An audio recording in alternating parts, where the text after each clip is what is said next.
It is now 11:31, and I will call this meeting to order. Carrie, will you please take roll? Chair Carvalho. Here. Vice Chair Downs. Vice Chair Downs is here. Regent Ariscata has an excused absence. Regent Boylan. Aye, yes. Regent Brager. Regent Brooks. Here. Regent Brown. Regent Cruz Crawford. Here. Regent Del Carlo. Regent Goodman. Regent McMichael. Here. Regent Perkins. Here. Regent Tarkanian. You have a quorum present. Thank you, Carrie. I'll now ask Regent Brooks to lead us in the Pledge of Allegiance.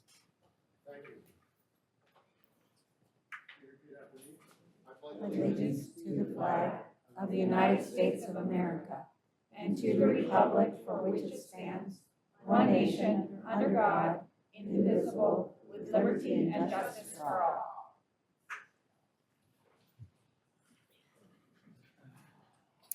Thank you. Before beginning, we take a moment to recognize that here in Nevada, we stand on the land of the Washishu, Washoe, Numu, Northern Paiute, Nui, Western Shoshone, and Nuwu, Southern Paiute. We take a moment to recognize and honor their stewardship that continues into today. With this recognition, we state an intention to rightfully include their voices and respect them as the 27 sovereign tribal nations of Nevada.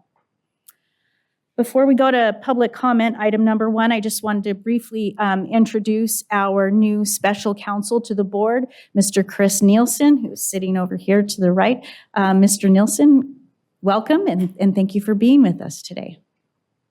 Yes, thank you, Chair, and thank you, Regents. Really pleased to be here, excited. I bring hopefully 20 years of executive branch state experience to assist you all and the Chancellor, and looking really forward to working with all of you for a long time. So thank you. Thank you. All right. On to item number 1, public comment. For those who would like to call in and offer public comment, please dial 669-444-9171 and enter meeting ID 928-4944-5069 and passcode 555555. Public comment will be taken during this agenda item. No action may be taken on a matter raised under this item until the matter is included on an agenda as an item on which action may be taken. Comments will be limited to 2 minutes per person. Persons making comment are asked to begin by stating their name for the record and to spell their last name. The Board of Regents Chair may elect to allow additional public comment on a specific agenda item when that agenda item is considered. At this time, is there any public comment at GBC? There is no public comment at this time. Thank you. Is there public comment at the system office in Reno? Yes, there is. Thank you. Good morning. I'm Jim New, NEW of the Nevada Faculty Alliance. First, I would like to thank you for taking into account the concerns of faculty over the existing language in Title II, Chapter 1, Section 155 of the handbook that favors filling presidential vacancies through appointments rather than competitive searches. The NFA feels that the revisions proposed for item 3 of today's agenda are a step in the right direction, and we support it. We would also ask you, however, to consider amending subsection D2 on page 5 of the submission.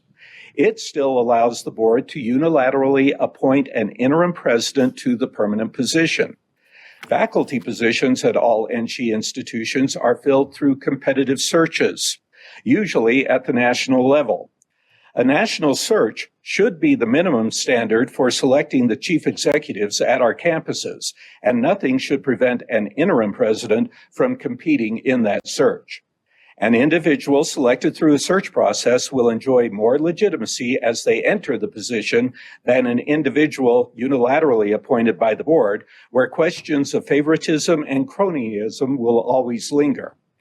The handbook already prioritizes searches for all full-time and half-time professional positions in Title IV, Chapter 8. That policy does allow for waivers of searches, but also requires campuses to have clearly defined processes for approving the waivers. The same standard should apply for presidential vacancies. Nonetheless, we hope you will adopt these revisions today and initiate the search for the next president at TMCC as soon as possible. It would be great if the preliminary steps could be completed over the summer so a search committee can be formed at the start of the next academic year this August. Thank you.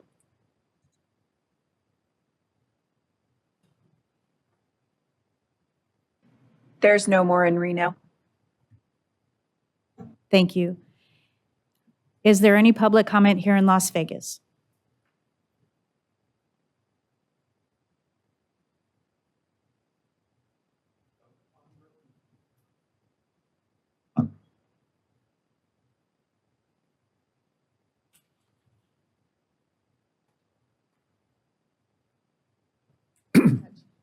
Doug Unger, D-O-U-G-U-N-G-E-R, President, UNLV Chapter Nevada Faculty Alliance. Thank you, Chair Carvalho, Vice Chair Downs, and Regents for your consideration.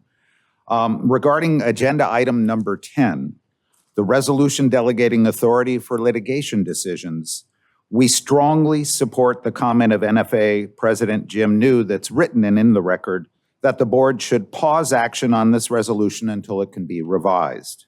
In our opinion, the resolution needs more provisions for oversight and transparency, at least by adding a reporting pathway back to the board, and to make clear that the authority to pursue or not to pursue litigation lies with the chair and board on advice of the general counsel and not with the general counsel. The Regents should not delegate so much of this important fiduciary responsibility to NSHE executives. About agenda item number 13, the Chancellor's Ad Hoc Committee on Public Safety, on behalf of the UNLV NFA faculty and staff, I wish to express our deep gratitude to Director Garcia and Interim Chancellor Charlton for the work we've accomplished. We've achieved a great deal in the way of planning. Now come the challenging tasks of implementation, short-term, mid-term, and long-term. To assist with and support this implementation, I request of the chair, the board, and the interim chancellor to impanel either this same ad hoc committee or a streamlined core of its members as a more permanent NSHE committee on public safety with regular reporting responsibilities to the regents. The hardest work lies ahead.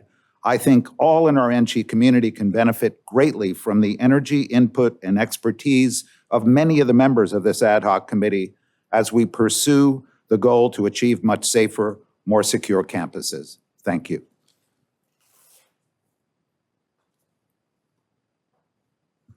Good afternoon. My name is Dr. Sandra Cosgrove. It's C-O-S-G-R-O-V-E. I'm a history professor at the College of Southern Nevada. I'm here to speak on agenda item number 2, which is the appointment of an acting president at CSN. I'd like to thank the board for honoring the wishes of faculty that we have an acting president as we do a search to fill the permanent president's role. I'm looking forward to working with the acting president. And one thing that I would like to, I'm going to offer to speak to him about is in CCSD, they have these things called school organization teams. And it was something that the legislature enacted a couple of years ago. And this allows parents and community members and teachers to work with principals. And one of the things that they do is they review the budget and the finances for the school, and they have discussions with the principals about the budget and the finances. We had something similar at CSN during the financial crisis when the Great Recession happened, and we were looking at financial exigency. That we had faculty committees that were put together, and actually we met with Chancellor Charlton. She was actually one of the people that we met with, but faculty were able to see the finances, we were able to see contracts, we were able to talk about budget cuts, and so I'm hoping that we're going to be able to maybe bring those back so that as faculty members, staff, and as taxpayers, we can have confidence in how our money is being spent and that it's really being used wisely to put students first. Thank you.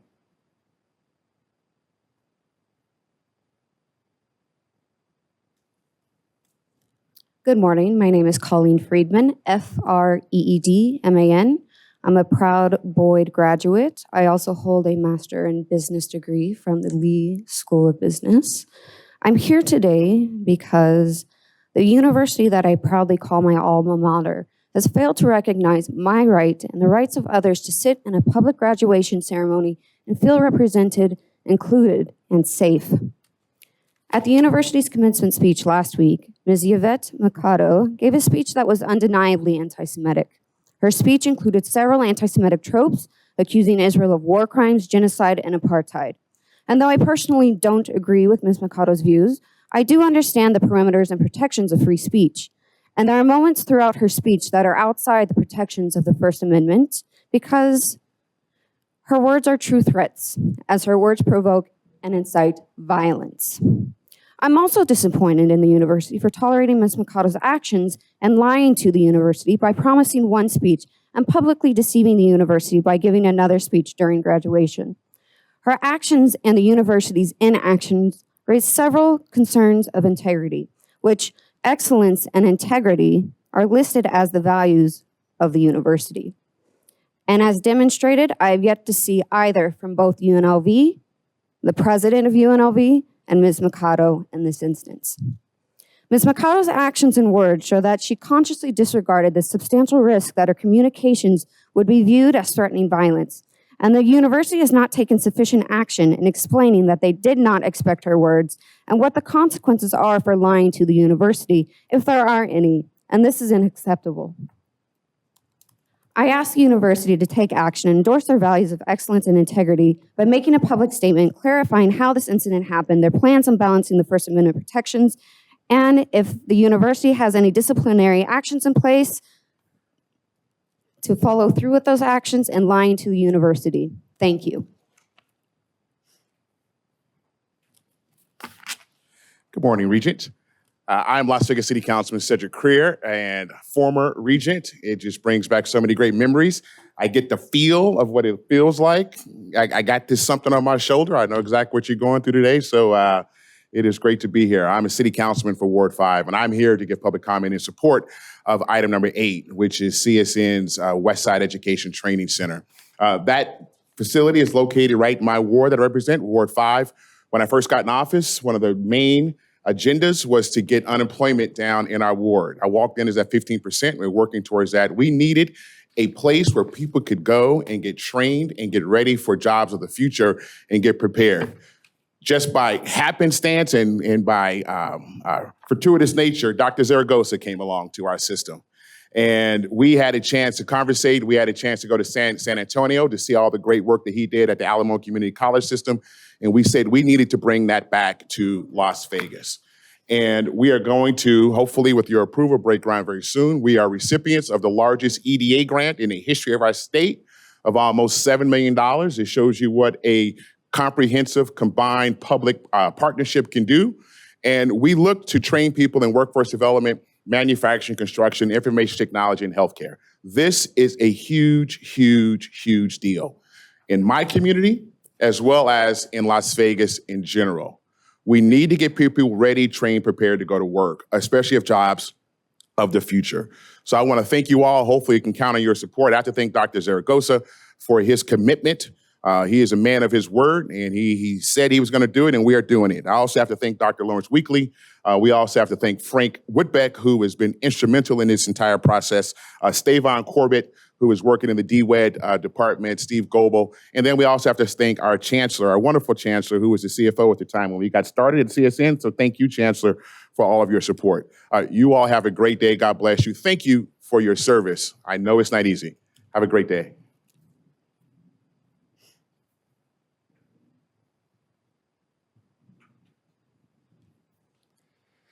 Hello, I am Nadab Leviton, Levaton. I just finished my freshman year here at UNLV, and I'm here today to talk about the rise of anti-Semitism due to the pro-Palestinian protests the past 2 semesters at UNLV. And while there is, of course, the slogan has been using, including the Intifada Revolution, which is calling for attacks against Jews across the world, and from the river to the sea, which calls cause for the destruction of Israel. I also want to talk about the personal attacks I received, especially at the last Palestinian protest. And the first one I would like to talk about is when I was singing the Hatikva to show support for Israel and counter-protest the pro-Palestinians. I've been called a genocide supporter for just singing the Hatikva, a song which means the hope. And after the protest, I was talking to one of the pro-Palestinian supporters in order to hopefully find common ground and to see if we have, hopefully, see if we have shared beliefs to resolve peace. And when I was given the benefit of doubt, he openly stated that he supported Hamas. How can the university allow, or it just says SJP to be allowed on campus when some of their members say openly that they support Hamas? And what action will be done against them? Thank you.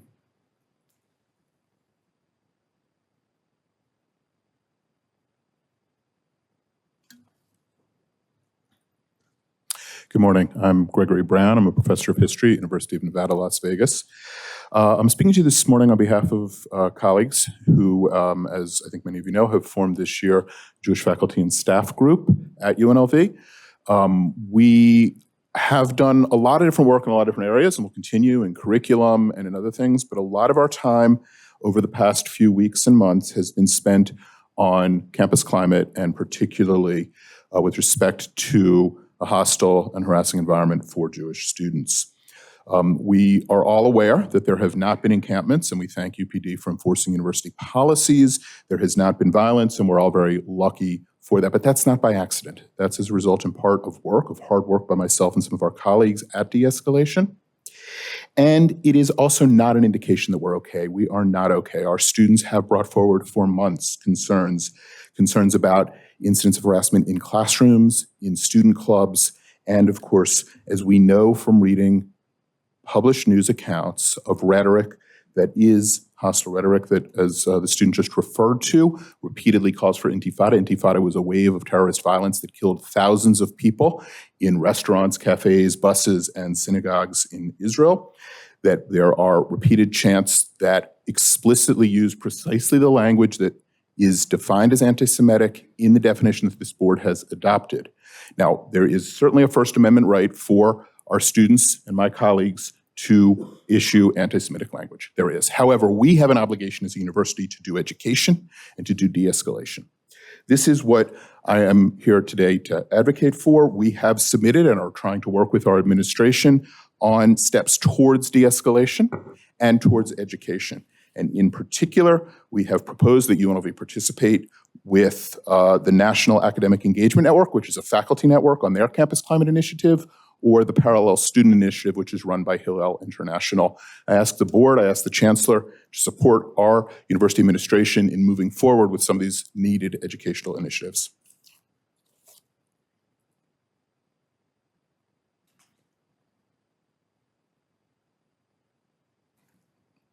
Good afternoon.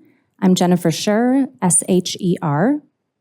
Ladies and gentlemen of the Board of Regents, I'm Jennifer Scher, a UNLV parent, a Nevada business owner, and a philanthropist. As parents and as Americans, we have placed our children's education in your charge, and it is your responsibility to do it with integrity. I wrote to you in November with a serious warning about this threat of SJP, or Students for Justice in Palestine.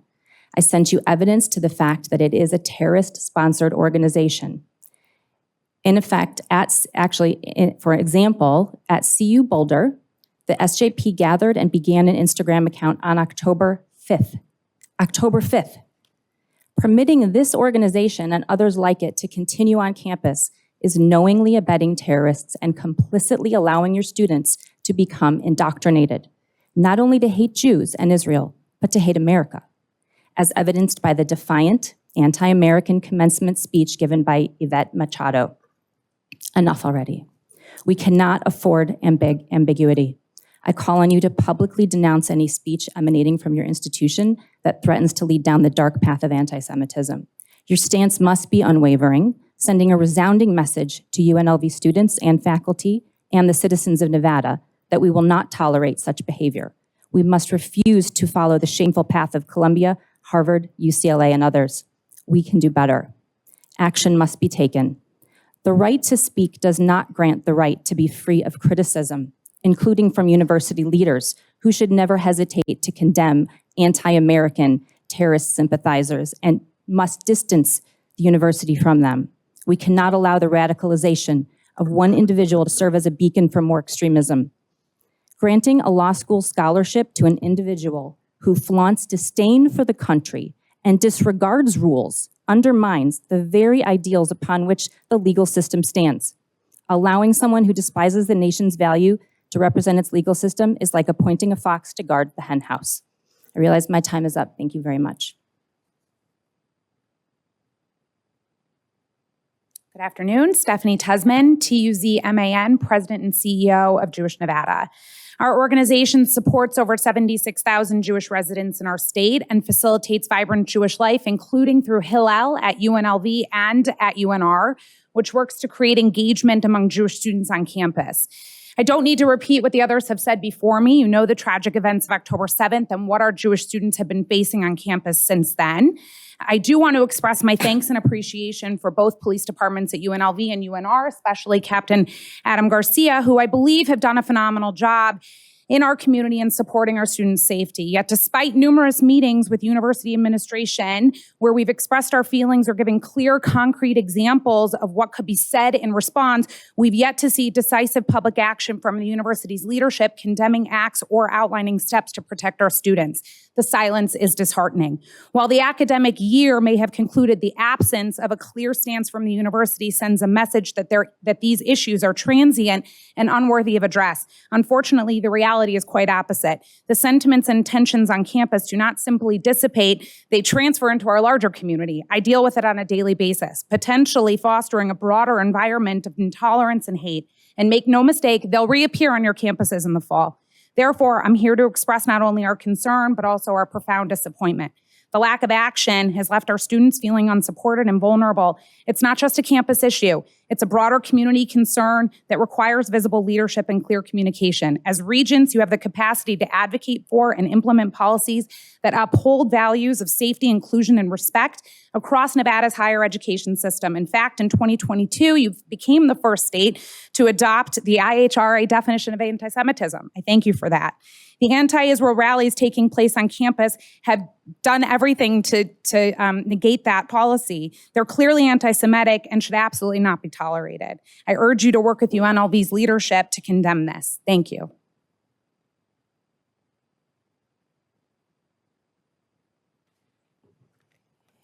My name is Marina Kolacicchi, Colacicchi. I'm a faculty member teaching Italian at UNLV since 2018. Years back, while teaching at a college in Chicago, I discovered a note taped to my office door featuring a world map with the words, "Jews, go home," and a bold arrow pointing to Ukraine. Shocked by the hostility and ignorance, I treated the incident as an educational moment, because that's what educators do. Education aims to uncover truth, and the purpose of a university is to foster a setting beneficial to open inquiry and discovery. Regrettably, those who chant, demand, and harass are not seeking that. This was evident when, to the delight of disruptive individuals who breached UNLV's code of conduct, an Israeli lecturer was barred from speaking, an unlikely scenario for a lecturer from China, Russia, or Syria. At the commencement ceremony, a graduate's politicized speech met with unfortunate enthusiasm was not an exhibition of lore, but rather a display of unenlightenment, characterized by a simplistic worldview. It's hardly an act of revolutionary courage for masked students to recite slogans they scarcely comprehend, only to feel threatened when recorded. Having been raised in the USSR under an authoritarian regime with firm restrictions on freedom and information, I wonder if this is the future we envision for our youth. Since my arrival to this country as a Jewish refugee, I've never concealed my identity and refused to do so after 35 years of freedom. As we prepare for a new semester, I ponder whether my fellow colleagues and students will face barriers to teaching and learning. Will UNLV uphold its own policies to ensure a constructive environment for those in pursuit of actual knowledge and truth? Thank you. Thank you.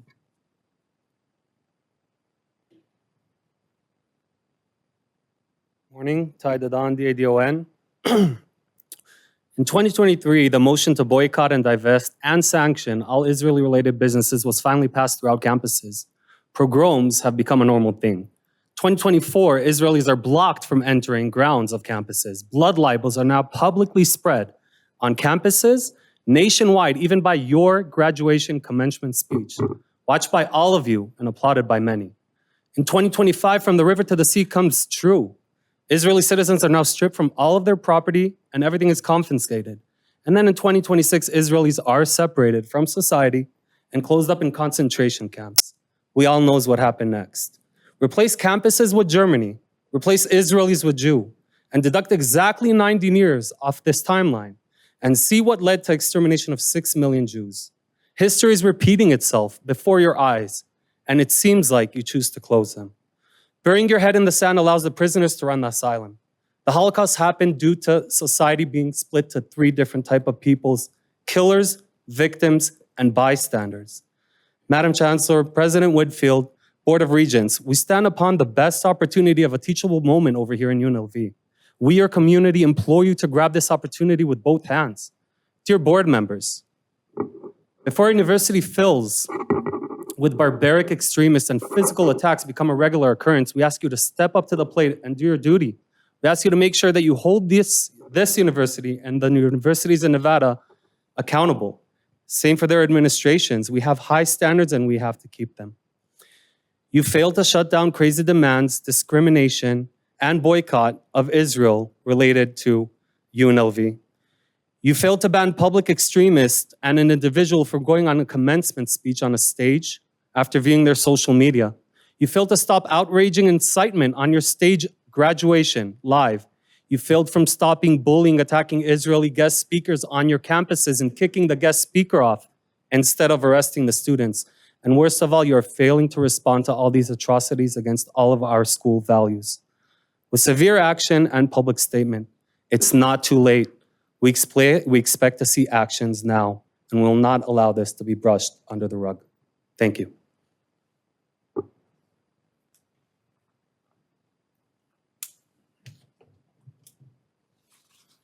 Before you begin, I just want to remind everybody you have 2 minutes. Thank you. Thank you. Shoham Segal, S-E-G-A-L. I asked the board this morning to imagine 2 scenarios occurring on UNLV campus. In the first scenario, students are denied access to buildings because they are Black. Chants calling for lynching ring across campuses at rallies. A white hooded student is given a platform to spew their hate at a graduation ceremony. This scenario is unacceptable. I am physically uncomfortable saying it. It's vile. It does not belong on any campus of higher education. There's no doubt in my mind that this board and the UNLV leadership would stop this scenario dead in its tracks, as they should. In the second scenario, the vile behavior is the same, but the target is different. It is a Jewish student physically blocked from entering a building. Instead of chanting for lynching, the rally cries chant for intifada. Instead of a white hood, the graduation speaker wears a very specific keffiyeh that was worn and made popular by one of the most vicious mass murderers of Jews in modern times. And the words spewed affect Israelis and Jews specifically. There should be no question that this second scenario is equally vile, equally abhorrent, and equally unacceptable on any campus. But for some reason, the response is different. Not only was scenario 2 not stopped in its tracks, it has become the reality facing Jewish college students in the US today, and UNLV is unfortunately no exception. Yet there is silence. Silence is complicity, said President Biden a year and a half ago when addressing the rise of anti-Semitism in this country. And look where this silence has gotten us. Jewish students are facing an urgent crisis. They are scared and they need your help. The lack of a robust and decisive response has left many feeling vulnerable and unheard, and has eroded the trust in the commitment to ensuring a safe and inclusive environment for all. It will also tarnish the reputation of Nevada universities, and, as seen in other parts of the country, will result in massive donations being pulled and in employment opportunities being denied for graduates. The Board of Regents holds a position of immense power and responsibility. I urge you, be brave, reject scenario number 2 with full conviction, take immediate and concrete actions against anti-Semitism at UNLV and across the state. Thank you.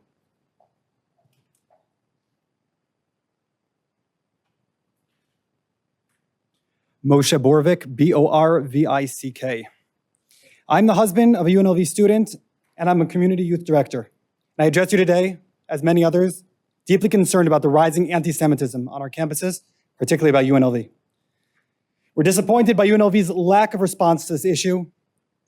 If any other marginalized group, as was said before, was targeted, the response would be immediate. We ask you to protect Nevada's campuses from conspiracy theories, blood libels, and targeting Jewish students. We understand the pressures UNLV and other universities face, especially from groups like Students for Justice in Palestine. However, negotiating with groups that have terrorized Jewish and Israeli students and faculty should not be rewarded. Engaging in respectful dialogue with such groups legitimizes their intimidation tactics. These are not merely peaceful protesters. Believing otherwise is naive and offensive to our community. These groups are part of highly organized campaigns nationwide. Allowing them to spread propaganda and endanger our community members is a failure of duty. UNLV has yet to condemn the anti-Semitic commencement speech, as was said beforehand. Surely disciplinary action can still be taken, or at the very least a statement condemning this should be released.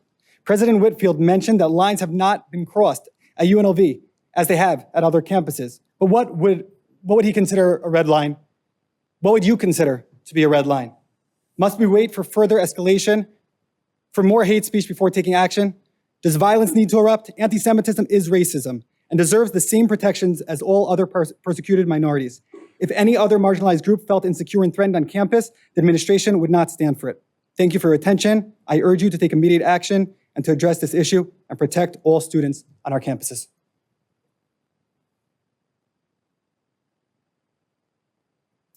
Hello, my name is Sarah Silverberg, S-I-L-V-E-R-B-E-R-G,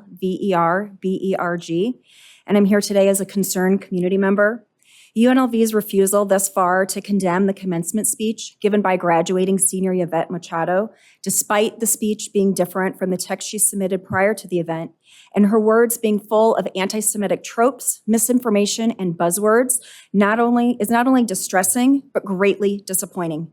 In a recent meeting with President Whitfield, the community was told that there was nothing that can be done, disciplinarily, because she's already graduated.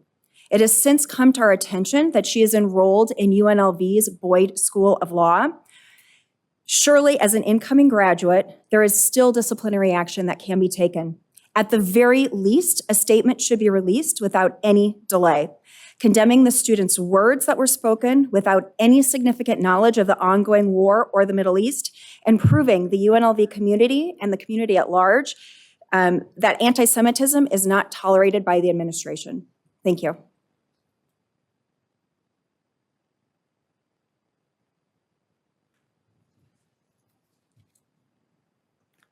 Good afternoon. It's past noon. My name is Sam Shaul, S-C-H-A-U-L. I am the Regional Board Chair of the Anti-Defamation League. Since 1913, the mission of ADL has been to stop the defamation of the Jewish people and to secure justice and fair treatment to all. Today, ADL is a global leader in fighting anti-Semitism, exposing extremism, delivering anti-bias education, and fighting the spread of hate in our communities and online. Since the horrific and brutal Hamas terrorist attack on Israel 7 months ago, ADL has been tracking an unprecedented spike in anti-Semitism. ADL recorded 732 campus-based anti-Semitic incidents between October 7th and the end of 2023 alone. This was a staggering 1,062% increase over the same period in 2022. While ADL vehemently supports the right to free speech and peaceful protest, we draw the line when conduct on campus crosses the line into harassment that threatens public safety and the well-being of students. As an organization whose aim is to fight anti-Semitism and hate in all of its forms, we know that such behavior puts all students at risk. ADL calls upon President Whitfield and the Board of Regents to prioritize the safety and well-being of all students and take all necessary steps to ensure that UNLV is a safe and welcoming place for Jewish students. Giving protesters, intimidating protesters, a place at the table and entertaining their demands will only incentivize further disruptions on campus and normalize anti-Semitism in our community, which is completely unacceptable. I'm running out of time. Anti-Semitism has been allowed to escalate for far too long with far too few consequences.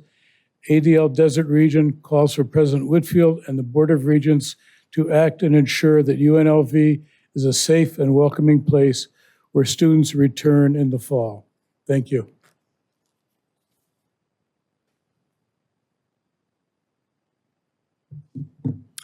Hello, my name is Seth Amram, last name Amram.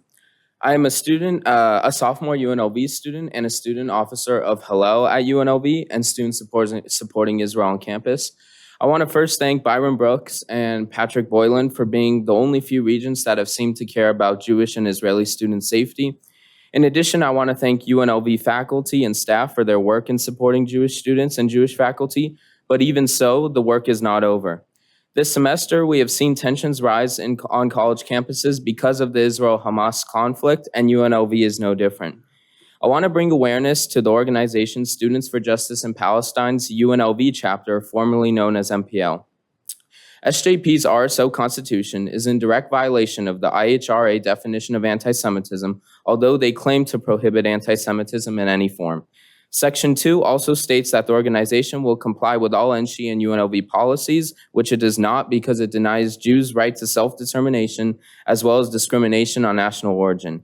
The Constitution calls for a one-state solution, a Palestinian state. As you know, recently, one SJP-affiliated agitator was arrested and trespassed on campus for graffitiing the UNLV Strong sign, a memorial for one of the darkest times on our campus, further showing the destructive and violent nature of this organization. On multiple occasions this semester, they have still used loudspeakers and caused disturbances interfering with students' education.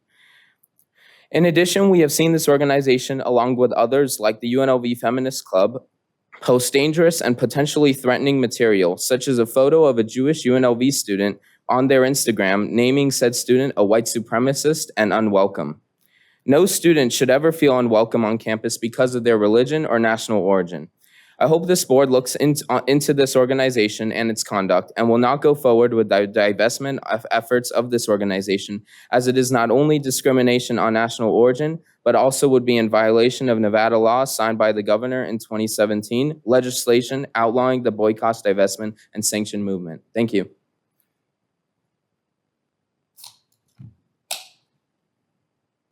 Hi, my name is Corinne Saham, last name Saham, and I'm a master's student at UNLV, completing my Master of Science in Hotel Administration. The graduation ceremony that was intended to be an event of celebration for students' hard work, integrity, and commencement of a bright future only made me uncomfortable as a Jewish student. I was in complete shock that the university approved this speech to be presented at a graduation ceremony and felt extremely uncomfortable. I'm disappointed in the lack of action that was taken by the university. The speech isolated its Jewish students, demonized the only Jewish state, and did nothing to encourage the nuanced conversations and dialogue on an issue that has already demonstrated much tension on our campus. As a Jewish student, I expect my university to prioritize student safety, and that is not what I experienced these past few months. Thank you.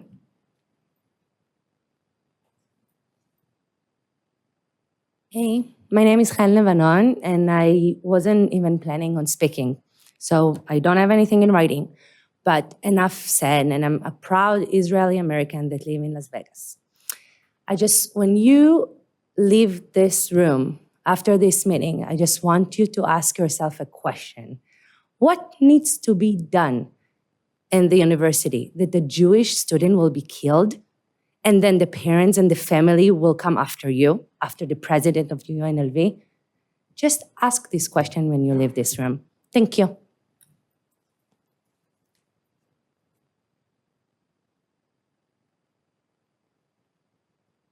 Dr. Bill Robinson, 37 days left as chair of the UNLV Faculty Senate. I want to start just on a slight, I'm going to get here, but I'm going to take a roundabout course and remind you that item 6, I really think it violates Chapter 4, Section 12 of the handbook. We did not have a chance to discuss it. The administration didn't bring it to us to talk about ahead of time. The intellectual property issues with this are potentially serious, and they should be resolved before.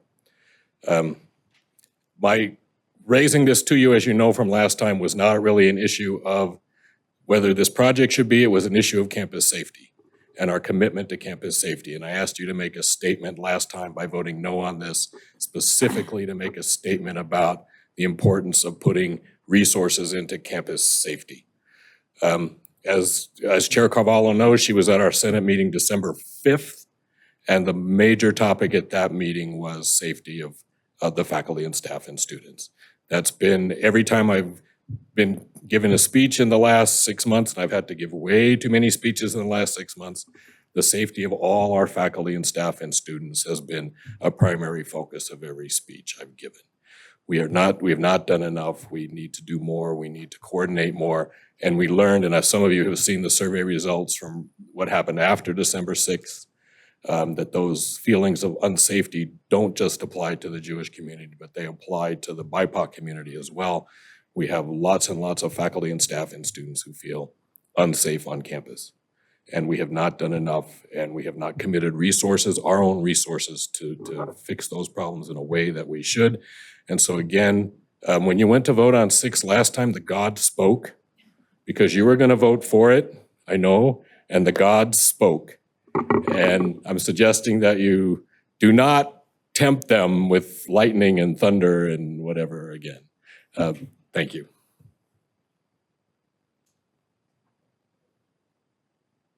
Hi, everyone. My name is Lilach Levaton, Levaton. I'm also the Israeli-American Council activism manager, but I stand here today in front of you as a parent of student here in UNLV.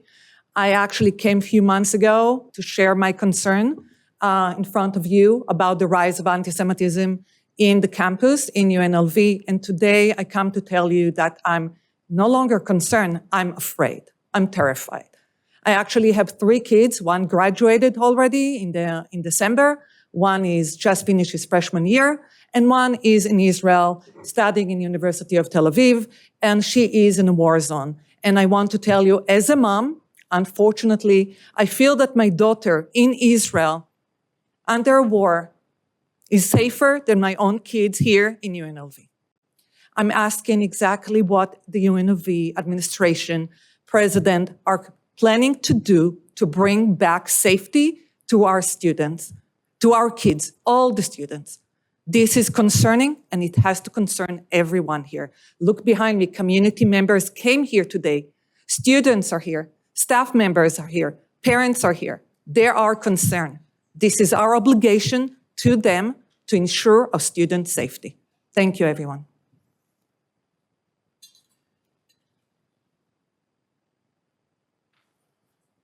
Good morning or good afternoon.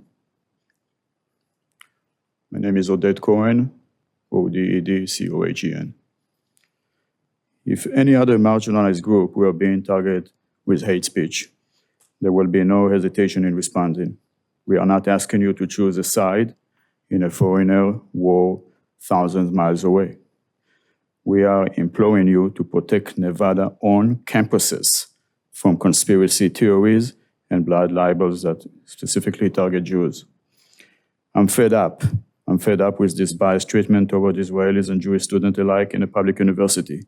I met the president of UNLV. He was very uncomfortable to speak with me, or my son, a youth legislator in the state of Nevada. The president said he is working on various things behind the scene, and we will all hear about it. When I asked about it, he said, "You will see." And we are protecting our Jewish faculty and students. Is the recent speech in graduating or meeting with the group is the steps that the president spoke about. There is no protection that our president toward our community. The mindset is clear to all. It's a clear, passive approach to the Jewish religion and the well-being of the Jewish students. From the Israeli professor incidents to the fact that this president met with the group, the demand from him actions against our own community is disgrace. I'm fed up and calling for investigation by the state toward numerous violations that the university own violate from BDS to the Iowa definition. We will not be silent anymore, and I'm fed up. I asked Rabbi recently why this hate toward us, and what did we do? Where this negativity energy come from? And the answer was simply, we are Jewish. A tree leaf fall and grow back, as we community can be a leaf that fall from a tree. Our community should be more protected, and actions are needed against the lack of support for our students. Please step up for what you know is right. Thank you. Thank you. It appears there's no more public comment. Before we move on to item number 2, we're just Yes, going ma'am. to... Oh, I'm sorry. Regent Boylan, are you participating in public comment? Yes, ma'am. Thank you so much. All right. Now, I'm not going to step up to the podium this time, but I have to bring this to public attention. I have to bring it out in the open. It has to be recorded. I've asked continuously for special meetings, emergency meetings, committees, subcommittees about safety and security, and now specifically just to keep our Jewish students safe. I recommended at our last meeting that Regent Brooks give us a presentation on it. In him, you have tremendous amount of knowledge about what's going on and a tremendous amount of understanding about how to keep students safe. I'll fall into that also. But I think you have the people that can do something, that want to do something, but neither the administration nor this Board of Regents wants to do anything. You're all afraid of your own shadows. For heaven's sake, if something is out of line, you're going to say, oh, no, I'll just shed some crocodile tears and pretend, that I really care about things. But you don't want to step up to the plate and say, I will defend my students, my Jewish students. I will defend them. This young lady who spoke up at the graduate meeting, there's plenty that can be done to her for doing what she did. But it won't happen because it's not the Black community or some other minority community that she spoke about. So I implore you, the one lady earlier said, what happens if one of our students is killed on campus? And it will come back in the fall again. Just don't feel, okay, let's rest on our laurels now because it's, summertime. It will come back. So please, let's be ahead of the ball game and not be following up always. Thank you, Matt. Appreciate it. SES, is there any public comment on the phone? Yes, there is, Madam Chair. Following with the last 4 digits of 3666, please unmute by pressing star 6. State your name and spell it for the record. You will have 2 minutes to address the board. Hi, my name is Patrick Villa, V-I-L-L-A. I'm the Faculty Senate Chair at CSN. Just want to get back to the agenda and make a couple public comments. Item number two, I thank the board for listening to our faculty and making an acting president recommendation of Dr. William Kibler. We're in full support of that. And also very importantly, item number four, our presidential search. As you know, I keep asking you to start a process for the permanent search. It's been almost a year since Dr. Zaragoza announced he would retire. We did pretty much nothing in the fall semester. Luckily, it's gotten better this spring semester, and I asked you not to wait till July 1, not to wait till the fall, not to wait. It doesn't hurt you to start the search today. I'd like you to just start working on it. There's nothing to lose by doing that. A lot to lose, as we've seen from last year, if you wait. That is all. Thank you. Caller with the last four digits of 4000. Please unmute by pressing *6. State your name and spell it for the record. You will have 2 minutes to listen.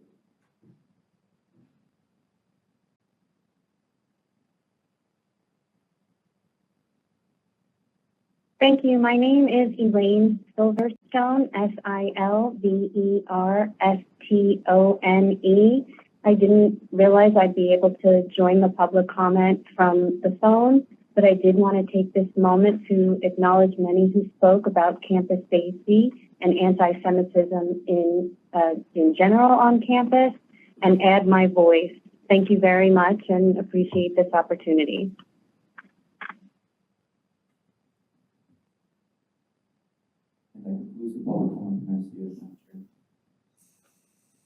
Madam Chair, Yes, Regent Tarkanian. during the time I've been on the Regents Council, I haven't had one time that somebody's come and let us know what's happened with the concerns voiced to us. Is there some way that we can set up a method that we can follow this a little past their presenting the information to us? That's my question. This sounds like something that, In other words, that you could bring up in new business. I think that might be the appropriate place. all right, fine. Thank you very much. Thank you. All right, moving on to item number 2, appointment of Dr. William L. Kibler as acting president of CSN. Interim Chancellor Patty Charlton.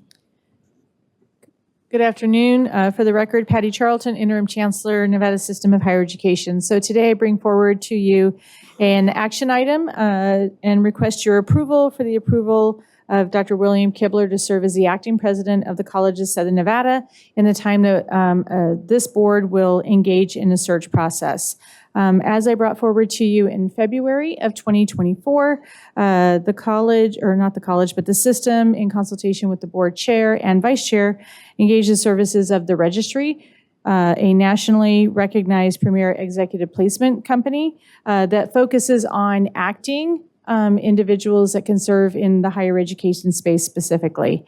And so today I bring forward this recommendation of Dr. Kibler based on a very rigorous process in which we engage with the registry to request a slate of individuals that would serve in the capacity as an acting president with a specific mindset of what would be needed at CSN, given it is our largest community college. I want to thank the board chair and the vice chair for the time that they have provided. Through that process, the registry brought forward 8 individuals that had expressed an interest. All of these are vetted professionals that have either served as a president and or a chancellor previously and have been fully vetted by that organization. From there, we held interviews, Zoom interviews with 7 individuals. One actually withdrew as they received a lucrative book deal, which was wonderful for them. But we engaged with a number of individuals that we had interviews with, and then we brought an individual forward, as I am doing today. So this appointment would be effective on July 1st of 2024 and would complete at the completion of a search process and the appointment of a permanent president. And so with that, I stand ready to answer any questions regarding this appointment. And should you have any questions, Dr. Kibler is here today as well. Thank you, Chancellor. Are there any questions or comments from Regents? Regent El Carlo? Thank you, Chair Carvalho. Chancellor, which, I don't know who he is. Who is he? Okay, thank you. Thank you. I just want to see who I'm talking about. Thank you. Yeah, I do apologize. He does bring with him an extensive amount of experience serving in large institutions, Texas A&M. He has been a president for over 6 years and has also served as a consultant in academic searches as well.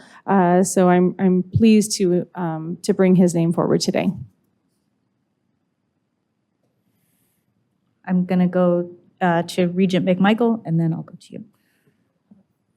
Motion to approve. I'll second the motion. Okay, so there's a motion from Regent McMichael and a second from Vice Chair Downs. Regent Brown. I always forget I got to get ahead of you, McMichael. So first of all, I just want to say thank you so much. I was reading about the registry when they introduced it to us. I think that's a really special way for us to find someone. And over the next year, I'm very much looking forward to working with you. I just had 2 quick questions. One, obviously bigger institutions, not a lot of workforce, college angles. So I would just want to work with you over the next year. I'm the chair of the workforce committee, and it's really important to me. My committee used to be over the community colleges, so it's something I'm really passionate about. So I just hope that you're open and amenable to having conversations with me, and then obviously we can work with your staff. And then the second thing is actually for the chancellor. It doesn't look like his contract's starting until July 1, and I know President Zaragoza is leaving us on June 30th. Do we have a plan for overlap, or, I mean? Yeah, so thank you so much, Regent Brown. Just wanted to let you know, I really want to appreciate President Zaragoza's openness. As we all know, he's not leaving the Valley, and I think that he's really found a special home here in Las Vegas. But he has extended, we had an opportunity to make an introduction earlier and to extend his acknowledgement and his support for the acting president as we move forward. And so it's a good thing that Dr. Z's not leaving. I think he is going to take a very well-deserved vacation, however. And so we will be continuing to work forward. And so should the board approve this action today, we will be immediately engaging in some introductions with stakeholder groups as well as conversations with Dr. Zaragoza. So again, he's not going very far.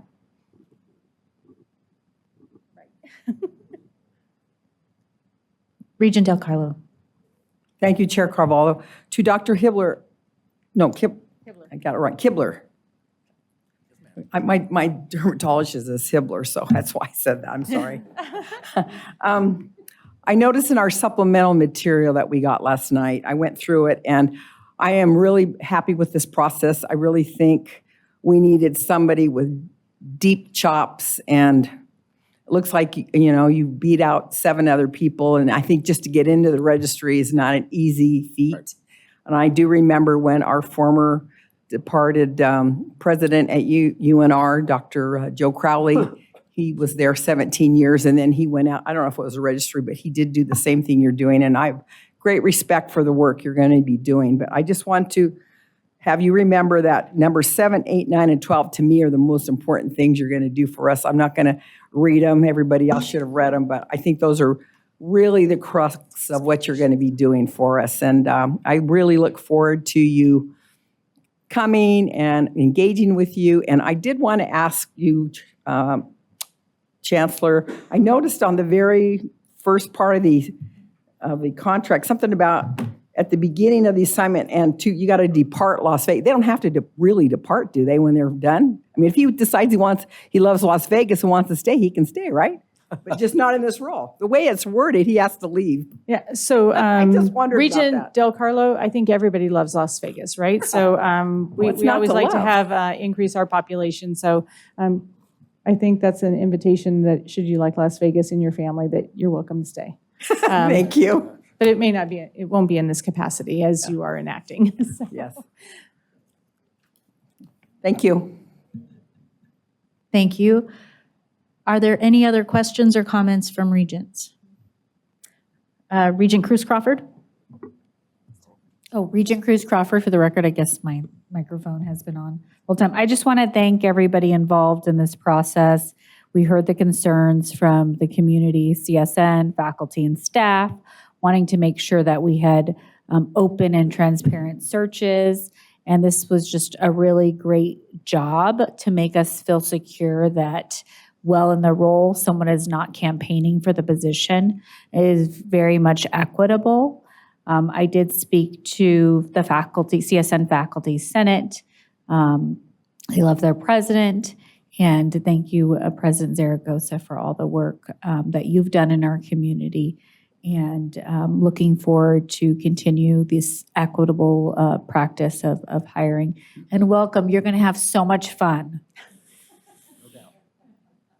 Dual enrollment. Thank you. Thank you. So at this time, I will call for a roll call vote. So Carrie, can you please do that? Madam Chair, if I may yes. interrupt just briefly, I just want for the record to clarify that this is a two-part motion. So I want to just clarify that this motion is a single motion to both approve the appointment as well as to authorize the chancellor to enter into the agreement. Thank you. All right, so Carrie, please take the vote. Regent Cruz Crawford. Yes. Regent Del Carlo. Yes. Vice Chair Downs. Yes. Regent Goodman. Yes. Regent McMichael. Regent Perkins. Yes. Regent Tarkanian. Yes. Regent Arascata is absent. Regent Boylan. Aye. Regent Brager. Yes. Regent Brooks. Yes. Regent Brown. Yes. And Chair Carvalho. Aye. Motion carries unanimously. Thank you. Congratulations, Dr. Kibler. At this time, if you'd like to say a few words, welcome. I think I'm supposed to introduce myself first. William Kibler, K-I-B-L-E-R. And thank you very much. You honor me with this opportunity to come in to entrust this clearly excellent institution that's had great leadership through the years in my hand for 1 year. I look forward to the opportunity. I've met several people just today, and a lot of excitement, a lot of enthusiasm, but most of all, I sense a lot of care and commitment to the best interest of the College of Southern Nevada. And my pledge is to honor that commitment, to do all that we can. You know, I'm not a hero. I don't come in by myself and fix all of these things, but rather I think whatever needs to be addressed, but rather through leadership, through marshaling the resources and the great people that are already at CSN, that we can continue to move the institution forward as it's been going. And I look forward to that opportunity. And no, I have no interest in the permanent position. That was understood from the very beginning, that this will be 1 year where we will all do our best in the best interest of the College of Southern Nevada. And I thank you again for this opportunity.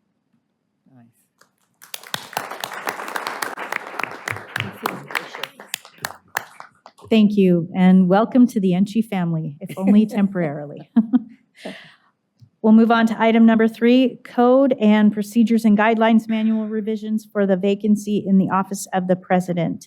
And for this, I will turn it over to Mr. Michael Wixom. Thank you, Chair Carvalho. Michael Wixom for the record. This is the second reading of this item. It's a change in the board policies and procedures with respect to presidential searches. There were several excellent questions that were presented when this item was before the board for information purposes at your last meeting. I just want to go through, if I may, and take a moment and summarize the provisions that you will be voting on today. In essence, and the policies there are before you, but in essence, when there's a vacancy in the office of the president, the chancellor will, in consultation with the board chair and vice chair, present 3 options to the board. The first option is the appointment of an acting president. The second option is the appointment of an interim president. And the third option is the commencement of a search without the appointment of an acting or an interim president. That third option is a clarification of the prior policy and is helpful, I think, as the board is in a position to evaluate all options. Before doing so, it will meet with the major constituencies, and those constituencies are identified in the policy. With the first option, if the chancellor and the board chair and vice chair recommend an acting president, the board will have an opportunity to ask questions and to meet with the proposed individual. At that point, the board will also determine the scope of the search, when to commence a search, whether the search will be a national, regional, or in-state search, and whether to engage a search consultant. And in that situation, a search shall commence. With respect to an interim president, that appointment, as you know, is between 1 and 3 years. The interim president and the policy it's presented, as it was before, and as it's presented today, you'll have the opportunity to name the interim president as the permanent president. The board will also have an opportunity, if it determines to not name the interim president as the final president, or the president that would take over from that point in time, to determine again whether to do a national or regional search, the timing of the search, and whether to engage a search consultant. The third option that is before the board, this is a new option, is in situations where you appoint neither an acting or an interim. In that situation, for example, if you know that there's a resignation that will be in effect in the future at some point in time, in 6 months, for example, then you'll have an opportunity to consider the search, when to commence the search, the timing of the search, the scope of the search, and whether to engage a search consultant. If you go forward and engage a search committee, the search committee will also include some advisory members, and those individuals are identified in the policy. One specific change is there's a numerical limitation on the advisory committee of 20. In the past, sometimes the advisory committees became so large and unwieldy that it was difficult for the members of the advisory committee to believe that they'd made a meaningful contribution. So the idea here was to make the advisory committee of a scope that would still reflect the community, so that the board committee and the board would be able to get views and understanding from these individuals, but they would have an opportunity to participate meaningfully. Another critical change in this policy is that the search committee will also participate in the selection of the search consultant.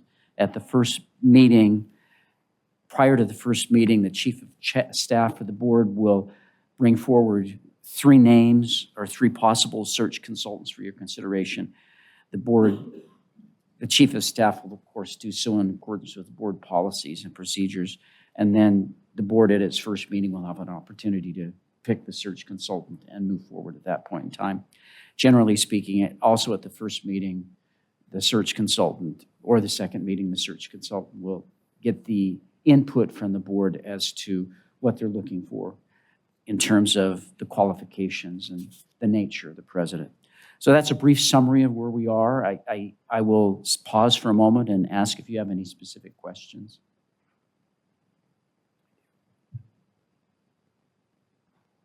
Regent Del Carlo. Thank you, Chair. I do have a question. Hold on.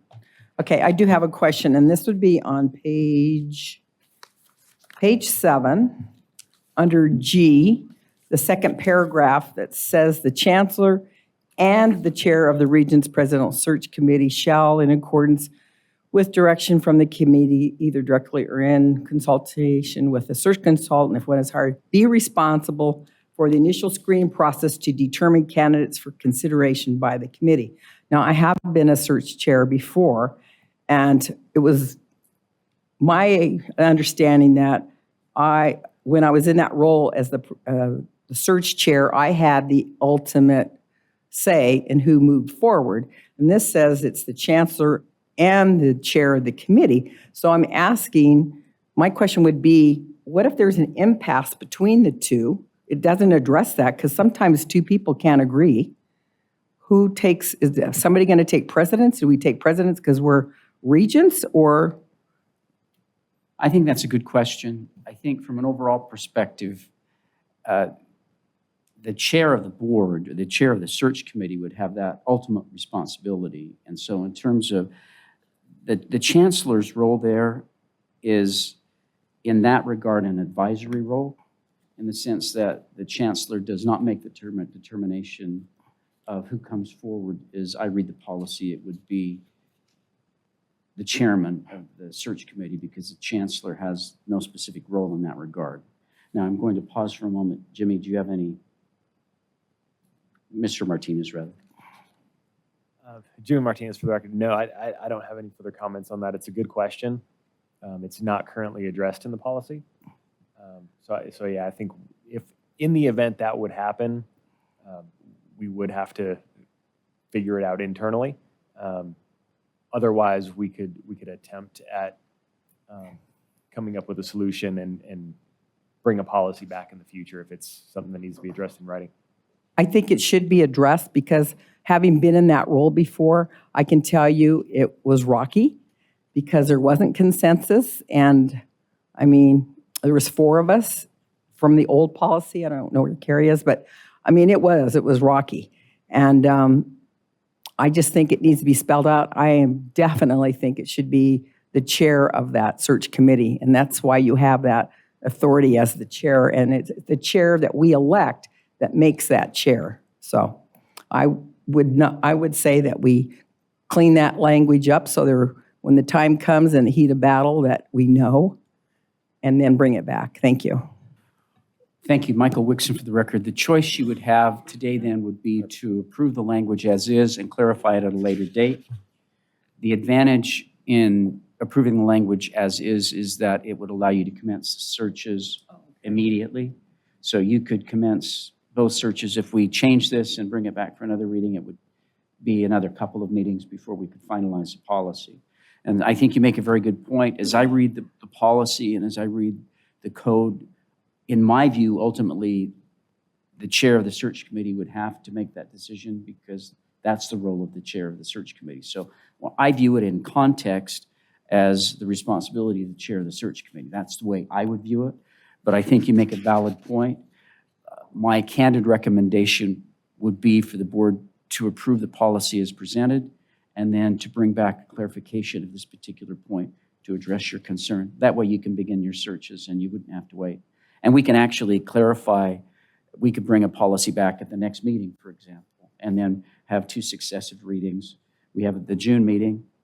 I guess we've already posted the agenda for the June meeting, but we could bring it back at the June and then the August meeting so that we could clarify that. And Jimmy Martinez, for the record, that's exactly what I was going to recommend, that this motion include direction to bring back this change to a future meeting. Because this is part of code, it does require 2 readings. However, if you look at, we often say it requires 2 meetings. If you look at the actual amendment of the code provision, it actually requires 30 days notice to presidents and other stakeholders. So we could make the changes, send it out, and then put it on the next agenda that's 30 days out from that notice period. So it wouldn't actually have to go on 2 agendas, and we can still comply with the policy. Thank you. Regent Brooks? Thank you, Chair. I was just going to echo some of the things that Regent Del Carlo had just mentioned regarding the policy and precise language in the policy before the board takes a vote. Now, if there's a caveat to that, or if there's something that's part of the motion which clearly states this is the direction that the board is moving in, however, there are clauses of this or additional language that has to be added, that would probably be something that has to be outlined in the motion, and maybe there's some guidance on the correct language of what that motion has to be, so that we don't fall into an area of great interpretation rather than the preciseness of the way things should move. Thank you. If I may, Michael Wixon, for the record, my suggestion, Regent Brooks, would be then that the motion be to approve the language as presented with the specific direction to staff to bring back a revision to subsection G that will make the recommendation there to be from the chair of the committee only. And with that specific language, we could, as Mr. Martinez said, give notice and move forward as quickly as possible. That would allow you to commence your searches right away, and we could clarify that point during the search process.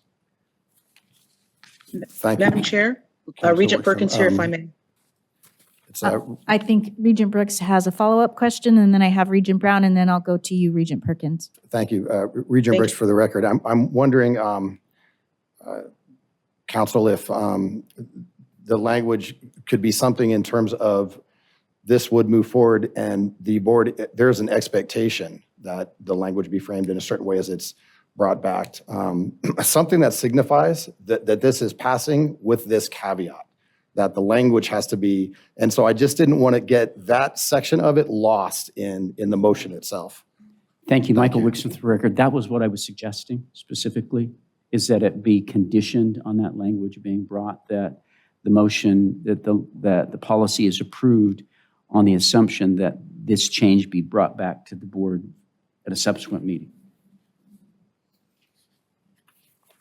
Thank you, Regent Brooks, again, for the record. I don't have any other questions.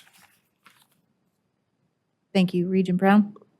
I'll be quick because thank you, Regent Brooks, because that was actually, I just wanted clarification on that because we've had this conversation before where we asked something and said, okay, if we pass this, can we come back?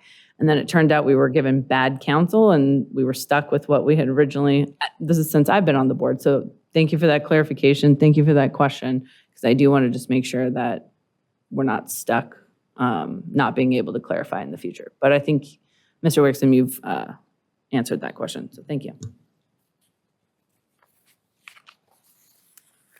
Regent Perkins.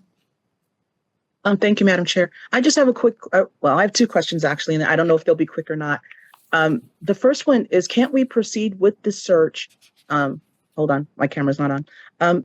Can we proceed with the search under the old rules while we're still working on this one? Because what it seems like to me is that we're trying to build a plane while we're flying it. I would feel really uncomfortable voting on something that isn't in writing, isn't in front of us, so that so everybody's clear and on the same page. Michael Wickstrom, for the record, you certainly could do that, but if you do that, it would be under the old policy. One of the directives that we had was to change the policy so that the search committee could choose a search consultant.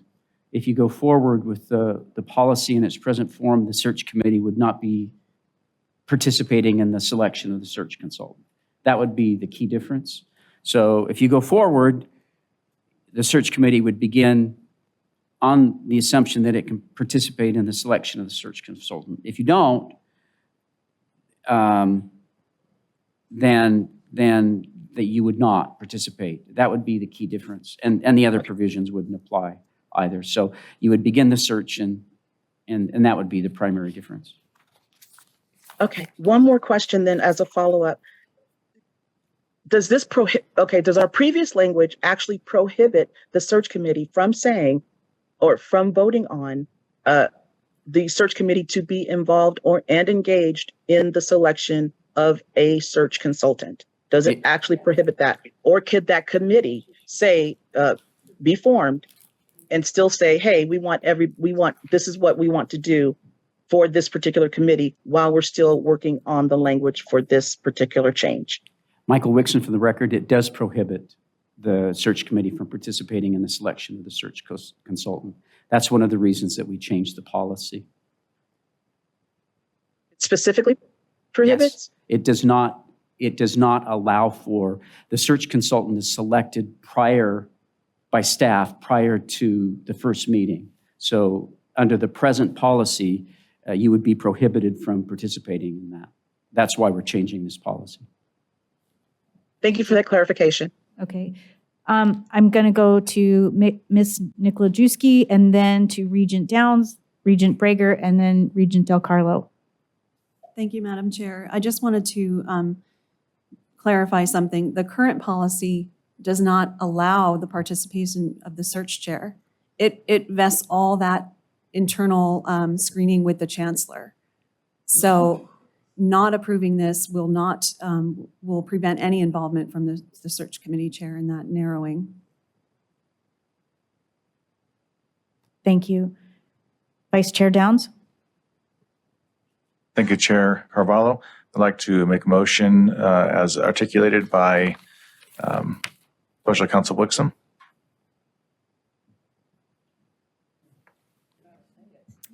Yeah, Vice Chair Downs, can you please state your motion so that it's clear for all of the members? I apologize. Thank you. I'd like to approve, I'm going to not say it as well as he did, but approve this code change with the caveat that we update the language under, trying to look at the section number. I know it's Part G, but that would include the search committee chair have the authority, the final authority on the screening process, given a conflict between the chancellor and the search committee chair.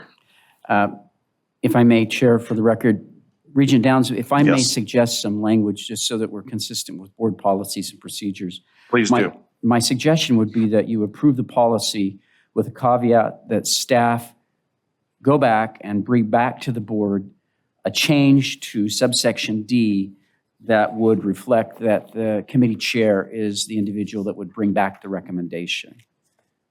That's what I'm trying to say. Thank you. Thank you. Except it's subsection G. Subsection G, yes. Okay, so we have a motion on the floor. Is there a second? Second. Second from Regent Brager. And then I will go to Regent Brager for your comment. No, I'm comfortable now. I just wanted to make sure that the whole purpose is the more we do in the public, the more people are comfortable in being able to do the consultants, hopefully with 3 of them, and that they'll come here. Just is going to build confidence with people hearing what we're doing, how we're doing it in a very honest manner. Thank you. Regent Del Carlo. Thank you, Chair Carvalho. Just, I'm comfortable with this, and I'll be voting yes on it. And I know the agenda went out yesterday for our June board meeting. Can this be added to the, since it has to be done within, it can't be. You say, Jimmy, no? So our next special meeting's in July, is that right? Jimmy Martinez for the record. So to make a code change to be effective, what we could do is we'll do a 30-day notice. So it goes out to the presidents and other stakeholders within, and then 30 days after that notice is issued, then it can come back to the board. Okay, and I'm pretty comfortable because, we first got to do a few things like hire the search consultant if we decide to do that, and the scope, but name the committee. So I think we'll be able to probably have that special meeting before it comes to that. So thank you for the clarification, everybody. Madam Chair, Regent Perkins here. Yes, please go ahead. If I may, could I add a friendly amendment or suggestion that a timeline be set to bring this back to us within the motion? Michael Wixon for the record. Friendly amendments aren't allowed under Robert's Rules of Order. So what you would have to do is ask the moving party to withdraw the motion and the party making the second to withdraw the motion and then to restate the motion. If that's okay with the original motion maker, I would, may I suggest that? So Vice Chair Downs. I'm fine with that. What time frame are you looking to amend this or to restate this with? You said 30 days notice, so within 30 days, from the end of this meeting, 30 days to bring it back before us. I believe they need to do some language modification first and then make the notice out. Michael Wixon for the record, if I may make a suggestion, we still have to craft the language, and that will take some time. It's not a difficult process. The language still has to be crafted. After the language is crafted, then it would have to be noticed. And so in terms of bringing it back to the board, I think within a specific time frame can be problematical because, for example, the next board meeting after the June board meeting is in July. I think it's fair to say that staff will do its best efforts to make it back to the July meeting with the understanding That'd be appropriate. I think staff and I and Mr. Martinez can say that we're going to make the best efforts, but with a specific timeframe, it can create issues just mechanically in trying to get the notice out in that way. Thank you for that. Thank you. I will say that it's been very clearly stated that this needs to move forward very quickly, and I appreciate your desire to put it on the record. I think it is already there. Regent Perkins, I understand your concern there. I'll be sure that follows through for whatever meeting we can get it on. Regent Brooks. Thank you, Chair. Regent Bush, for the record. I think you just cleaned it up, Chair. Appreciate it. Thank you. Okay, with all that being said, I think we should take another roll call vote on this one again. So we have a motion on the floor from Vice Chair Downs, second from Regent Breaker. So Carrie, can you please take the vote? Regent Del Carlo. Yes. Vice Chair Downs. Yes. Regent Goodman. Yes. Regent McMichael. Yes. Regent Perkins. Yes. Regent Tarkanian. Yes. Regent Arascata is absent. Regent Boylan.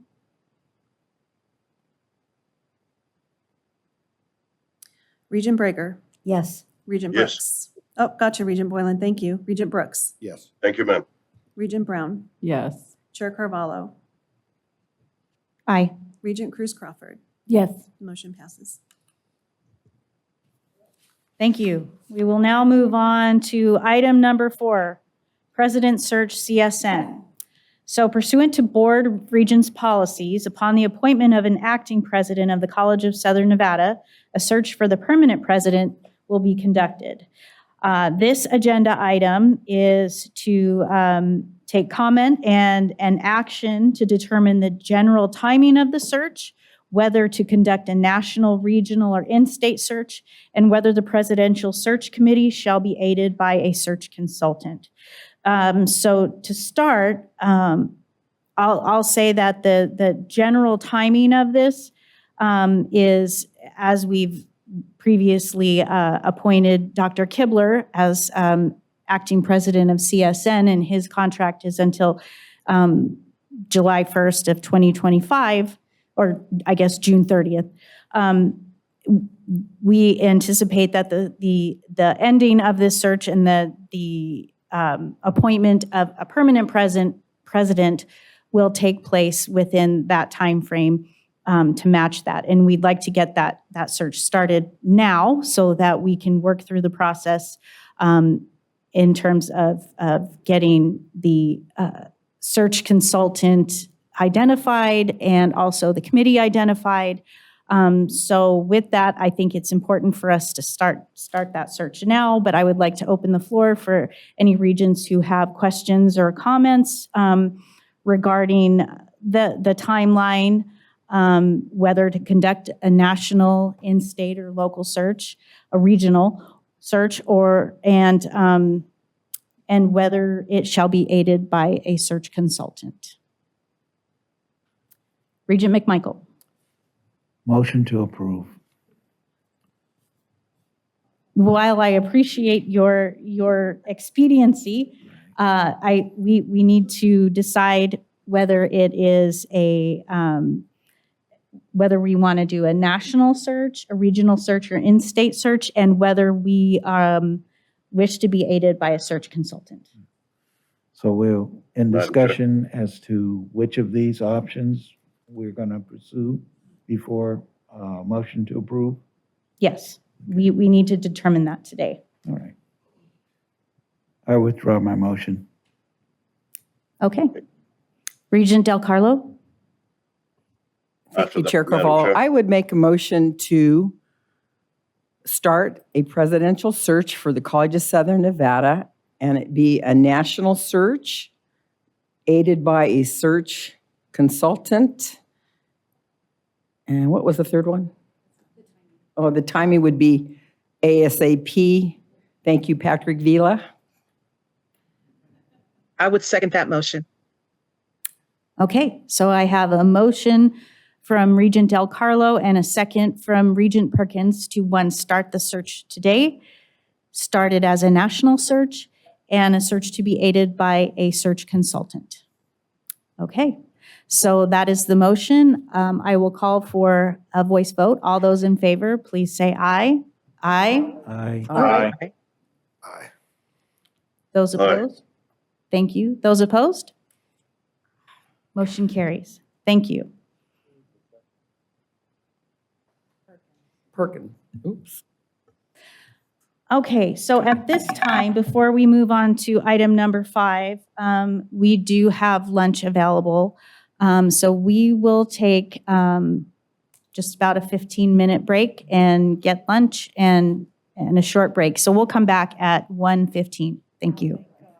Okay, we are going to come out of recess and go on to item number 5, Chancellor search for NSHE.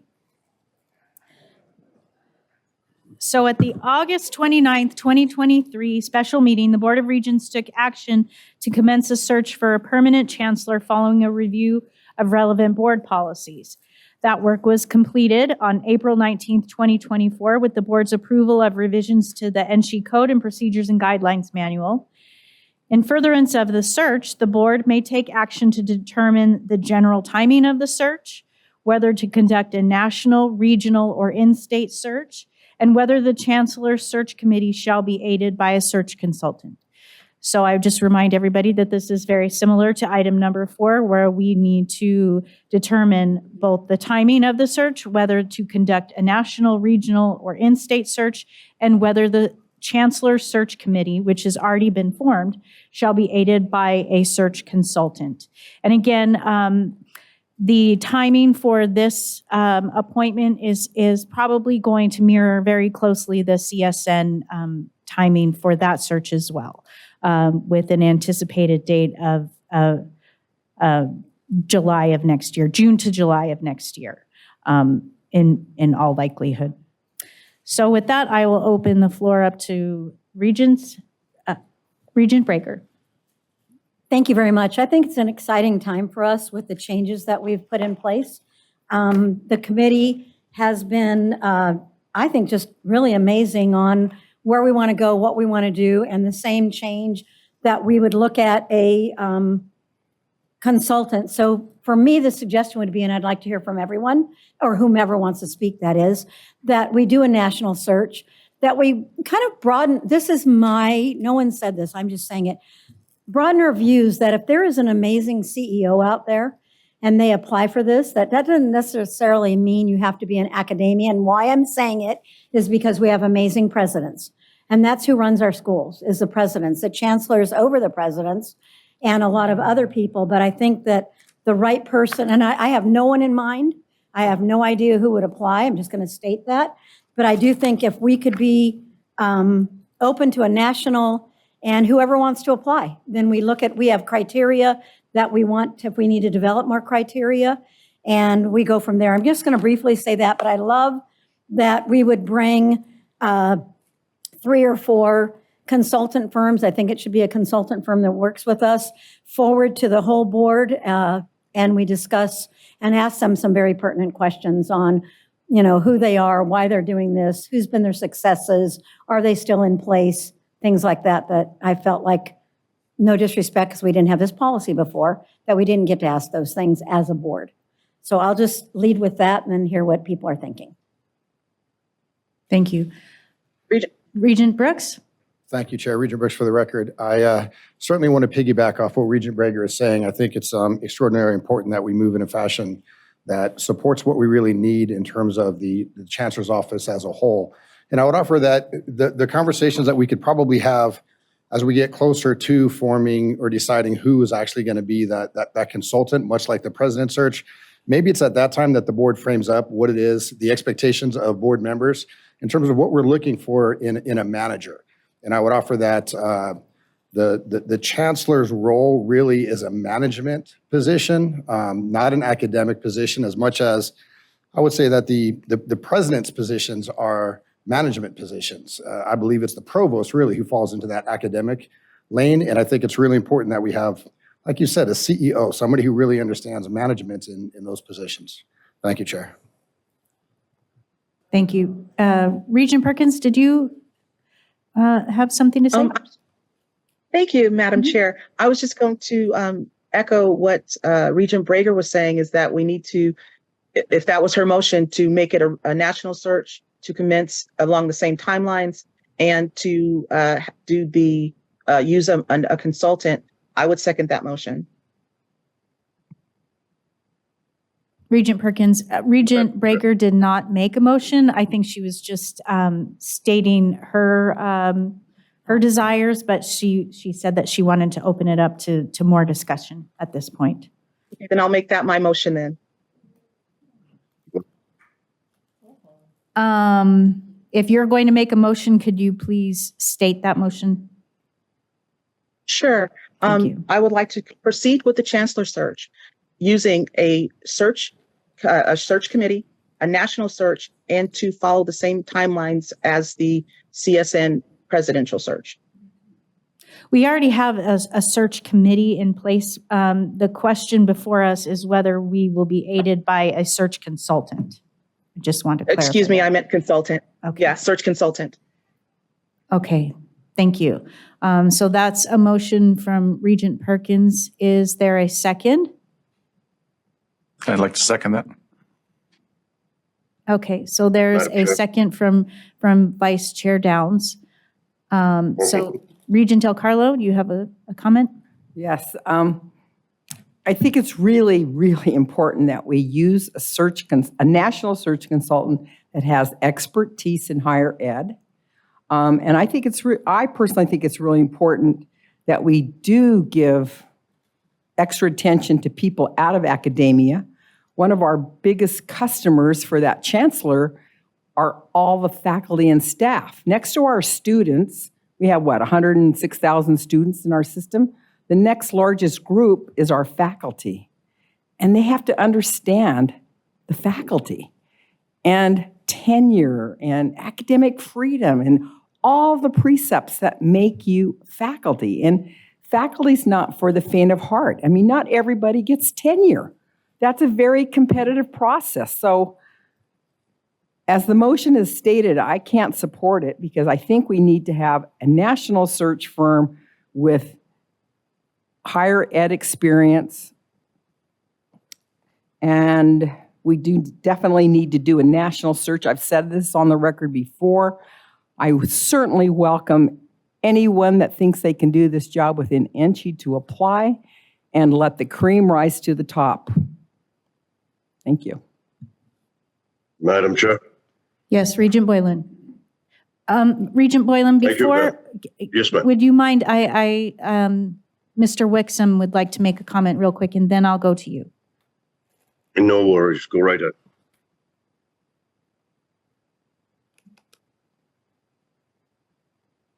Michael Wixon for the record. I need to caution the board that to the extent you begin to start talking about the profile of the chancellor, that's within the scope of the duties of the search committee. So certainly you can talk as a board about what you envision the duties of the chancellor to be, and you can generally talk about that. But again, I would caution you that the profile of the chancellor is a profile that will be created at the first meeting of the search committee when you select a consultant.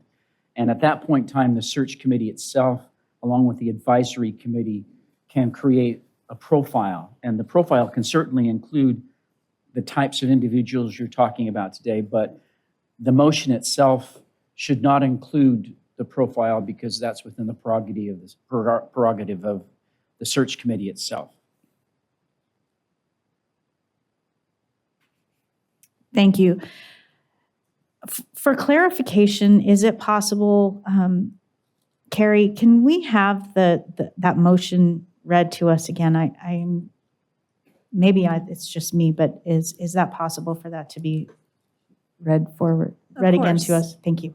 Regent Perkins made a motion to conduct a national search aided by a search consultant and to follow the same timeline as the CSN search. And it was seconded by Vice Chair Downs, excuse me. Okay, thank you. Regent Boylan.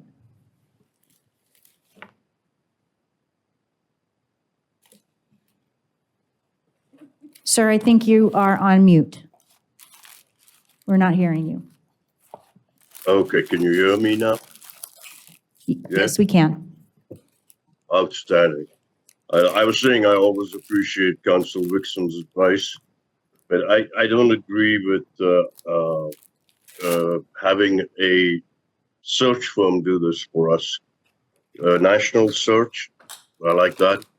And then we have a human resources department and make it open to anybody who wants to apply, and they can apply.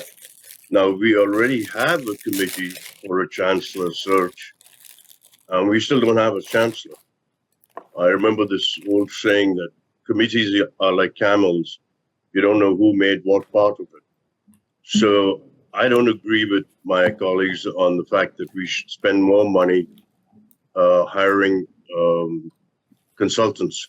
I think our human resources departments and our committee would be good enough to get us the best person. Sorry.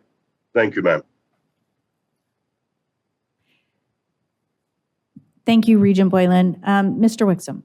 If I may, Michael Wixom for the record, I just wanted to clarify, and thank you, Regent Boylan, for that. I just wanted to clarify that the present search committee was not empowered to begin a search. And so the reason they haven't been commencing a search is they've not been given the authorization from the board as a whole to do so.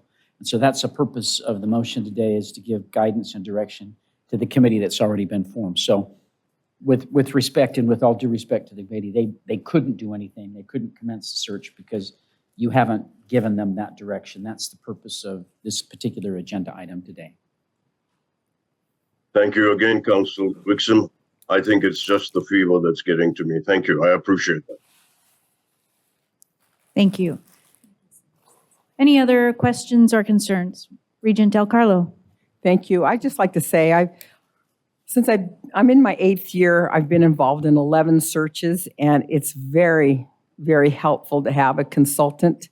And what the consultant brings is expertise of what's out there in the whole United States. The good ones have a network of people. They brought us some of the current presidents that we have that have been very successful because of their network. I mean, they are specialists in their area. I think our human resource department certainly aids in this process, but they don't have the 360 world view of the United States and who's on what campus and who's ready to be promoted, who has the expertise, say, of a President Zaragoza that came in from Alamo Community College with an expertise in workforce development. This is what the search consultant brings. So I'm not part of the Chancellor Search Committee, but the chair there is right to want to bring in these consultants, but really having national consultants especially with expertise will really bring us the real talent that's out there. Thank you. Thank you. Regent Brown? I'll go. I'm going to go to Regent Brown, and then I'll go to you, Regent Boylan. Yes, ma'am. Thank you. I really appreciated what Regent Brager said about possibly getting a few search consultants and letting the committee decide and seeing where their wins were and finding a consultant that actually works well for our system. So if that has to be part of this motion, then I don't know. Laura, I don't know if it has to. I don't believe so. As the current policy states, there's a process for bringing forward the search consultants to the committee. So I don't think that needs to be further clarified in this motion. But thank you for bringing that up. Okay. Regent Boylan. Thank you again, ma'am. I like what Regent Brager said about open it up to everybody. So I'm not in favor of too many people who are not academic, and I hear what she said. But if we go towards consultants, they are going to hang their hats on, well, we are good at these universities, these colleges, these things, blah, blah, blah. So then we really don't open it up to everybody. But if we just have our human resources and our committee, and I know Susan Brager, Ms. Brager is the chair of that committee, if we have them just do the sifting of people who apply for this position, I think we'll be better served and we will save taxpayers' money and student fees money.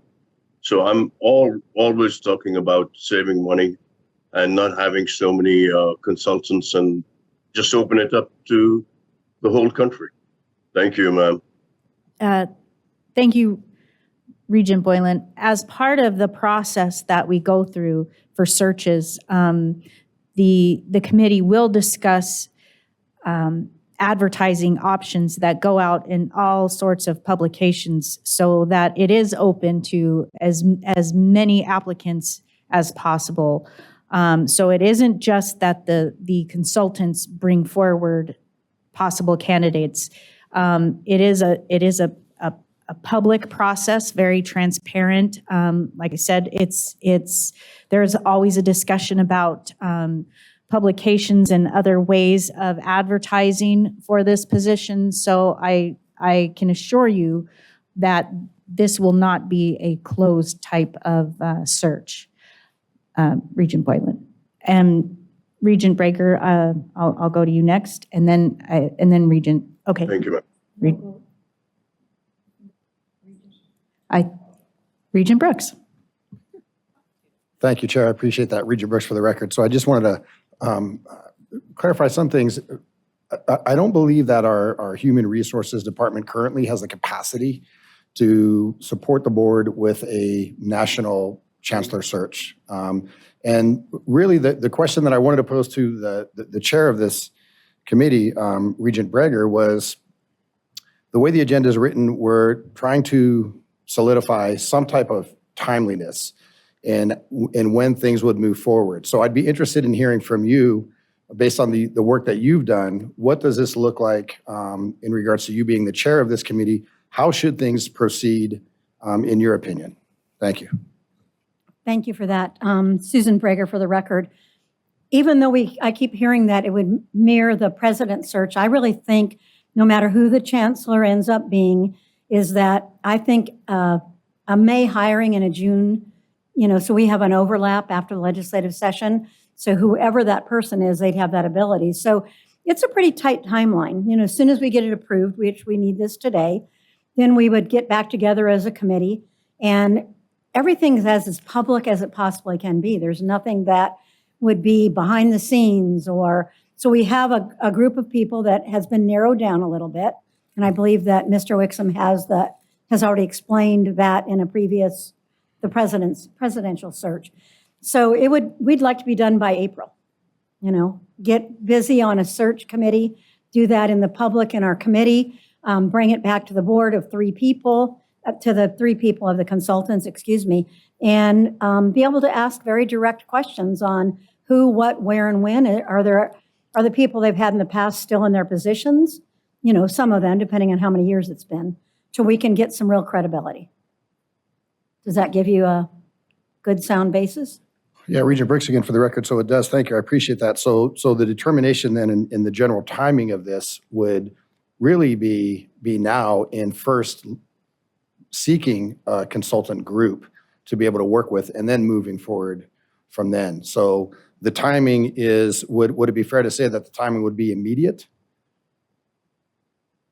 As immediate as the system works. Sure, So, that makes sense completely. I can be immediate, but right, we do have some rules and regulations here. Right, and I appreciate your. So I believe that once this is approved, then we can really get to the true timeline and let you know everything that's happening. And then the last question I'll pose to you, because you're the chair of the committee, Regent Brooks again for the record, is it that it's the opinion of the committee that we move with a national search for this? The committee did share that they would like to do a national search. It's the best thing that we can do. And then whoever, as Regent Carvalho said, or DiCarlo, sorry, I got 2 C's there. I don't usually do that. Whoever rises to the top. And the goal would be, the hope is that there would be 4 or 5 people. and no less than 3. So that I think that's going to be important. And I don't think, I hope I can say this, stop me if not, I'm usually very careful.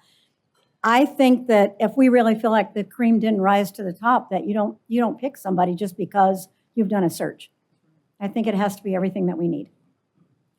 Thank you. I will clarify that the motion on the floor is for a national search, and I'd like to offer Ms. Nikolajewski to add anything that she'd like to this process, since I think you know this probably better than anyone. Thank you so much. Carrie Nikolajewski, Chief of Staff for the record. To Regent Brooks, Regent Brager can move, and so can I. So I will let everyone know here that the RFQ is drafted, it's final, it's ready to go out, and can go out as early as 1st of June. Regent Brooks, for the record, thank you for the clarification. Appreciate it. And Regent Brager, just for follow-up, I didn't want to commit Carrie if she had still had something to do on it. So I'm glad she spoke up. Thank you. I think at this time, Madam Chair. Yes, Regent Boylan. Thank you, ma'am. Through you to Regent Brooks. Well, Regent Brooks, are you saying, and I think I didn't share this right, but are you saying that our human resources department is not qualified to do a search like this? I agree with you. We've got a new HR person, but I agree with you. But are you saying that also? Then why do we need to have all these consultants and spend all this money? That's my question. Regent Brooks, for the record, what I said was that the capacity to do this, I don't believe exists with the Human Resources Department at this time. And therefore, the best approach for the board to move forward would be to seek consulting firms and choose from a firm to help support the chancellor search. Thank you, Regent Brooks. I appreciate that. Yes. Thank you, sir. Thank you.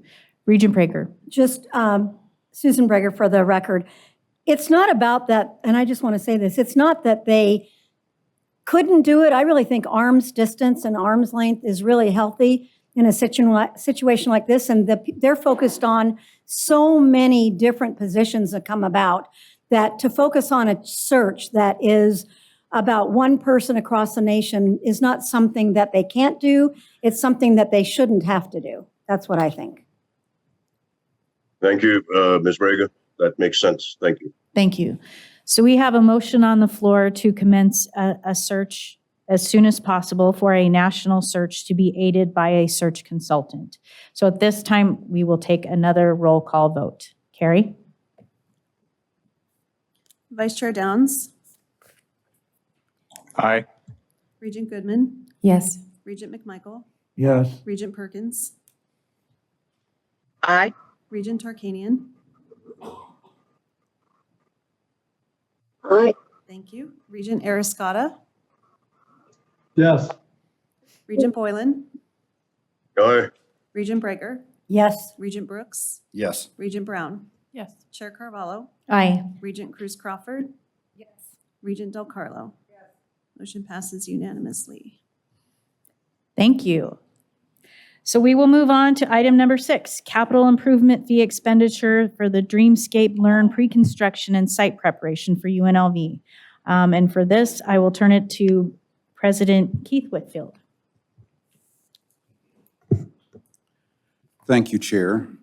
We're excited about the introduction of a cutting-edge technology to enhance student engagement, and particularly one of our highest priorities, which is student success. Our aim is to orient the entire university towards an emphasis on immersive learning that puts the student front and center of the experience and makes the student an active explorer of knowledge. There's significant empirical evidence that this approach results in improved student performance, especially in STEM disciplines, and for underrepresented students. For example, at ASU, a comparison between the Dreamscape Learn and regular sections of an introductory biology course showed that despite similar student profiles, those in the Dreamscape Learn section were 1.7 times higher to earn an A in their assignments. The Dreamscape Immersive Learning Center at UNLV will be at the forefront of that student experience as our faculty start developing virtual reality content to integrate into their courses. It'll be located on the second floor of the Lead Library and intended as a nexus of innovative learning and pedagogical development, which has been going on at Lead Library for a while and under the lead of Maggie Farrell, our Dean of the Libraries. We've already assembled faculty teams to work on content creation. In phase one, we'll require the design and construction of a custom-equipped space of approximately 4,000 square feet. Virtual reality classrooms have unique specifications to accommodate the technology, sound effects, and haptics for a truly realistic experience. We estimate the cost of phase one to be approximately $2.5 to $3 million. As an update for phase one, design documents and the pre-construction phase have reached 60% completion, and the progress continues towards beginning construction in early July of 2024 upon approval. Once the space is ready, phase two and phase three, procurement and installation, will proceed. With the generous participation of the UNLV Foundation, the funding for those phases will be covered. The construction is set to finish in late November 2024, enabling Dreamscape to then install their equipment. 5 faculty members have already been working on their storyboards and using the technology, and will be using the technology as early as January of 2025. The goal is to start offering these classes in fall of 2025. With this, I offer this for your consideration.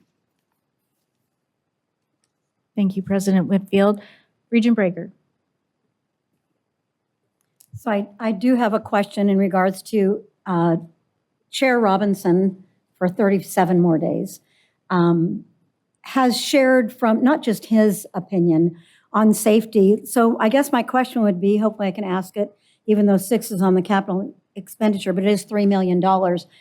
So are there separate funds or funds that we can show the different safety things, the way a door locks, the way that the speaker, the message would go out, God forbid if it ever happened again, to where they can feel when school starts in August, and school is kind of ongoing and people on the campus, that their safety, whether it's more officers on campus, whatever those safety commitments can be, I want to be able to vote appropriately, but I also would like to know the commitment and what can be started and continue on through the school year, let's say.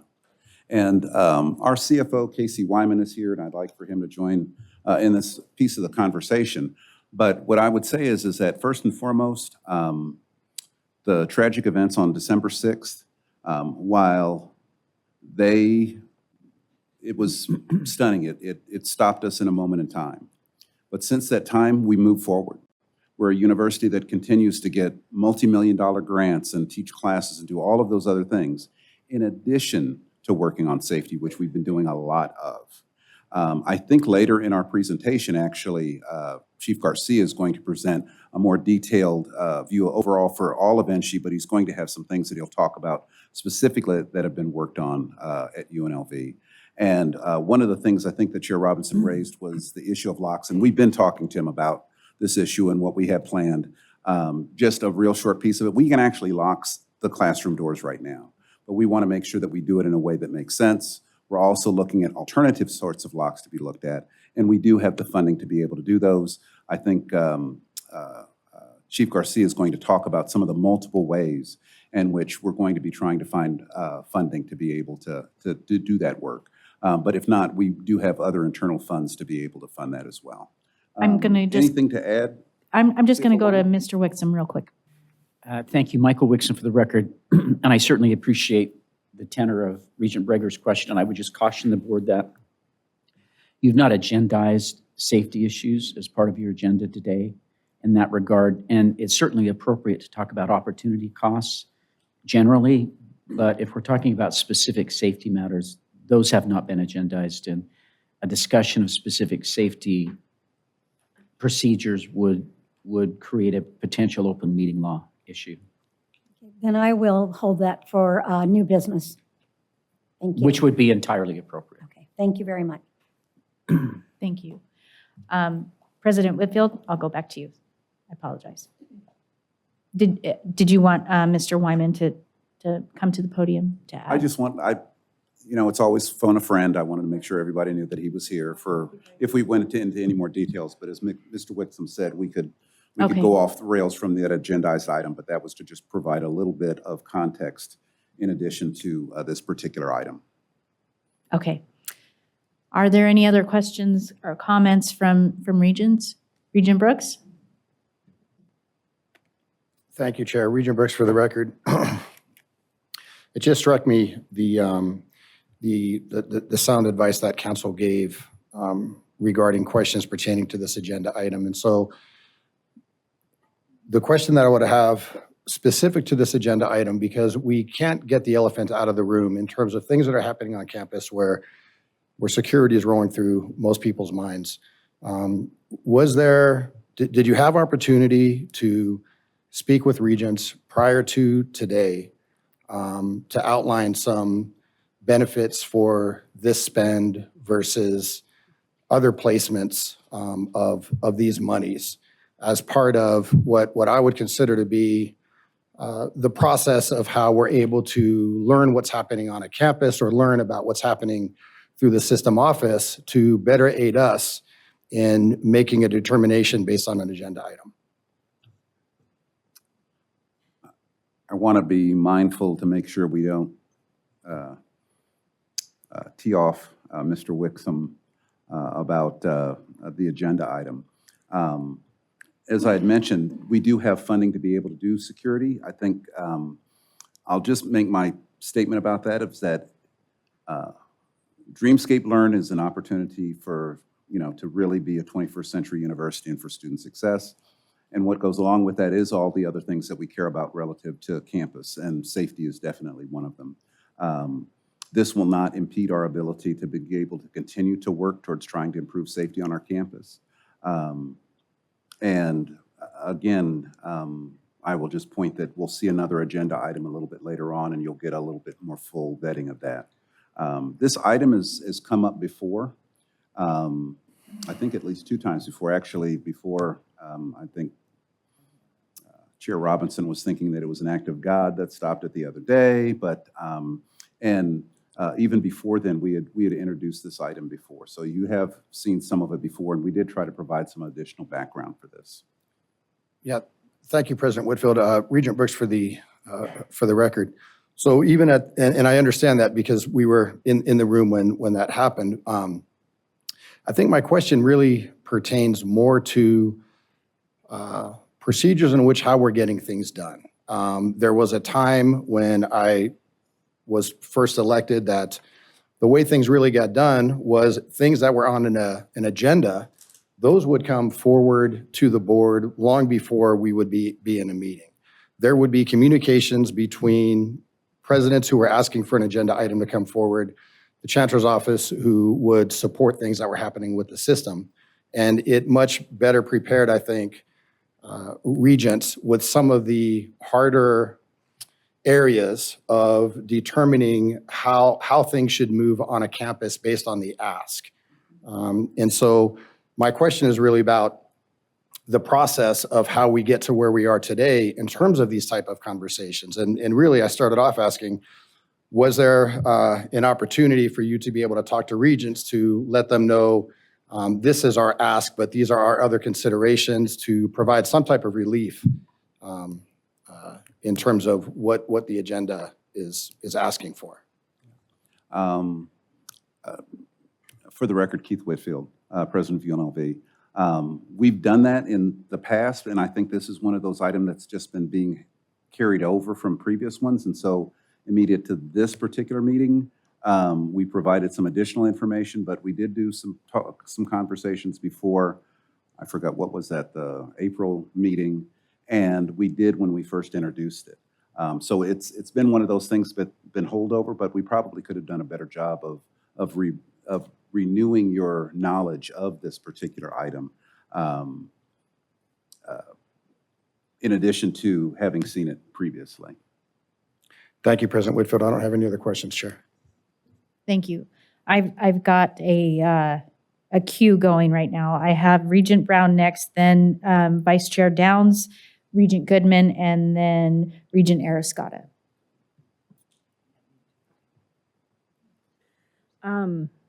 Regent Brown for the record. Before, what is it, force majeure? Is that the legal term? I had more notes at that last meeting. Can you tell me how much money we've spent to date on this project?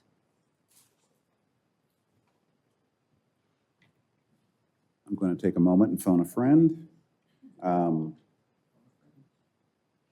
And I believe what he's going to provide you is some of the preliminary work that's been done, mostly design work. You've seen it before for all of these projects. You start with the design, and then you get to the actual capital costs that costs if you're building a building or building out a space. And so that has been what we started with. Because it's my understanding that we've had to like sign a contract, or we've had to put some money towards like securing this partnership.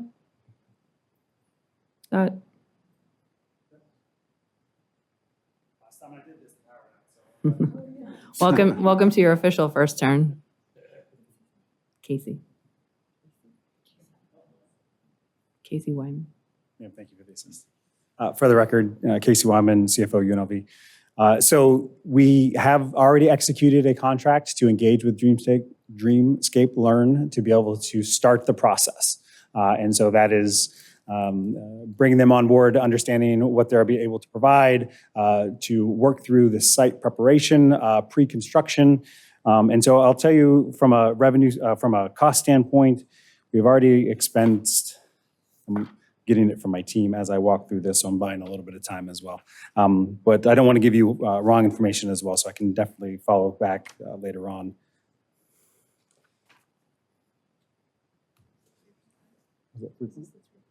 Well, so there's a total cost of $3.96 million.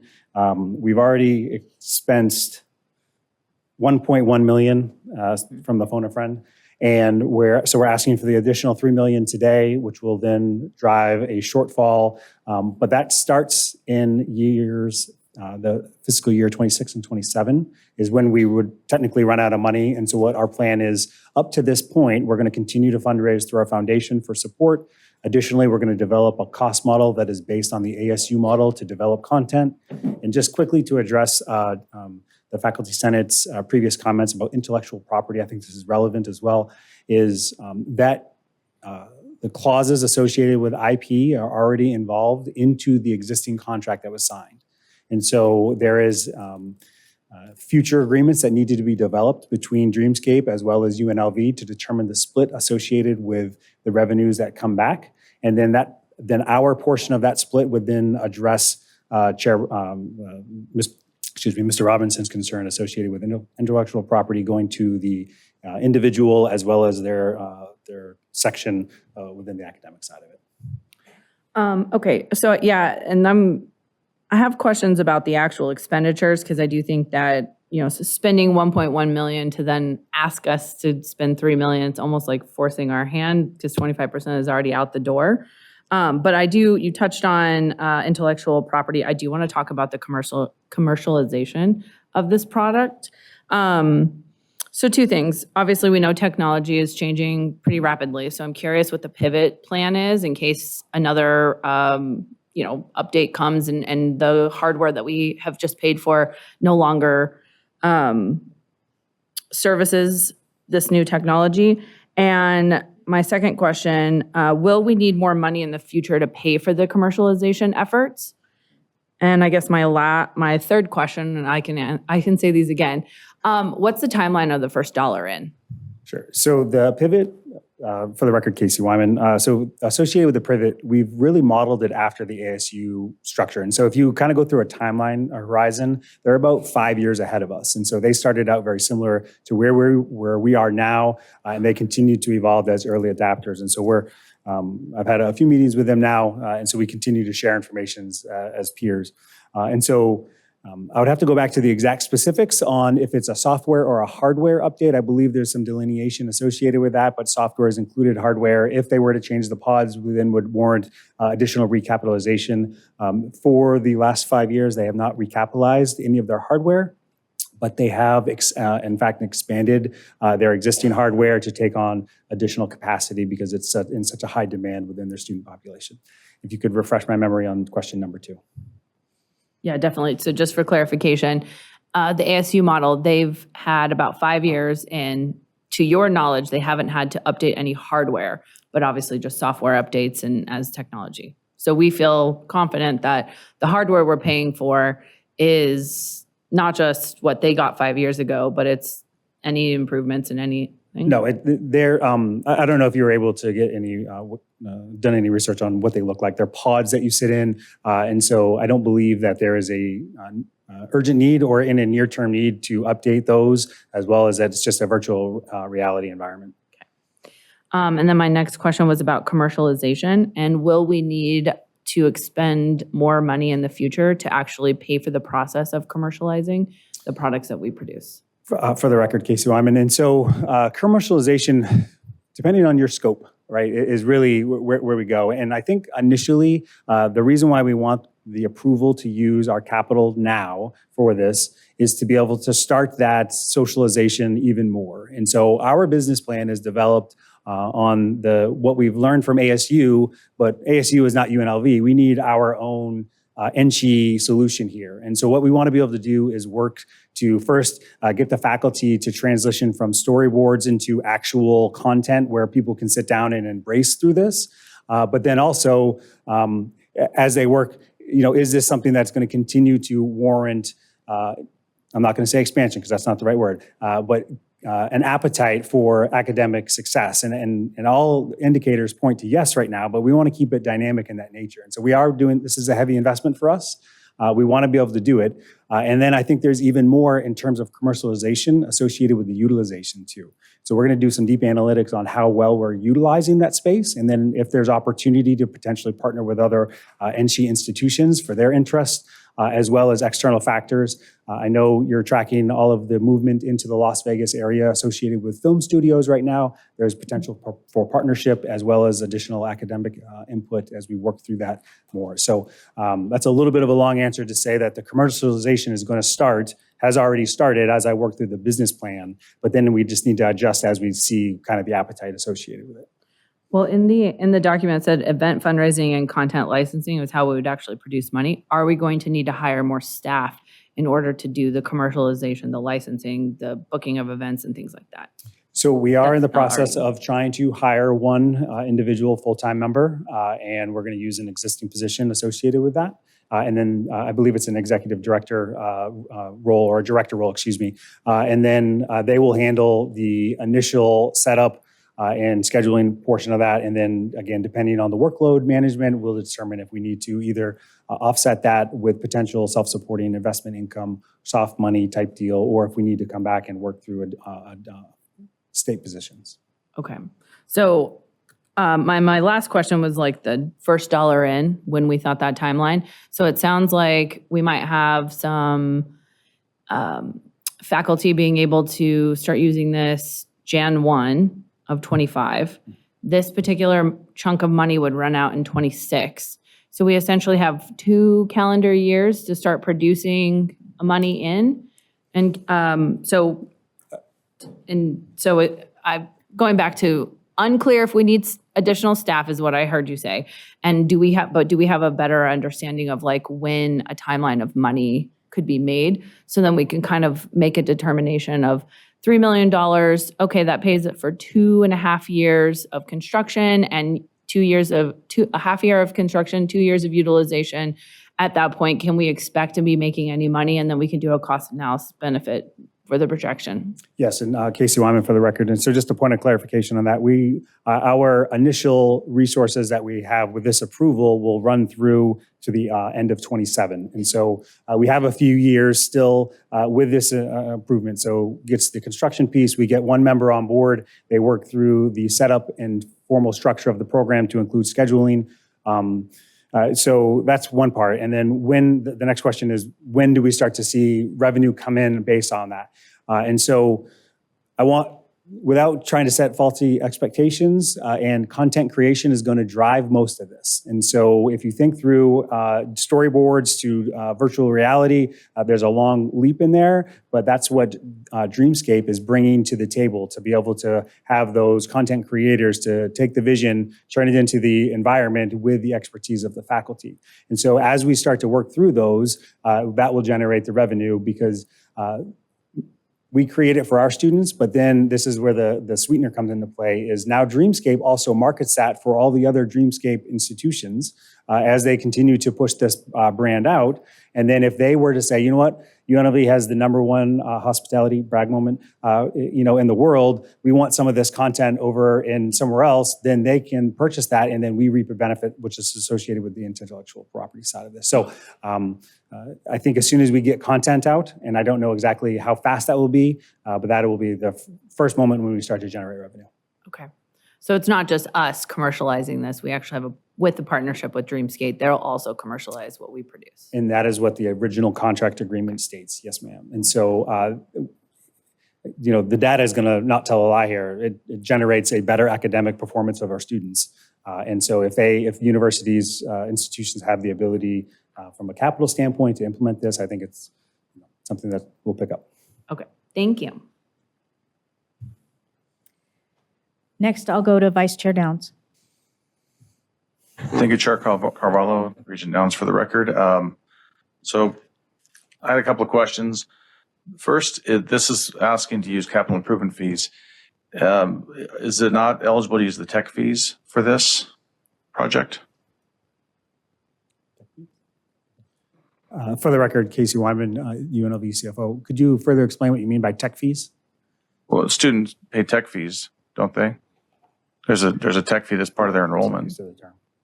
So Regent Downs, for the record, Patty Charlton, Interim Chancellor. So the $3 million before you today is a capital improvement item as it pertains to capital construction and planning, design, infrastructure to install, and correct me if I'm wrong, Vice President Wyman, but actually to install the pods and the virtual reality setup. So this would be capital construction, which would not be associated with technology fees. Okay, thank you. And then my next question is, how many students, when this is put together, how many students would this benefit initially? I mean, what is the number? I heard something about 16 pods, but if you can elaborate on that number. Yes, for the record, Casey Wyman, CFO, UNLV. So initially, we're building out the pods, but ASU was able to share some of the class timing. How long does a student sit in a pod really determines what's your throughput for student interaction. Ms. Marta Miana was actually able to provide some historical data that she received, although she's not here today, that we can get up to 64 student throughput and 15-minute increments per hour is what she was able to discern through her interactions with ASU. So up to 64 per hour with the current model and construction base that we have. Okay, thank you. And I am just curious, you mentioned the 1.1 million that you initially put out there. What was the source of those funds? Was that the foundation funds or? For the record, Casey Wyman, yes. Okay, thank you. Thank you. Next, I'll go to Regent Goodman. Thank you. I guess first of all, I adore Dean Farrell. I think she's amazing, and I love the library. Thank you for all the work you're doing. My concern is that I'm being asked to we have students here today talking about they don't feel safe. We have parents coming in saying that they don't feel like their kids are safe. I won't go there. I won't go there, Mr. Wixom. I'm just saying that I'm hearing some things that are being said, and yet I'm asked to vote on a $3 million item, and $1.1 million has already been expended. So for me, I don't know why this is before us. My hands are tied behind my back. How do I say no to something like this when when you've already spent $1 million? I mean, I think it's an insult to bring it before the board when a quarter of the amount of money has already been spent. So I feel like I have to vote yes for this, despite my respect for what our faculty senate chair, despite what I've heard from constituents. I feel like I have to vote for this because we've already spent $1 million, and how can I be fiscally responsible if I decide to take $1 million and shove it down the toilet?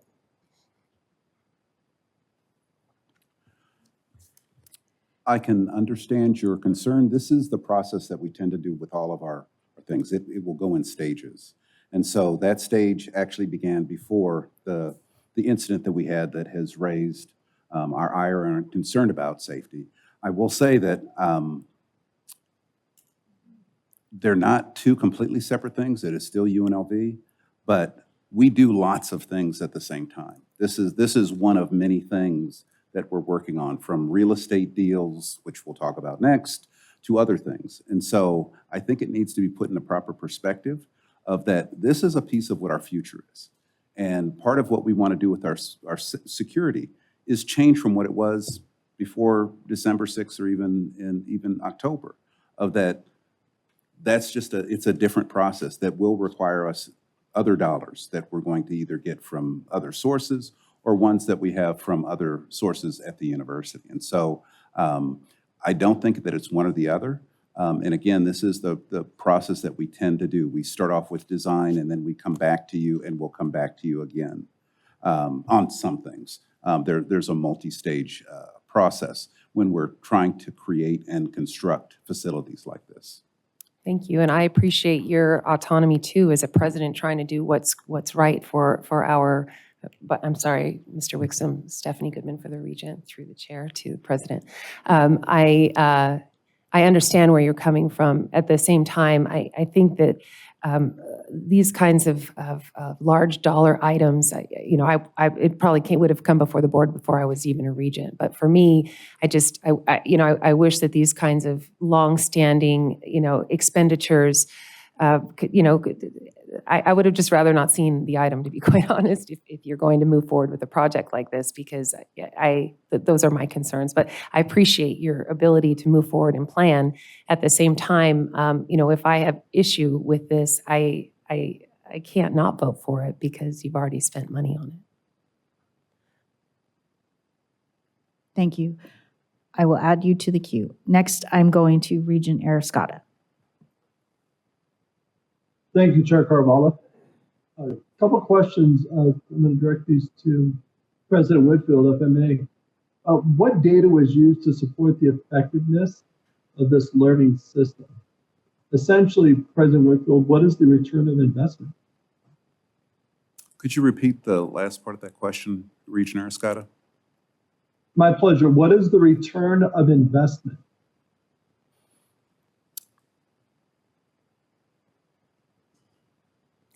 So the return on investment could probably be encompassed in 2 or 3 different areas. One of them that I would start with, and it's one that I hold near and dear, which is to be able to increase the student success for our students, particularly in STEM fields. Something that we desperately need in terms of increasing our workforce. And so having a 21st century tool to be able to increase that effectiveness is part of what goes into there. I think if you're talking about more hard line data, it is using, this is an innovative new technology, but the preliminary data looks extremely promising, particularly for being able to teach folks things that tend to be hard for kids in STEM. We lose a lot of kids that start in STEM and that they don't complete.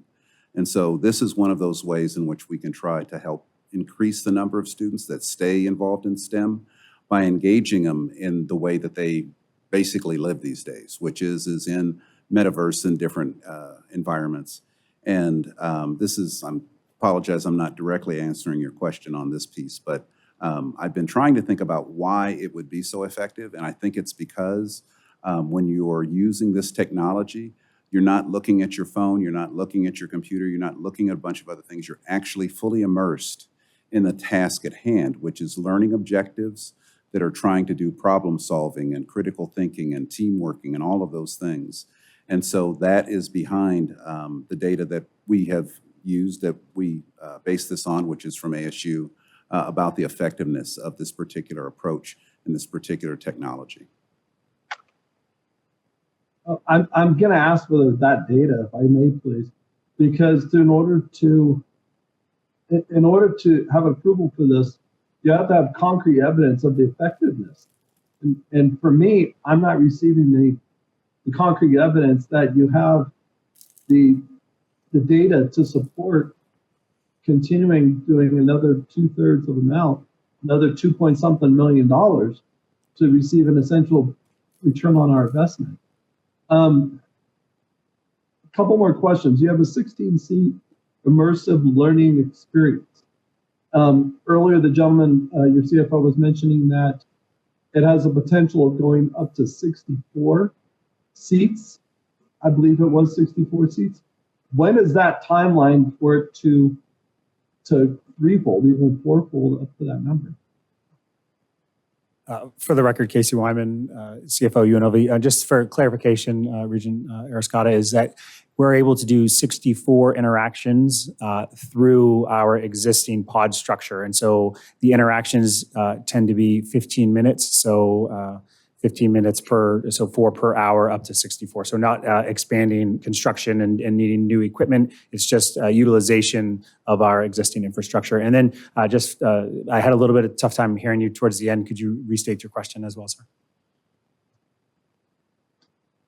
To be honest, I don't recall what my question at the end was. But I can ask, other than Arizona State University, how many other campuses are utilizing this type of learning experience?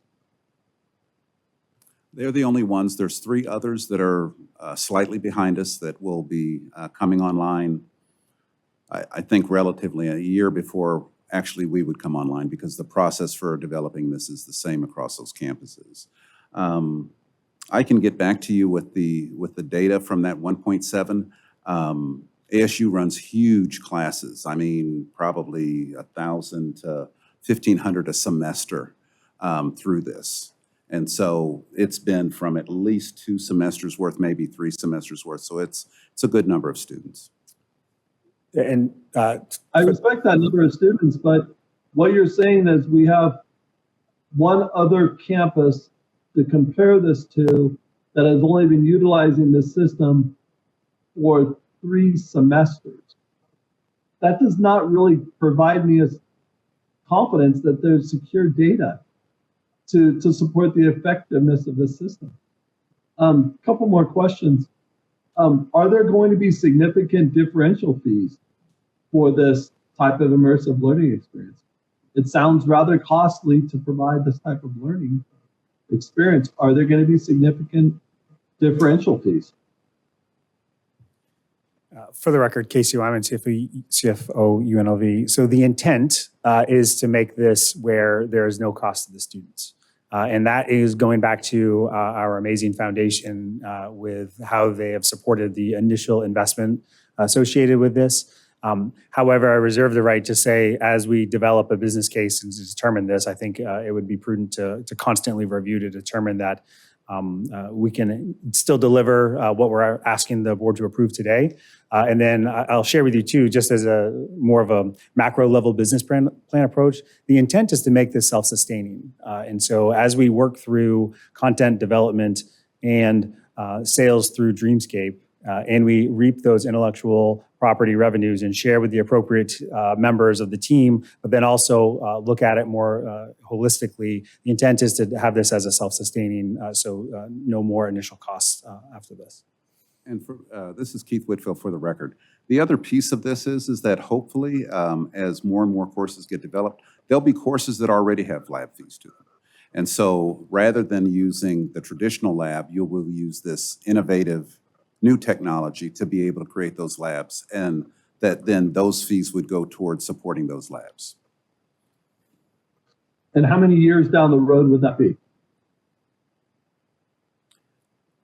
That is hard to estimate because this is in part a faculty-driven exercise, and it'll be for the faculty. I mean, the 5 that have come out and started, Basically, when we whispered it, they came running. And so we think that there'll be plenty of interest and plenty of adoption by faculty for this. But being able to tell which ones and which courses, that'll be difficult.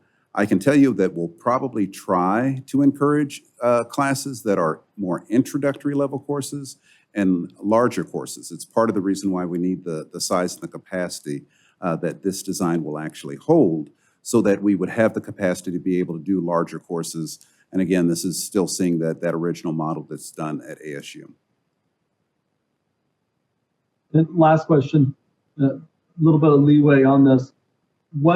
If this is approved, what is the time frame for it to be presented to academic research and student affairs?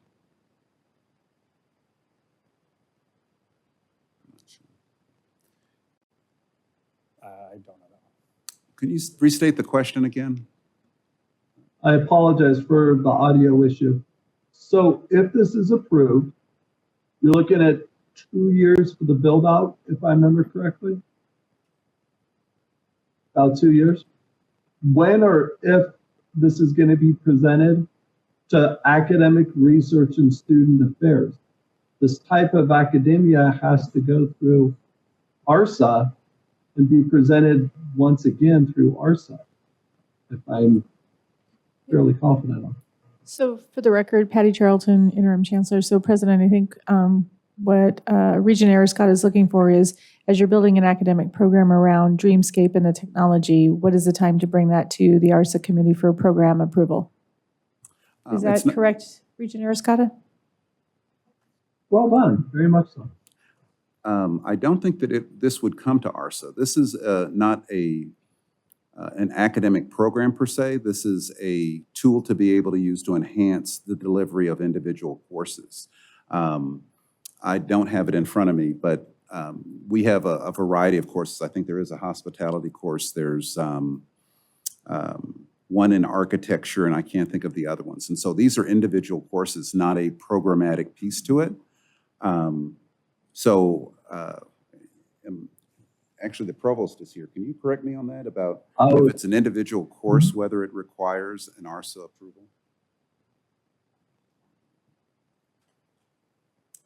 Chris Heavey, UNLV Provost, for the record. Yeah, I concur with the President. This is not the type of item that would have typically been presented at ARSA because it is just an element of already approved courses in already approved programs.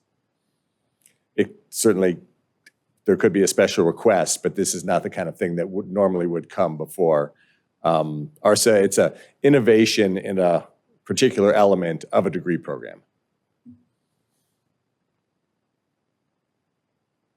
Oh, so are those degree programs only going to have 16 students, or are other students going to have to find time to utilize this type of immersive experience? I think the notion is that this tool would be available to any program that wanted to develop content for it. And so some of these programs have thousands of students, or at least many hundreds. And the courses that it's used at ASU are often high enrollment general education courses, particularly things like introduction to biology and art history, those kinds of things where people would have an immersive experience. The cost of developing the content for the courses is the content for the experience is not trivial, and so you want to do it for large volume courses generally. And then also, as the President said, opportunities to potentially market that content to other universities who would have similar courses. So, introduction to biology is taught at every university, those types of courses. Excellent. Thank you very much, and thank you, Chair Carvalho. Thank you. Next, I'll go to Regent Del Carlo. Thank you, Chair Carvalho. I had the good fortune of going down to ASU when we had a permanent chancellor. She took a group down. Some of us went, yeah, some of you are nodding your heads. And I saw this, and I was amazed by it because it certainly isn't how I ever learned. And I know that our students learn in a completely different way today. I mean, I'm a dinosaur, let's face it. We didn't have iPads and cell phones and technology when I was going to school. But, but these kids learn differently. I see this as a form of pedagogy, if I say the name right. And that's why I personally don't see it going to ARSA. I think to be a top cutting edge R1 university, this is the kind of things you should be doing. And the fact that it's going to be in the library just made my heart sing, because the libraries that I grew up with had a Dewey Decimal System and a card file. I mean, it was awful. And microfiche. Come on, I'm a dinosaur. It's okay, I'll say it. But yeah, I am. But I look at what the libraries are today. Every campus in our system has completely revitalized they don't even call them libraries anymore. They call them, what are some of the words they call them? It's a knowledge center. UNR calls theirs the knowledge center. And I know WNC, if Dr. Delpy was here, he's got a fancy word for his, and they're getting rid of the books. So this is the perfect place for this to be in the library. And yes, it is a 15-minute increment. You have 16 chairs, or they're pods. At ASU, they have, I think, 24 pods. They're able to handle 8,000 students. I mean, I see this as, we're all about equity here, right? Equity. We want to take, and this is access to me. That's our number one, first of our goals, of our 5 strategic things that we put in this board a long time ago under Chancellor Tom Riley. This is trying to reach those kids that come from the, zip code, better zip code schools say. It brings them up and levels the playing field and gives them access. And we're trying to promote STEM. I can't think of a better way to do this. I know there's money involved, and your foundation wouldn't be taking a risk if they didn't believe in this. So the fact that you've got them on board helping, I think it's great. And when I first came on this board, I'll always remember this figure. UNLV had $43 million in those student fees and we as a board were mad because you weren't spending them. And we put in a policy that you have to spend them. I don't remember exactly. You have to carry over a certain amount every year. But this is what you're using that money for, correct? So it's a perfect use of the money. So I'm very supportive of this, and I think it's great that you're looking into the future. And I like being number one, but if UNLV is number 2 on this, that's okay too. Thank you.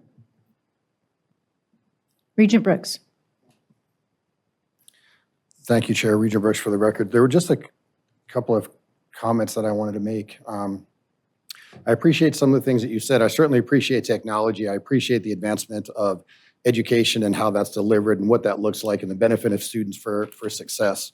But when you were speaking to us, there was something that you brought up in terms of this type of spend right now would be for the better experience of our students. And while that may be, I'm just not so sure that at this time, this is the correct spend for the betterment of the student experience. And there was the conversation about stages of what this looks like. I'm not privy to any of the contracts or things that would have occurred, so I'm not sure what that looks like from a contractual standpoint of stages and lapse of delay in terms of the project moving, then halting, then moving again. But I do know that I think there was a misstep in calculation of things, in that if there was a $1.2 million spend without conversation with the board, which is the university's purview to certainly do, without the foresight of recognizing that you would have to come back to the board to ask for another $3 million, I think that's part of the misstep, because we really don't, nobody has a crystal ball, and we don't know what's going to happen 6 months from now, 7 months from now, in terms of where our institutions are. I think there was probably a great opportunity at the beginning of this to at least have conversations with the board to let them know we're making this spend, but we're going to be coming back. We don't know when we're going to come back, but we're coming back. And we're going to be asking you for some money. Please be prepared.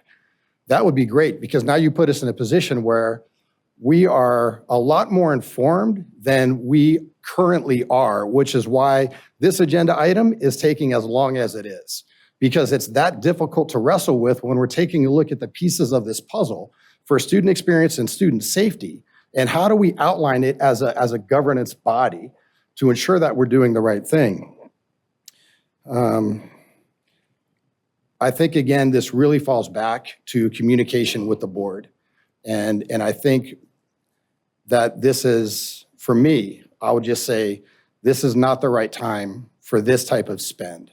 And I hope that there's an opportunity for the campus to move in a positive direction with technology, but right now may not be that time. Thank you, Chair. Thank you. Next, I'll go to Regent Boylan. Thank you, Chair. I appreciate what Regent Goodman said. We've already got $1 million in there, but I'm not voting for this because that kind of, well, we've got $1 million in there, so we might as well spend another $2 million without really good data or good analysis. That's kind of like a gambler's paradise. Oh, you know, I'm losing a wee bit. Maybe if I throw it, yeah, maybe if I throw it in. I think this is something that I'm going to vote against this, but I think this is something that should come back to us. And the board needs to be informed more about this, more communications. This kind of money, I really would rather see that $2-3 million spent on safety and security for faculty, staff, and students. So, like I said, I appreciate what Regent Goodman said, but no, I don't like, no. Sorry. Thank you, ma'am. Thank you. Next, I'll go to Regent Perkins. Thank you, Madam Chair. Waiting for my camera. There we go. Okay, I was going to start with technology. When you're on the forefront of technology, it's time to look forward, and there's not really time. If it's not at this time, then when? Another thing is, the thing that stood out to me most is that this will enhance the student experience. And us as Regents, that's our major, that's us. That's what we're supposed to be doing, is enhancing our students' experience. And the statistics from ASU, which is one of our aspirational institutions, says that this will increase the ability of students to be successful.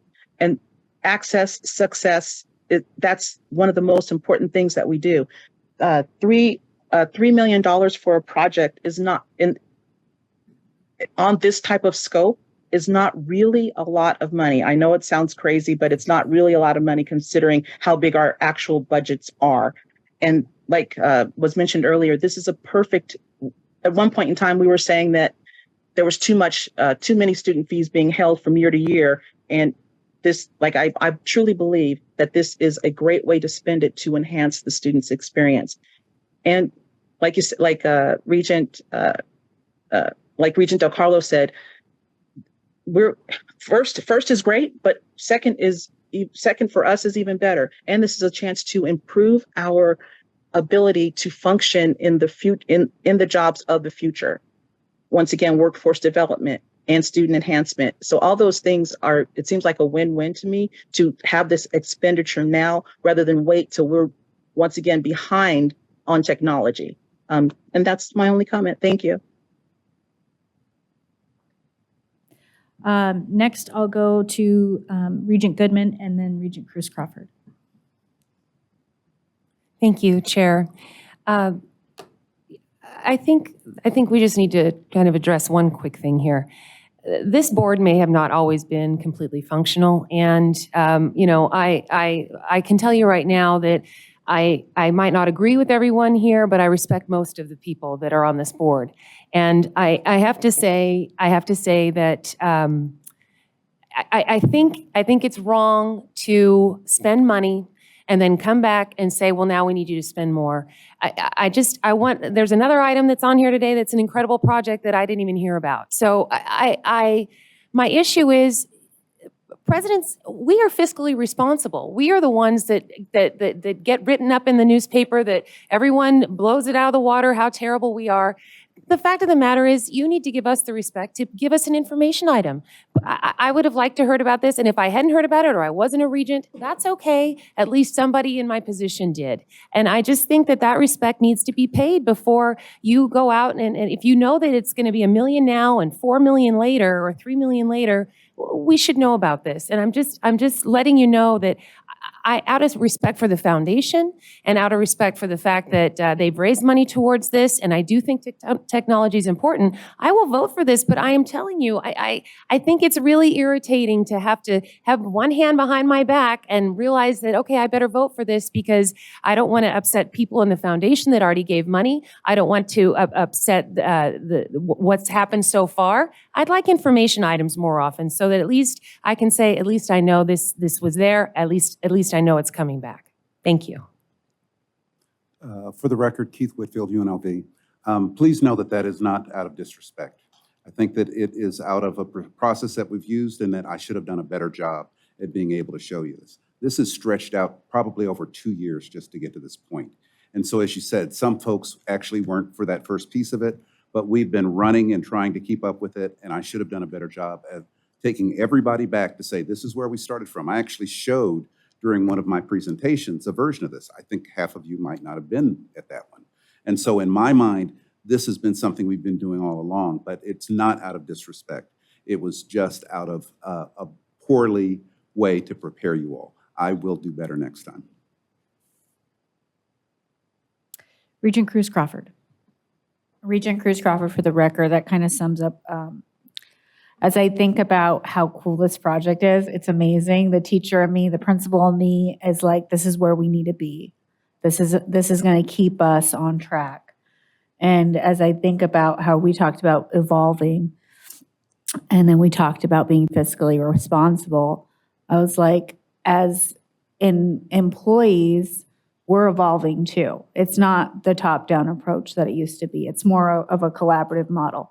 So I don't think, President Winfield, you did anything outside of the norm. You followed the process, and that makes sense because that's the way we do things. But now, as constituents, we want to be involved in the decision-making process. And I think this is a great lesson for everyone in here to be more collaborative in these discussions and being fiscally responsible within our decision-making process, trusting, creating trust in relationships.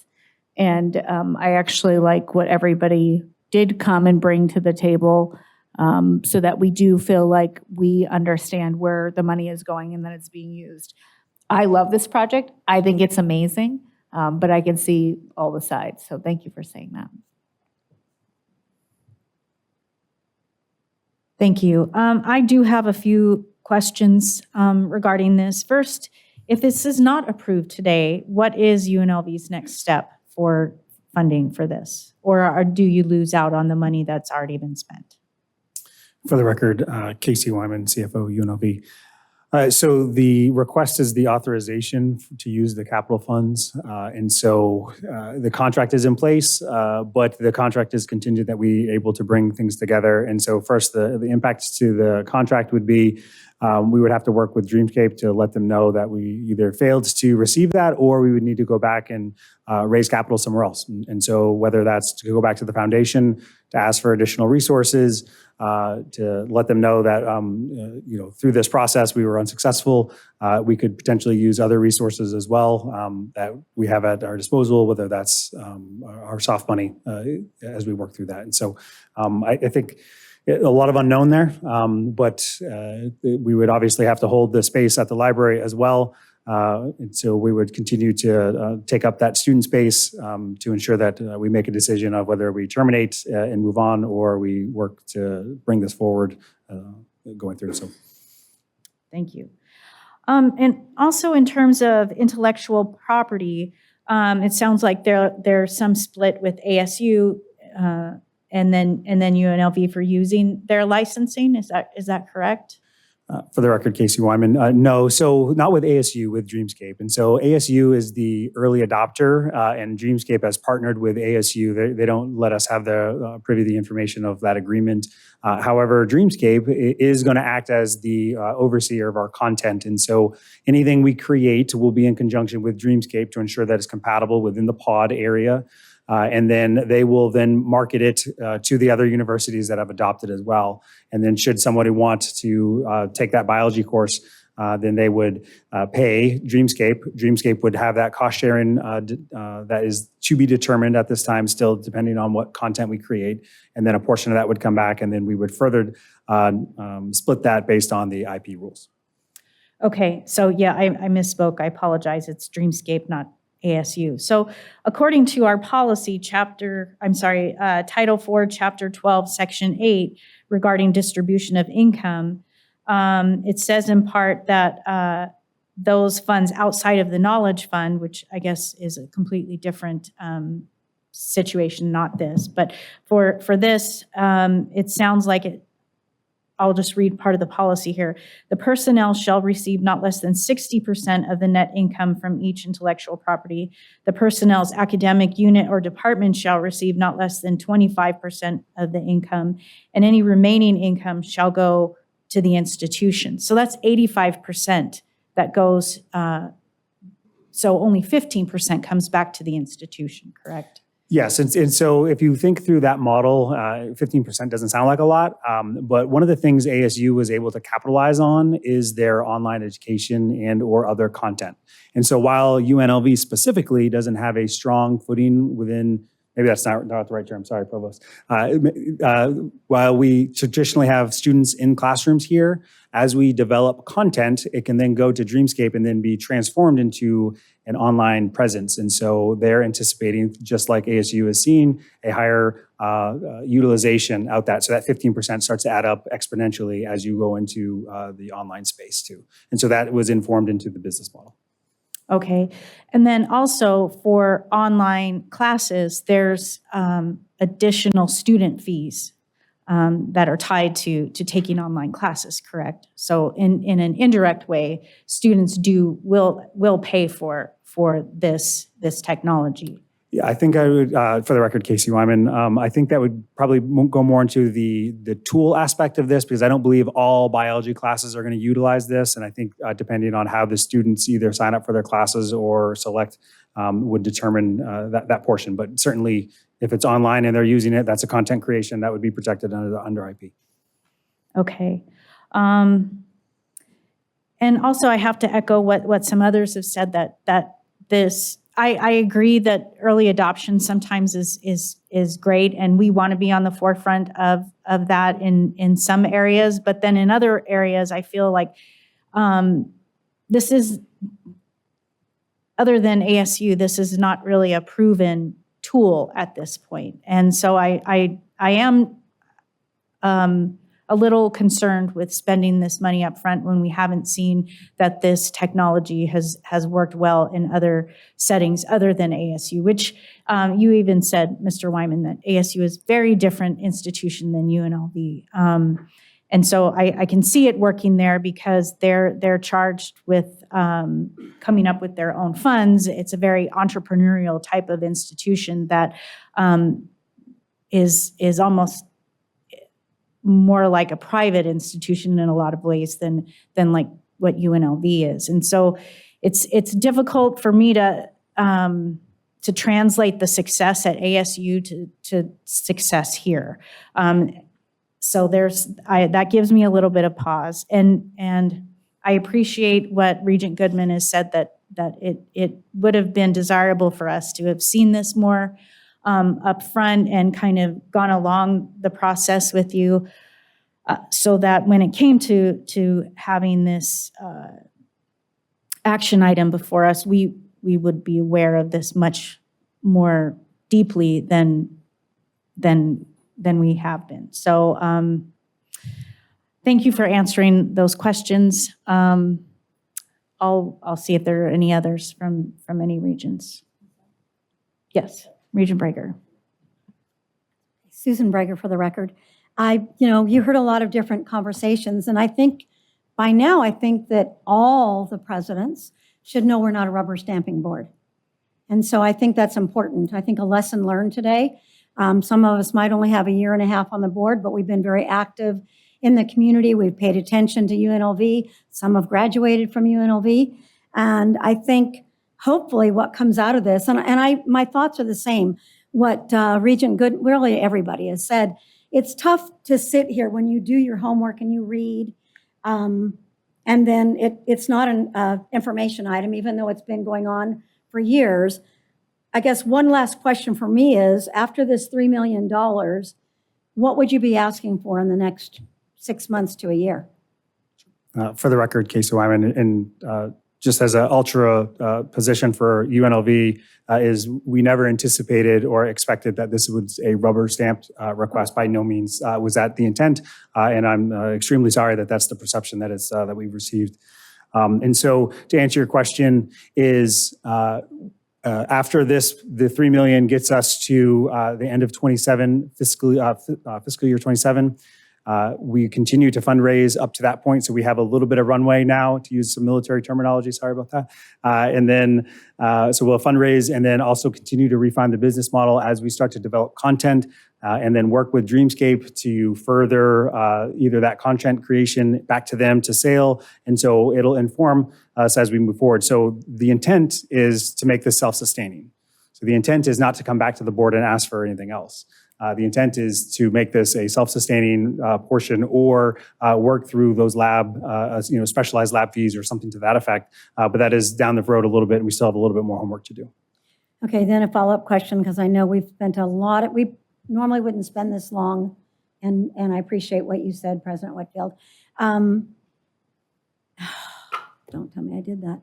What, when would we get, I guess just giving $3 million more dollars, when would you come back? Can we say like in 6 months, and in 6 months again, we need updates? I think that just because something might be given, and I'm not happy about particularly possibly voting yes. I'm still rolling around in my head what I want to do. I think we should have updates, because then it's just when you said 2027, I'm probably in my last year then, if I don't run again, and others are either coming and going at that point in time. You want to keep a momentum that a new board would have equitable situations along the way to either follow what's happening or know where it's going, so they're not hit with things, all of a sudden you're making a $3 million decision. And I didn't mean you did anything that made us rubber stamp. I've seen that happen, that people get comfortable, presidents, and think like, oh, they'll just do it. Well, you've seen this board doesn't just do it, because we take it serious. We represent the people of Southern Nevada. So that was just a point. And I will tell you this, if you were I'm just going to say it, if you were standing up there as a builder in a county commission, you would withdraw this today and come back another time. So anyway, that's how it would work there.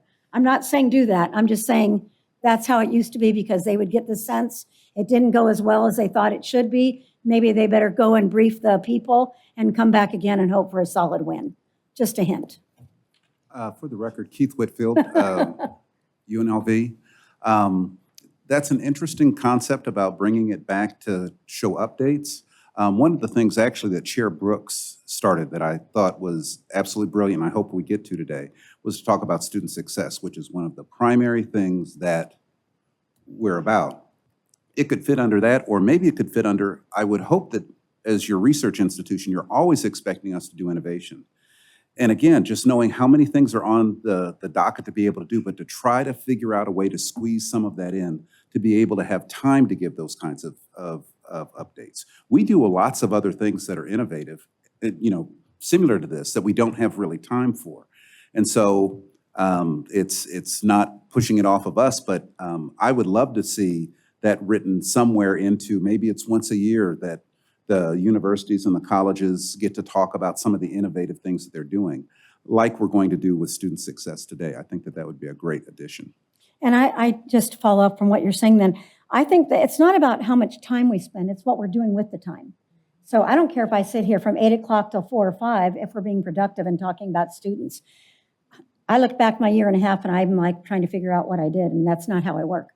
So I'm not used to that. I'm used to being productive and accomplishing something. And I know you're accomplishing things and kids are graduating, but for me as a board member, I just feel like, can we talk about students? I mean, I don't care if they're 50 or 18.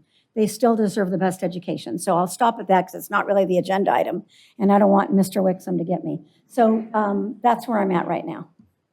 Regent McMichael. Yes. Let me get this straight. Now, what would be the harm in not voting today? Now, let's say we're going to request that you seek funding additional funding from other resources, and we give you like 90 days or 6 months to accomplish that, what would be the harm in the delay? For the record, Casey Wyman, CFO, UNLV. So it's risk in association with, we have resources now available to us that require board approval to execute. And so if I were to go back and then say two other, opportunities, whether that's the foundation or whatever it may be, there's a chance they could say no as well. And so we currently are under contract with DSL, Dreamscape Learn, to be able to work through this piece. And then that's just kind of the pre-phase one opportunity. And so if we aren't able to secure funding for construction, then there's a potential it could turn into a sunk cost, which we would have to work through that. I'd have to go back and do a little bit of research to give you a fully informed response, though. Okay, well, I'm not saying that we're going to say no. I'm just saying that there's a possibility that they could say yes and apply additional funds towards this project. I mean, the question has to be asked. That's why I'm asking you if we just delay the vote and have the request go out and see if there's any feelers out there that additional monies can come forward. I would feel a lot better knowing that we got a yes or no answer to that.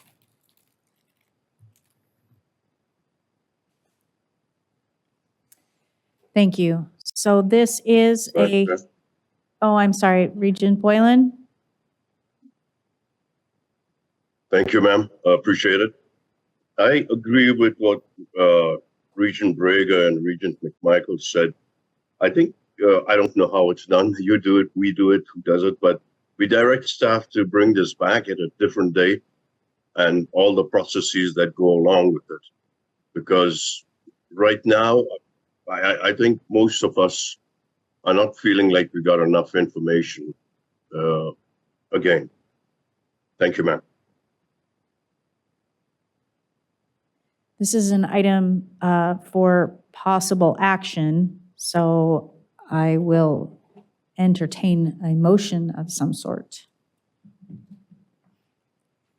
Madam Chair? Yes, Regent Boylan. Madam Chair. Thank you. It was really a question. How does this work? So, because it's an action item, we cannot have this brought back to us on a different date? Is that what you're saying? Mr. Wixom, could you help me here, sir? I love you, Mr. Wixom. Where are you? Oh, there he is. Okay.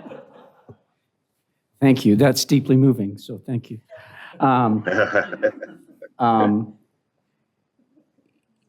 The options for the board today are to approve, to disapprove, to table, or to move to a certain date. So if you table the item, then it would require a 2/3 vote to bring it back off the table. You can move it to a certain date, which would require a majority vote. You can move to approve or you can move to disapprove.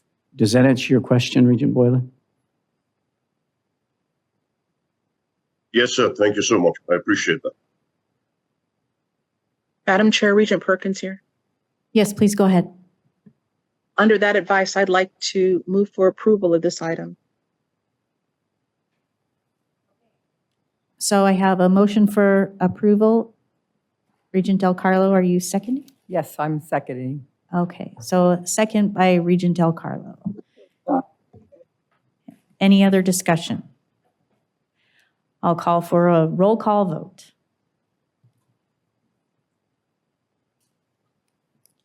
Regent Goodman, Yes. Regent McMichael, No. Regent Perkins, Yes? Regent Tarkanian, Yes. Regent Ariscotta, No. Regent Boylan, No. Regent Prager.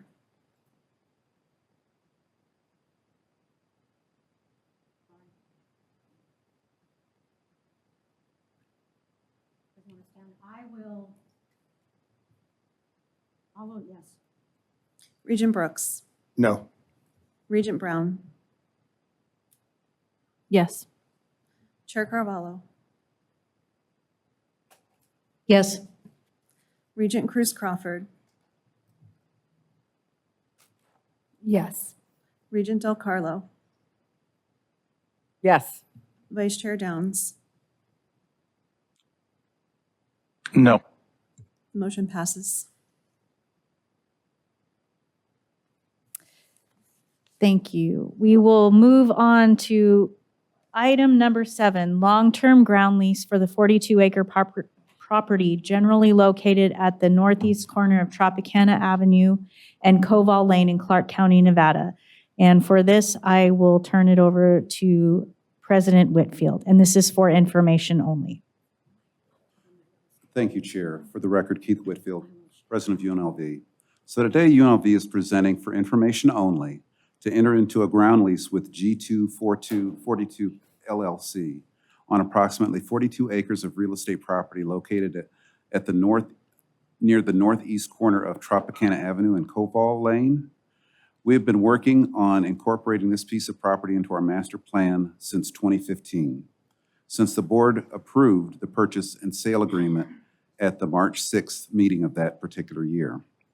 Since then, UNLV is engaged in a deliberate and extensive process for ground lease for the property to provide long-term, significant, consistent, and meaningful revenue to UNLV. This led to the public request for proposals whereby UNLV selected G242 LLC as the party having the most advantageous proposal for the property ground lease as it generates significant and meaningful revenue for UNLV. With this in mind, I humbly offer this item for your consideration. Thank you, President Madam Chair. Whitfield. I'm going to go to Regent Brager, and then I will go to you, Regent Boylan, and then Regent Brown. Thank you, ma'am. So this item for me, and guess I'll cut to the chase, is going to be an absolute no at this point in time. I think it's too soon. And in my real life world where I actually earn a living, I did go speak to a number of builder developers that I have very great relationships with.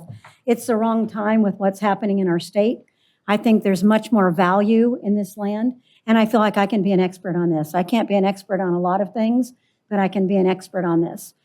So I did a lot of homework on this, and I do believe that in the future with the baseball, sorry, my grandkids play softball, baseball stadium, and other things that are happening within our community would be a greater and better use. And then I guess one question that I would offer, when was a competitive solicitation process done?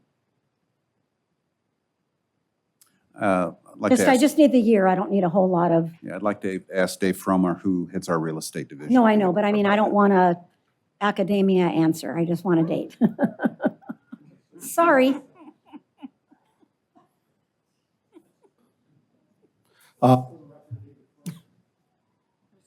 Tricky here. There we go. Good afternoon. For the record, David Fromer, Associate Vice President, Planning, Construction, and Real Estate. I am an architect by trade, not an academic, so a simple answer is the solicitation process was done in 2022 through 2023, and then the negotiation occurred after that.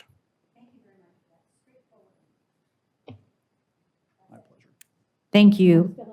I'll go to Regent Boylan next. Thank you, ma'am. I'm a little slow at that today. I have a few questions, and if you will bear with me, I even typed them out this time because this is extremely important. Huh? Okay. All right.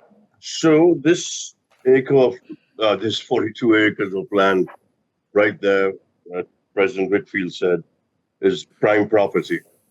And it was used by the, if I'm not mistaken, Formula One racing to hold their stuff, blah, blah, blah.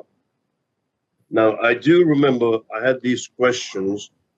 When were these RFPs put out that we got this one company that the university is now saying is going to get this for 90 years? This property cost us $50 million, right? And now we're going to give this to some developer for 90 years. So when were these RFPs put out, and was the board aware of that? Because when I spoke to someone, and I won't mention names, I was told that the university has no plans for this property, and that the only thing going on there is the Tropicana is going to be lowered and blah, blah, blah. And then suddenly this becomes an agenda item. And suddenly we've got RFPs that have gone out and someone has already been told that you will get this. And there's the same people who own a lot of land across from UNLV, and they've done a lot of work for us. So when was this RFP, this RFP put out? That's my first question. You can see that I'm confused, and to me it's smelled. So I want to find out what happened here. Yes. Thank you for the record. Thank you for the question, Regent Boylan. For the record, David Fromer, UNLV. The RFP went out in late October 2022. A Regents alert was issued from UNLV prior that month, notifying that the RFP would be put out. Okay, thank you. So the RFP was put out, and then you eventually decided that this company A was chosen. Now, once you decide that this company A was chosen, not company B, because I have a company B people that came to me and they were really interested in this property, my constituent. So is there any way that we can get an idea of what company A is planning to make on this over the next 90 years? How does this benefit UNLV? Help me with this. Yes, thank you, Regent Boylan. For record, David Fromer, UNLV. The benefit to UNLV and really the premise of the RFP was that UNLV had purchased this land in 2015 as a strategic asset. It was certainly in the discussions when stadium development was going on. It was one of the sites in consideration. It wound up not being the selected site. When UNLV did the master plan, there were a few options that we developed. One was the stadium option. This was back in 2015 when we purchased it. Another one, we called it a campus village option, which was more along the lines of monetizing the asset. It also had the potential for some university space if desired. The RFP was written around the premise that UNLV was looking to monetize the asset to create revenue from that asset that we held, but had not created any significant revenue streams from, to help invest in other campus priorities. So the outcome to UNLV of this RFP is that over a long-term lease, UNLV would, based on a fixed payment schedule, would receive about $1.25 billion of income over that 99-year period. The RFP and the contract also specify that UNLV would retain ownership of the asset. So we would own the land, we would generate lease income, ground lease income from the land, and then at the end of the term, the improvements would become our property to do with what we wish. That could include managing them ourselves. It could include leasing them out to another entity to manage them for another period. It could include redeveloping the property. So those options would all be available to us at the end of the 99-year term. Thank you. So let me get this straight. So when I spoke to this person at UNLV, there was no plan to do anything with it, according to this person. Now you're telling me there's a plan to make a university village there. And that's exactly what Company B wants to do. And I think I mentioned it, because they want to make a village there. Kind of stinks to me. It's kind of weird. So what was the criteria in the RFP? And is it possible that we could put out these RFPs again, or this is written in stone? And I need more answers to this. I think most of the regions don't know what's going on here. This hit us like a ton of rocks suddenly. Yeah. Oh boy, bada bing, bada boom, and now it's an agenda item also. And then like the bald guy there, what's his name? Robinson. He said it was an act of God. It was stopped last time. Welcome to the Brotherhood, Bald Brothers. Okay, so it was stopped by an act of God last time, and then it dragged on, and we didn't know when this is coming up again. I'm still not satisfied with the information or things that you're telling me. So there was $50 million. I remember that. I'd like to see this get kicked back to the drawing board. I believe the Regents should direct UNLV with the understanding that the Regents be involved in any proposal and plan and bring it before the board. That way you don't have Regents like me who are suspicious. You know, I'm like, oh, wow, what happened here? Then you can say, well, you had a committee, you had a subcommittee, the Regents were involved, so who the hell are you to question us, kind of thing, right? So I'd like that, and with the understanding the Regents be involved and plan and bring it before the board into another RFP that is university focused to benefit the students. This village that Company B is planning to do is beautiful. I got all the paperwork, photographs, everything that they're going to do. If I can, pardon me, Regent Boylan, that clearly is beyond the scope please of the do, agenda item. So you're talking about a proposal that isn't before the board. So you can address your comments certainly within the open meeting law to what's before the board, but not to any other proposal. Okay, I won't talk about that proposal and I won't show pictures about it, but I can talk about it because it's an agenda item. Thank you. I love this guy.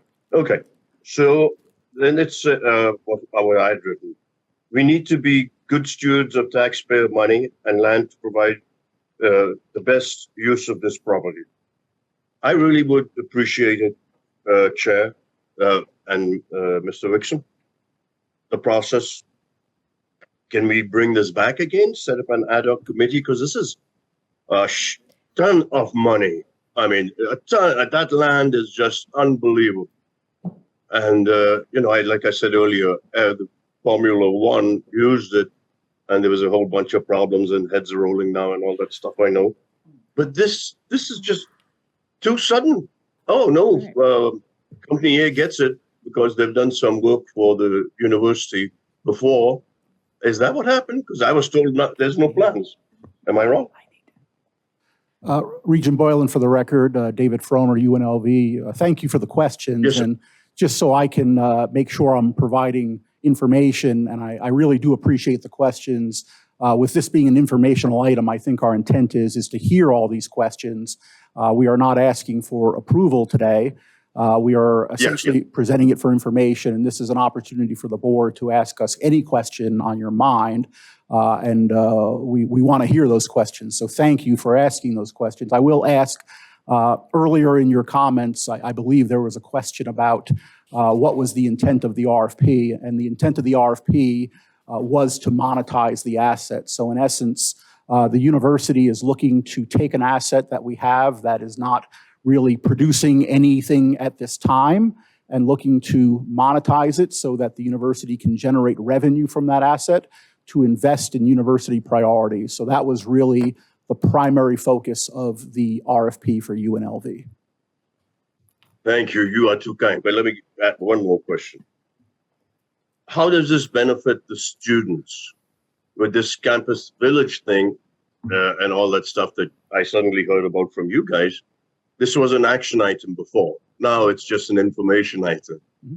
So the act of God comes in, there's an action item, there's an information item, and suddenly shows up. And I don't know, Jesus showed up and I go, I don't know what happens to all these things. But Regent Boylan, so I just want to clarify, you are correct that it was an item for action on the previous agenda. And it was my determination, because of the number of questions and concerns regarding this item, that I wanted to bring it back as an information item so that we could do just as Mr. Fromer has said and have an opportunity for Regents to ask these questions. So I appreciate your concern about that. It was not an act of God in any way. It was clearly. I don't mean that. Yes. Okay. I'm not talking about God here or anybody. I'm glad you did it and I thank you for it. But we need to bring this back and we need to ask all these questions. And that's what we're doing today. All right. So I've got the floor or not? Or do I not get to finish my question? So yes, I would like you to finish your question, please. Thank you. You are so kind. Yeah. So after this, and Mr. Wixom can help me with this can come back as an action item, and that will be up to the chair. I and we can believe that's decide. already on our next agenda at the quarterly meeting, the that it is for action at our quarterly meeting. Quarterly meet. I thought I saw it somewhere. Why is it so quickly coming back again after it was changed? The regions still don't have these answers. So I won't say anything more because I don't understand how these big money things work. So it's coming back so soon as an action item. Wow. Thank you, Mr. Fromm. Was that your name? Yes, David Fromer, and thank you, Regent Boylan. And I think you did have one question I'd like to make sure I provide the information to. You did ask, how does the development of this property benefit the students? And with us looking to generate revenue from the property itself is not intended to have university functions. The development of the property is intended to generate revenue that would come back to the university to invest in other campus priorities, be them at the Maryland campus, at the Shadow Lane campus, or other campuses. So the activities on the property are not intended to really be focused on UNLV occupancy. The development of the property is intended to use it for its highest and best use to generate revenue that the university could invest in other priorities. Thank you. Okay, thank you. So the campus village would also get us money back, but it would also help students, like Company B said. That's what I'm trying to get at. Thank you so much, sir. You are too kind. Thank you. Before I go to Regent Brown, I'm going to just go to Mr. Wixom real quickly. Thank you. Michael Wixom, NSHE Special Real Estate Counsel. I need to, Regent Boylan implied, Yes, I think, at some point in time during his comments that there was something inappropriate in the UNLV process. I was involved from the very inception in this process, in the creation of the RFP and the presentation of the RFP and the negotiation of the contract. And UNLV followed all NSHE policies and procedures in connection with this RFP. Everything was done in an appropriate fashion, in my view. I was involved in the drafting of the ground lease. So I just want to make it clear for the record that UNLV followed all NSHE policies and procedures in the creation of the RFP, in the presentation of the RFP, and the advertisement of the RFP, in evaluating the responses to the RFP, and in the negotiation of the documents. So certainly the board, it's appropriate for the board, obviously, to make a business decision, but I just want to make it clear for the record that UNLV followed NSHE's policies and procedures in the creation of this RFP, and the implementation of the RFP, and the evaluation of the RFP, and the negotiation of the documents. And I think that's important for the record so that there isn't any misunderstanding. Mr. Wixom, thank you so much. I would never impugn your character. I heard a lot about you. But what I was getting at is how it suddenly became where we don't have plans for this. And then suddenly we hear, oh, no, we're giving it to this company A. So that's, you can see where I'm not a lawyer. So you can see where I'm coming from with my suspicious mind. I'm like, how did this suddenly happen? Thank you. Thank you, Regent Boylan. Next, I'm going to go to Regent Brown. Thank you, ma'am. Okay. Regent Brown, for the record. I don't even know where to begin. So when I was looking at the cap rate, it does seem low to me. I think this RFP went out before the A's and F1 was finalized. So I just kind of wanted to put that out there for the record. And my major concern here is that there really isn't any other large vacant parcels close to campus. And so I think I've heard a couple of times, but like, is this truly the best use of this land, given that we're landlocked? We can't expand much further. There's a scarcity. Are there any academic advances? And I hear that this was never meant to be for academic buildings. It was always meant to be monetized. I understand the stadium projections back in 2015. Obviously, I think we can all agree we got the better end of the new stadium deal. But I am just concerned, and I am curious if what other conversations and what other possibilities are there for academic usage. I know I think we were at the CSN campus when we approved the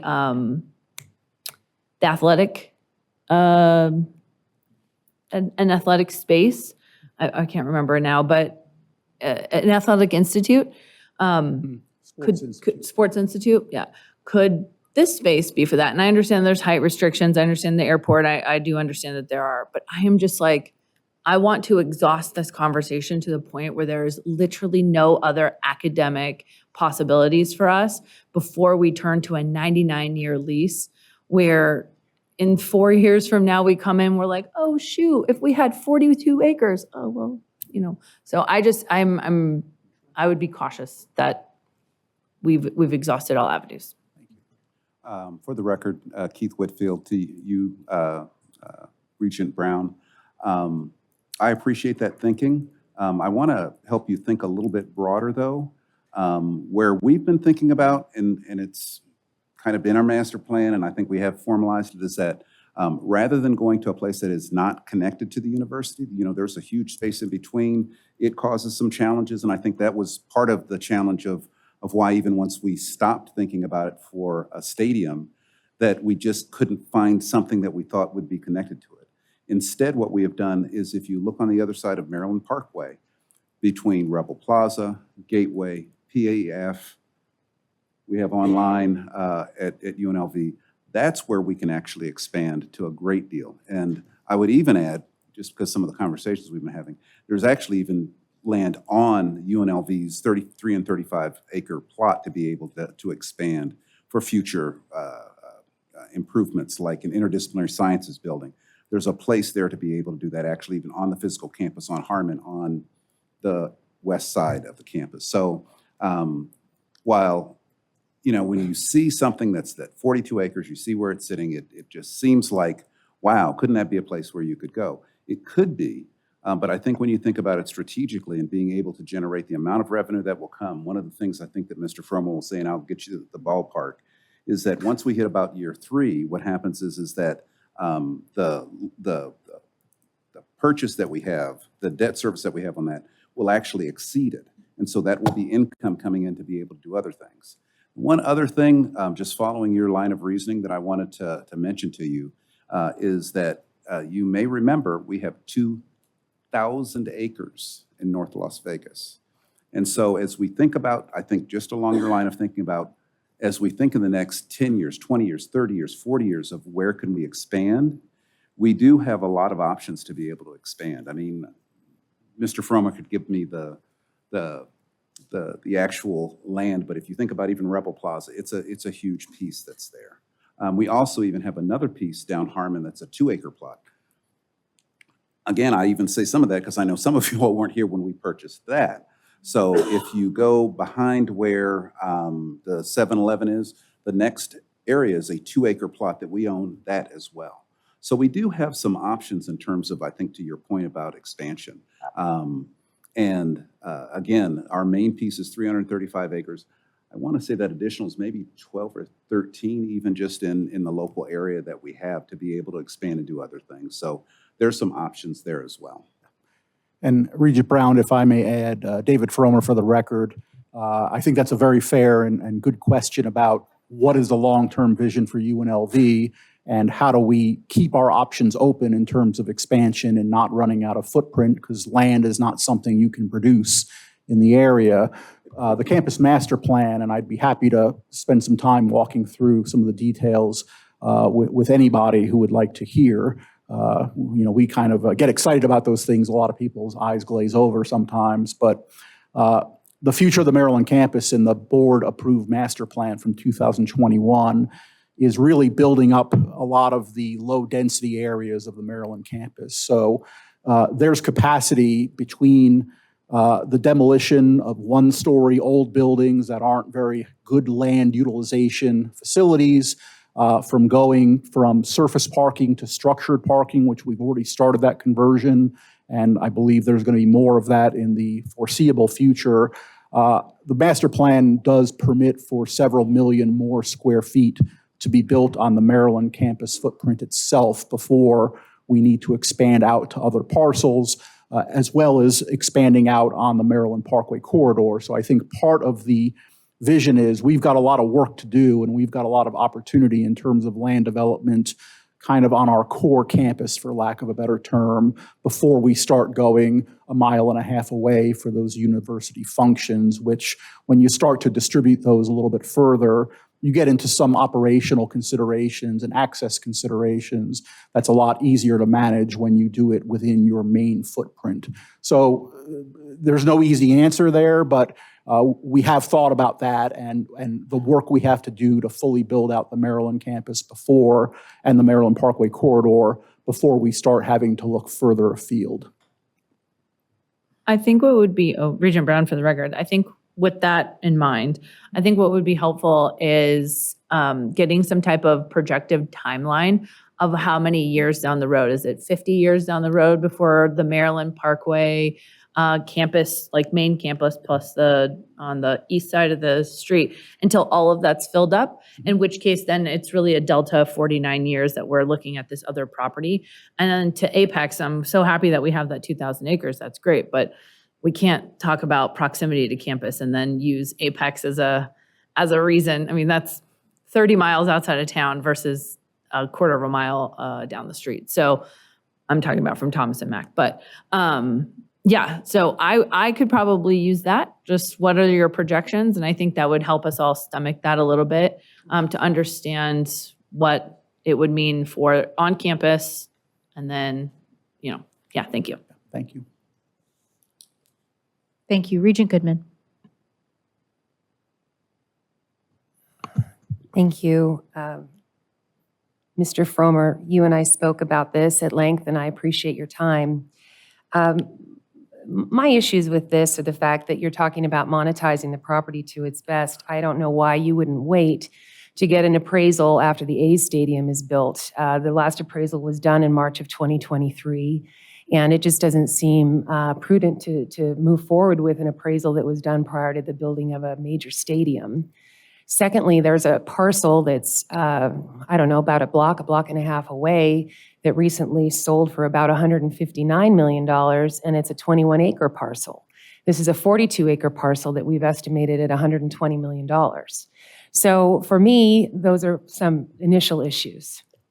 Secondly, I did work on the unremediated railroad site downtown, which was the 61 acres, and when we sent that out for RFP, we received multiple responses from groups like Forest City, Related, that are major developers that can come in and do a major master plan for a property. And I find it hard to believe that we didn't get any of those kinds of responses. You did tell me that CBRE, Cushman Wakefield, Colliers responded, but those are brokerage firms as far as I'm concerned. I don't think that they're actual master plan builders and developers. So I have so many issues with this site, and I just think that it's not a good deal, end of story. And I think that we need to just make it go away and wait until the A Stadium is built. I realize there's debt service on the property for $3 million, but I also realize that it's going to take us 34 years to get more than $7.5 million out of this property per year. So I have major issues here. I think it's a bad deal. And if it does come back before us, I think you know how I'll vote. Thank you. Regent Brooks. Thank you. Regent Brooks, for the record, most of my thoughts were just articulated by Regent Goodman in terms of this agenda item being brought forward. The only other thing that I could add to it, and I would just offer to say that I am extraordinarily frustrated with the lack of communication that comes to this board regarding very significant items that a campus is asking for us to participate in oversight of. The fact of the matter is that one of the things that we're missing is precise communication from our campuses and sometimes from our own system. And what I mean by that is this did come before us at a last meeting where the lights did go out as a possible action item. This comes before us now, as the chair alluded, as an information-only item because she was anticipating the amount of questions that Regents would have regarding this. I don't believe for a moment that this was something that the institution was bringing back to this board as an information-only item.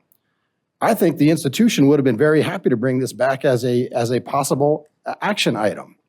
And that's I think one of the running themes of today is there has to be a improvement, a significant improvement in the types of communications that are happening with this particular board. I appreciate the time. Thank you. Thank you. Are there any other questions or comments from board members? Regent McMichael. Yes, I know that it's our responsibility to oversee these acquisitions.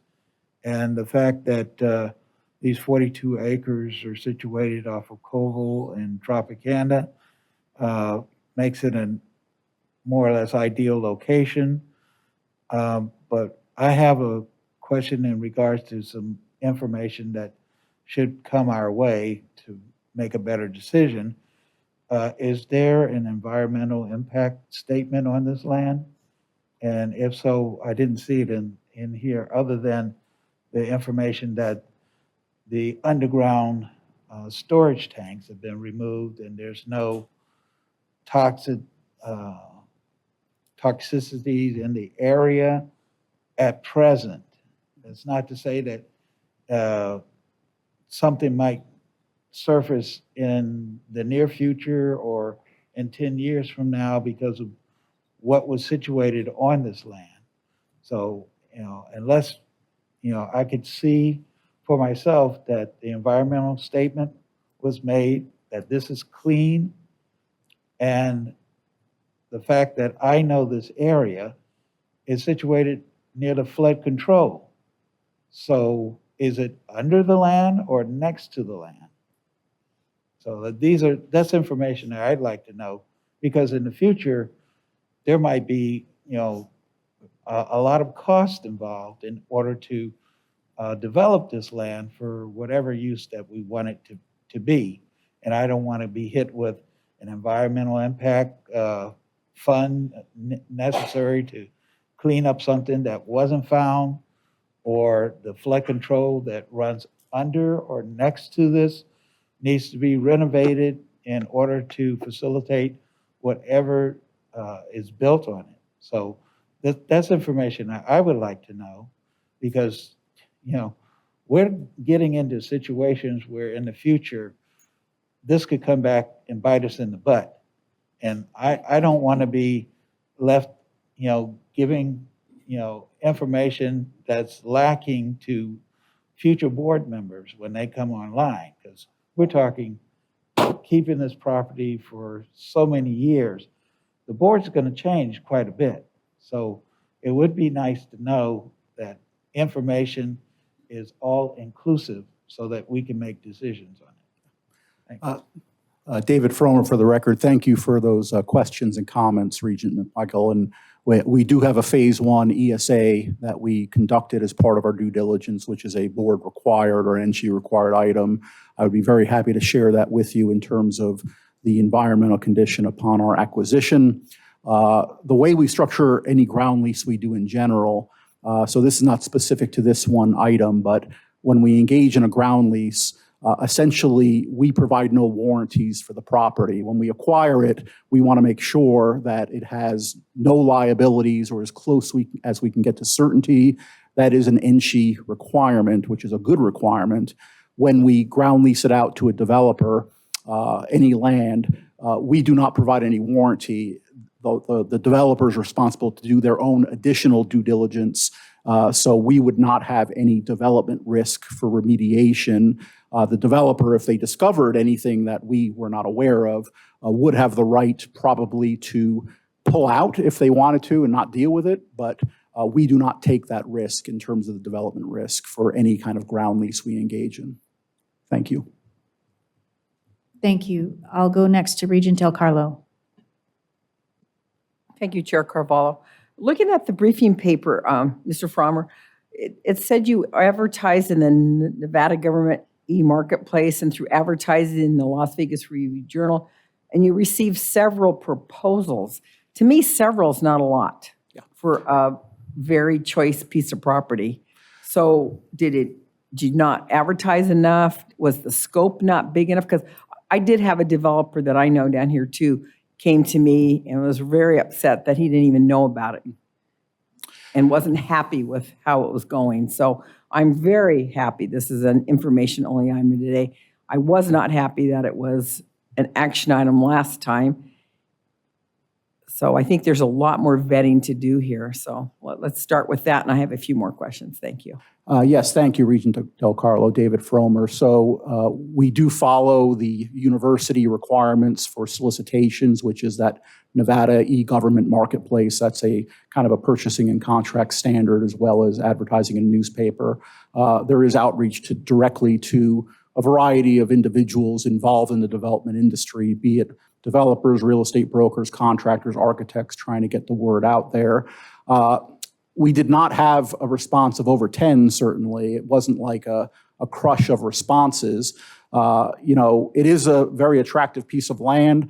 I also, having been at UNLV for approaching 21 years in the public sector, I've learned that not all developers necessarily are looking to work with public entities. That is a different kind of structure that not all developers are looking to engage in. So I think that does limit you a little bit, but I think that's a fair question and a fair comment. Okay, thank you. And, I'm not a developer. I don't know a lot about it. But so is it the norm, a project of this scope, to go on a 99-year lease? Because, 99 years to me, there's nobody in this room going to be around until they get those miracle drugs. And I want to stand in line and get them first. But, because they say we're going to have longer lifespans down the road. But it's so important that we do it right for the future. And I agree that if you have appraisal in 23, and the way the market is down here and the way Vegas is, to get the F1, to get the athletics, we can monetize this better. So is 99 years the standard for a project of this scope?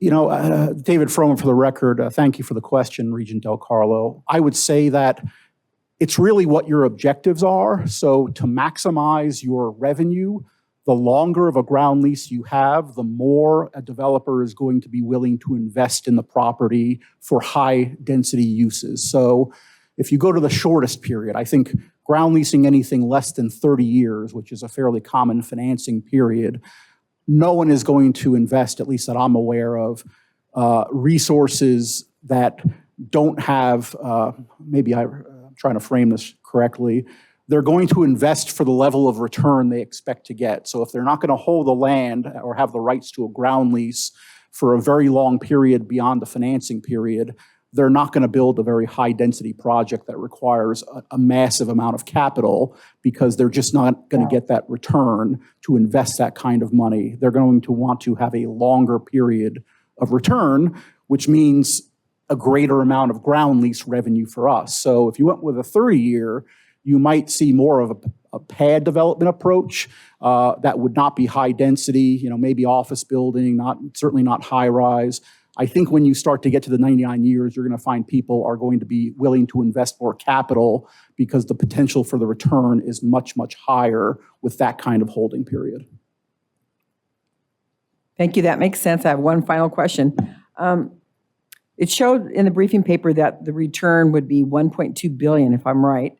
So how did you come up with that if you're looking at 99 years, giving inflation and, how do you figure out $1.2 billion over 99 years is my question.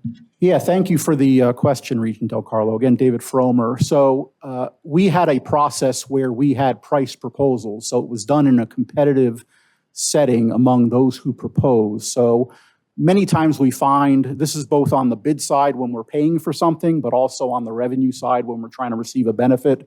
We like to have a competitive process because it helps to bring out kind of what the market will bear and what the best proposal is. So we had proposals from the vendors, and there was a guarantee period of the first 5 years to see kind of what we could get at the first early stages. And what you see in the briefing paper is the guaranteed amount. That was the best proposal we got among the proposers for the first 5 years. And then going forward after that was a negotiation in terms of escalation from that point on. So it is not uncommon for a long-term ground lease. And in this case, the university is not taking any financing or development risk. We are collecting ground lease, but we are not kind of a party in the development. We are not backstopping loans. We are not taking development risk. We are an asset holder and we're looking for a return. So in those situations where you're not taking risk, you generally look for an escalation clause over a period of time. It's not uncommon to see a ground lease rent increase 20% every 10 years. The upfront 5-year proposal was fairly aggressive because to build anything of scale is going to take a couple of years. It's not going to happen overnight. So a developer is going to invest money and they're not going to be getting a return. So the negotiation was really getting to a high level far in excess of our carrying costs in those first 5 years, and then having a leveling off period, and then going to a 20% every 10-year escalation. Part of the appeal of a ground lease more broadly is you get the revenue, and we ran some calculations of if we were to sell the land for the appraised value, and again, appraised value or appraisals, it's not a guarantee someone's going to offer you that. They could offer you more, they could offer you less. It's a market condition. It's what someone's willing to pay. What is it worth? It's what someone's willing to pay.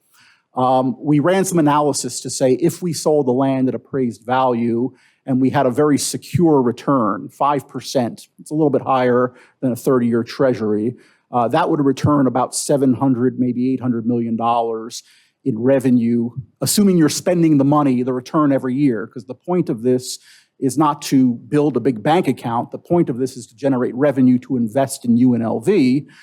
So if you spend the return every year, you have the principal of $126 million and you have a return of over 99 years at 5%-ish in the $700 to $800 million range. It's a significant amount of money. If you take a little more risk and look for an 8% return, which is probably, again, I'm not an investment advisor, so please don't treat this as gospel, but running an 8% return, that number goes up closer to $1 billion. And running a 10%, which is more of a S&P 500 return historically, gets you about $1.2 billion. So the ground lease revenue we're getting is assuming, again, you spend the money every year. You're not reinvesting the earnings because that's the intent. We want to invest the money in UNLV and spend it, would be the ground lease return is very similar to a 10% market return, spending the money every year.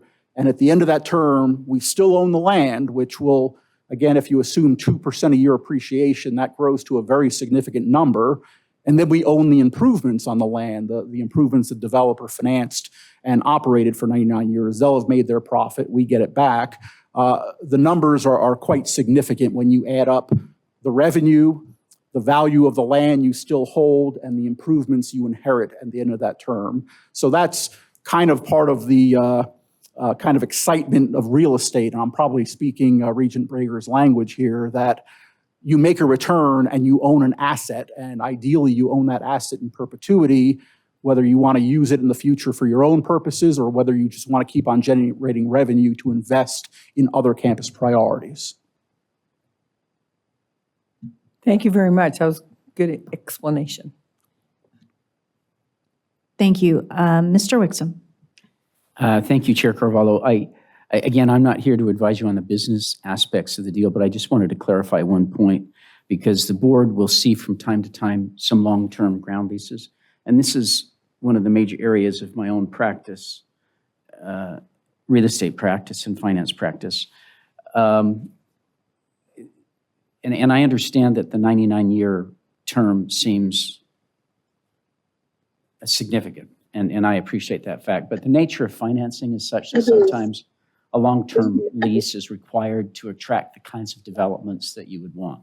And so, for example, hotel leases with the development of hotels will typically require a longer-term lease, and other types of developments will require a shorter-term lease. So I just wanted to clarify the fact that the 99-year lease in and of itself is not atypical for this kind of a project and development. That becomes a business term, and that's your judgment. But you will see, and you have seen, and you will see in the future, ground leases that have a longer term for that purpose.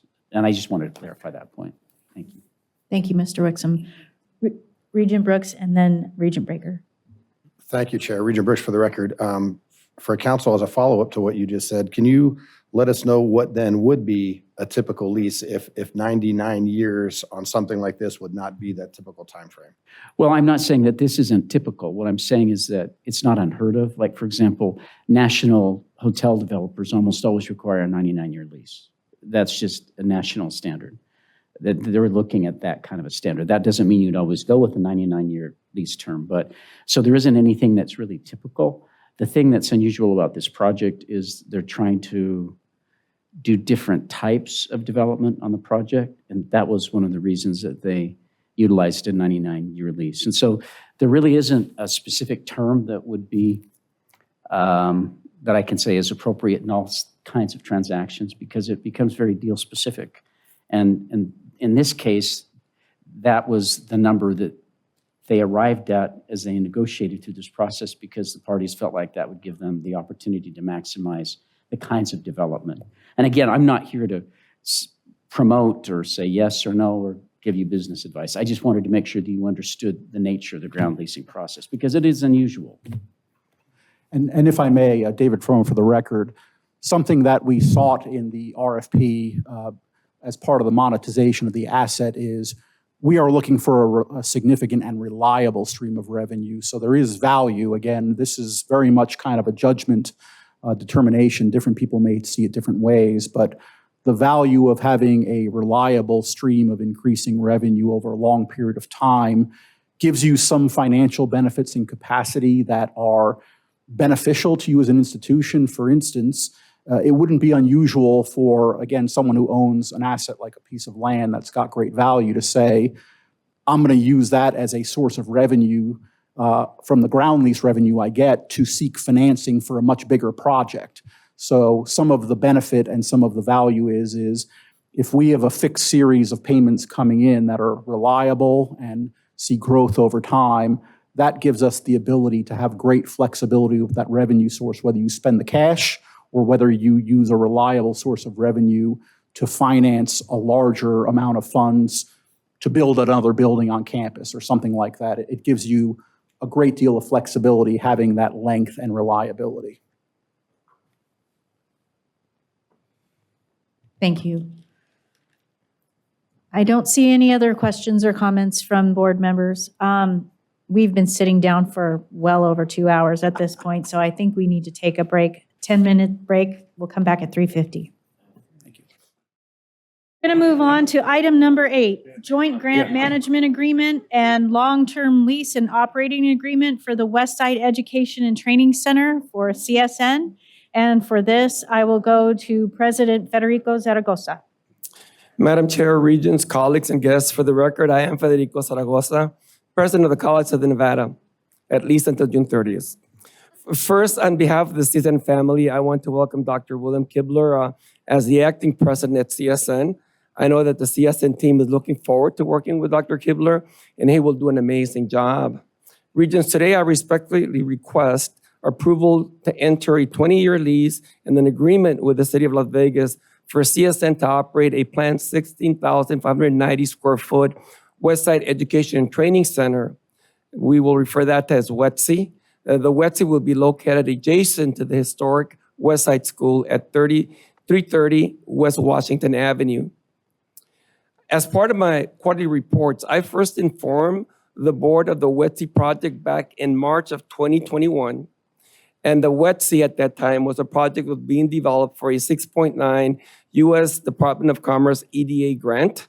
And it also had a match component of $7 million for the city of Las Vegas that also became part of the project as the project evolved.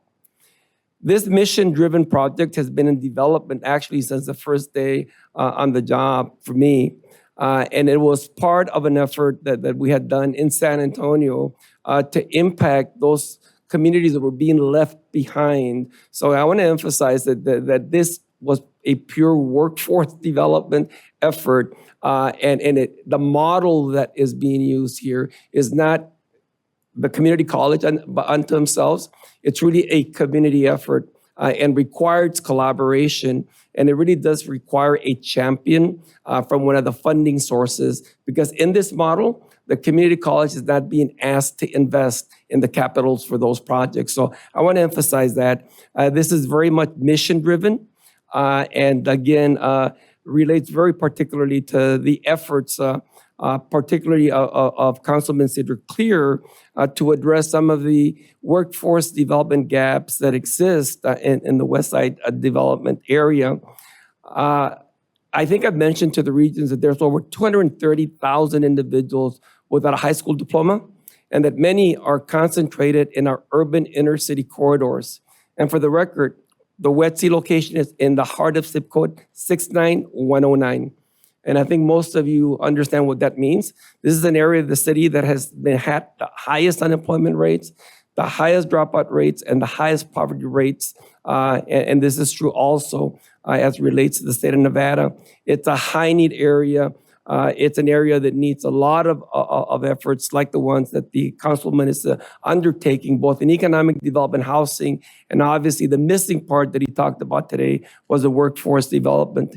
So as an urban community college, CSN is poised to meet the needs of students where they are and to create those pathways and bridges for residents to pursue programs of study that lead to higher education opportunities or direct entry into the workforce. To that end, CSN plans to provide ESL, adult basic education, high school equivalency, job readies, and soft skill training, as well as job training and non-credit to credit pathways into high demand occupations like advanced manufacturing, construction, trade, information technology, and healthcare for up to 300 residents annually. And for those of you that would want to know how that looks like, go to Sahara West. It is a similar type of programming, similar population. So WETC will specialize in offering ability to benefit. And this is a very important part. This is not just a new building. This is a new way of serving a high need population. And here the opportunity is to create for GED students the same kind of opportunity we offer to dual enroll students. Individuals working on a GED can also qualify for credit programming. And more importantly, after 6 credits, they qualify for financial aid. That program is called the Ability to Benefit. And that's going to be a major strategy that will be utilized in that center to be able to provide pathways for individuals that don't just need the educational opportunity, they need financial support. We've been specializing, developing kind of this capacity over the last 3 years. In fact, I would say that we're amongst the leaders in the country in terms of developing ability to benefit models. By the end of this year, over 100 people will be able, of our clients at the Sahara West, would have been able to transition through ability to benefit models. So again, we think that the programming that we have is going to align perfectly to the kind of needs that the West Side community has indicated they need. One other element that I want to emphasize is that the programming at the WETC will be directed by our Division of Workforce and Economic Development, also known as DWET.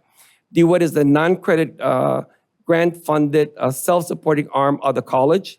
DWET operates the CSN Sahara West Center that has a proven track record of providing these services to comparable at-risk populations. DWET currently operates pretty much at capacity and serves about 6,800 students annually. And the need for the kind of services they provide is consistently growing. I've on many occasions indicated that one of the concerns that I've got with the funding formula is it does not provide funding for non-credit students. So all of these, the majority of these students are being funded through grants. And that is kind of the limitation, if you will, to some of these programs, that it serves at-risk populations, but creates gaps. I think for other individuals could also benefit, because the ability to benefit, I think, could be applied across the board, not just in this particular areas. But that was just an aside. As it relates to term lease, the lease calls for $1 per month or $12 per year. The total lease cost for 20 years is $240. On the operational side, DWET plans to assign FTE operational staff to operate the WETC. And again, CSN will be responsible for utilities and janitorial costs, estimated at about $50,000 per year. And those, by the way, are allowable activities within grants and will be rolled into the grants as appropriate. And again, CSN or DWET and resources could be used if necessary. With me to answer questions related to the WETC are Frank Woodbeck, Executive Director of the Office of Sponsored Programs, Savan Corbett, Executive Director of DWED, and then Orlando Mosqueda, Interim Vice President of Finance and Administration, if there are any questions. Thank you, Presidency. First, I'll go to Regent Cruz Crawford and then Regent Brown. Thank you, Regent Cruz Crawford, for the record. Thank you so much, President Zaragoza. You know I'm going to love this. When I think about mission differentiation, I always think about how you reach down, not that anyone is down, but to bring people up, right? And so that access point are these people in historic West Las Vegas that need access to get into these programs.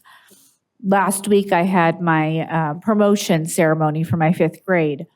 And I spoke, my school's 4 miles from this location, by the way. I spoke at the promotion ceremony and I spoke directly to the parents, like, it's not like when we went to school, like college, career training, it's not just for rich. There are so many access points within our community. And I talked about all the teaching and learning programs that we have in our state and that told the students, if you want to go to college, there's this program that's available and there's this. And after that speech, I had parents coming up to me, I don't have my high school diploma. What can I do? I had no idea. I was telling them for their kids, but it really spoke to them. So there is a huge, huge need for this. And when we talk about operating costs for utilities that are $50,000 a year, that we just need to have a success rate of bringing one person in the workforce to make that up. Like, this is just such a need if you spend time in this community. I love this community. We need to invest. It is going to pay dividends. There is a huge need. I can imagine my families, me being able to direct them as a resource to go there. So thank you so much, because that's what community colleges are meant to do. And I really appreciate it. Thank you. Thank you. Regent Brown. Thank you, Regent Brown, for the record. Obviously, this is incredible. I'll echo what Regent Cruz Crawford had to say. I think, the benefit to the community is incredible. The fact that you guys got a $6.9 million grant is just unbelievable. And I'm really proud of that institution for doing that, partnering with the city. But I will say this. I read in the briefing materials that this was an idea in 2019. It was pitched to the Board of Regents in 2021. I've been on this board for 17 months. The first time I heard about it is when I saw it on the agenda for this meeting. And I think there's a bit of a theme today, and this goes for all the presidents listening and in this room. Like, please do not keep us in the dark. This is incredible. I want to celebrate this. I want to celebrate all the incredible things that we're doing, or I just want to know about the problems, right? We can't come to a meeting, have something agendized, and then learn about it and have a conversation for the first time. So I am so happy. I'm so all the great emotions, but I also wish I would have known that this was being built and we could have been communicative along the way. So I'll just put that out for the record. I think I'm beating a dead horse as far as that's concerned because we've said it a lot, but I do think it's important just to reiterate. And I'll go ahead and motion to approve. Okay, so I have this is a 2-part motion regarding this item. So would you mind if I read a motion that I think is appropriate? So you are moving and Regent Del Carlo is seconding to approve to enter into 1, a joint grant management agreement, and 2, a long-term lease and operating agreement for the West Side Education and Training Center, also known as WETC, in conjunction with the City of Las Vegas for certain real property owned by the city, which is situated adjacent to the historic West Side School, and also further approval that that Presidency and the Chancellor be granted authority to execute the grant agreement and the lease and any ancillary documents and any material amendments thereto as needed to implement the terms and conditions associated with the lease as deemed necessary and appropriate by NSHE Chief General Counsel and/or NSHE Special Real Estate Counsel. So I have a motion and a second. Next, I will go to Regent Breaker. Thank you. This is really a long time coming and very important. I do have one question. Is there, and I haven't been able to go over there yet, but I will. Is there a place or a way of portable or something for daycare? Because part of the problem that is out there is that those that do want to do some of this, and the reason I ask is that I chair the Child Care Workforce Development Committee for the governor off of the other Workforce Development Board. And we are looking for more ideas and ways that we can get people back to work, but it's $17,000 a year for one child. So please go ahead. Yeah, thank you. The light keeps coming off and on, so I don't, oh, there we go. So yeah, great question. Thank you for that. My name, Stevan Corbett, for the record, Interim Executive Director for the College of Southern Nevada. So currently on site where we have a collaboration with the City of Las Vegas, there is existing preschool on that site. And so there is dialogue about how that expands. We already currently run classes out of there, not only in the IT space, but also dialysis. And so a lot of the parents utilize the service that is provided by the City of Las Vegas. The other thing is that we also, a lot of this is in collaboration with the local workforce board. And so WIOA Title I also offers funding for those participants who participate in the workforce training programs, and then also get the wraparound service of resources for childcare in that space. Okay, so, and then a follow-up on that. I think that Dr. Tarkanian is not knowing her mic's on. We also need that, utilize a space for the before-school care and after-school care. Some of that is a problem, even going to college. So would this be able to expand to that instead of like the newborn to a 5-year-old? Yeah, so again, I think that the relationship and the partnership with the city, as you know, the city runs its Safe Key program. Right. And so there's discussions about continuity and integration of what are already existing resources that are built and how they're braided into the training component that is going to be brought there. And so those discussions are already happening now with Councilman Creer and his staff, as well as staff at the City of Las Vegas. And so, yes, in short. Thank you very much. I Of course. appreciate that. Thank you. I'm going to go next to Chancellor Charlton. Thank you. For the record, Patty Charlton, Interim Chancellor for the system. Just wanted to make one point of clarification for the record. In conversation with President Zaragoza and his team in advance of this agenda coming together, while the materials were submitted, as we went back and looked at the investment from the City of Las Vegas, from June 16th of 2022 through March 11th of 2024, the City of Las Vegas has actually put forward $9.5 million. And so it's important for the record to show that collaboration and partnership with the City of Las Vegas in addition, and this is an above and beyond the EDA grant. So just wanted to make sure that the record reflects that. Thank you. Regent Del Carlo and then Regent Brooks. Thank you. And this is the power of what you've done for us since you came here, Dr. Z. And I was at the other ribbon cutting up by the football field. I don't know that part of town. What's it called? Deborah March Center. This one should be called the Dr. Zaragoza Center, in my opinion. But anyway, this is a pure bringing the classroom to the community where it belongs. And that is what we do in community colleges. So I didn't know about, I had heard rumblings about this project, but I didn't know too much about it either till I saw it in the board agenda, which is, to me, this is really, really strategic. And so it helps with all the wraparound. The classes that you're having for your community there, the English as a second language, the job readiness, the high school equivalency. I mean, this is going to be the go-to place. I mean, you're going to just excite these people to learn because it's going to lift them out of their poverty. Absolutely. So I'm really happy about it.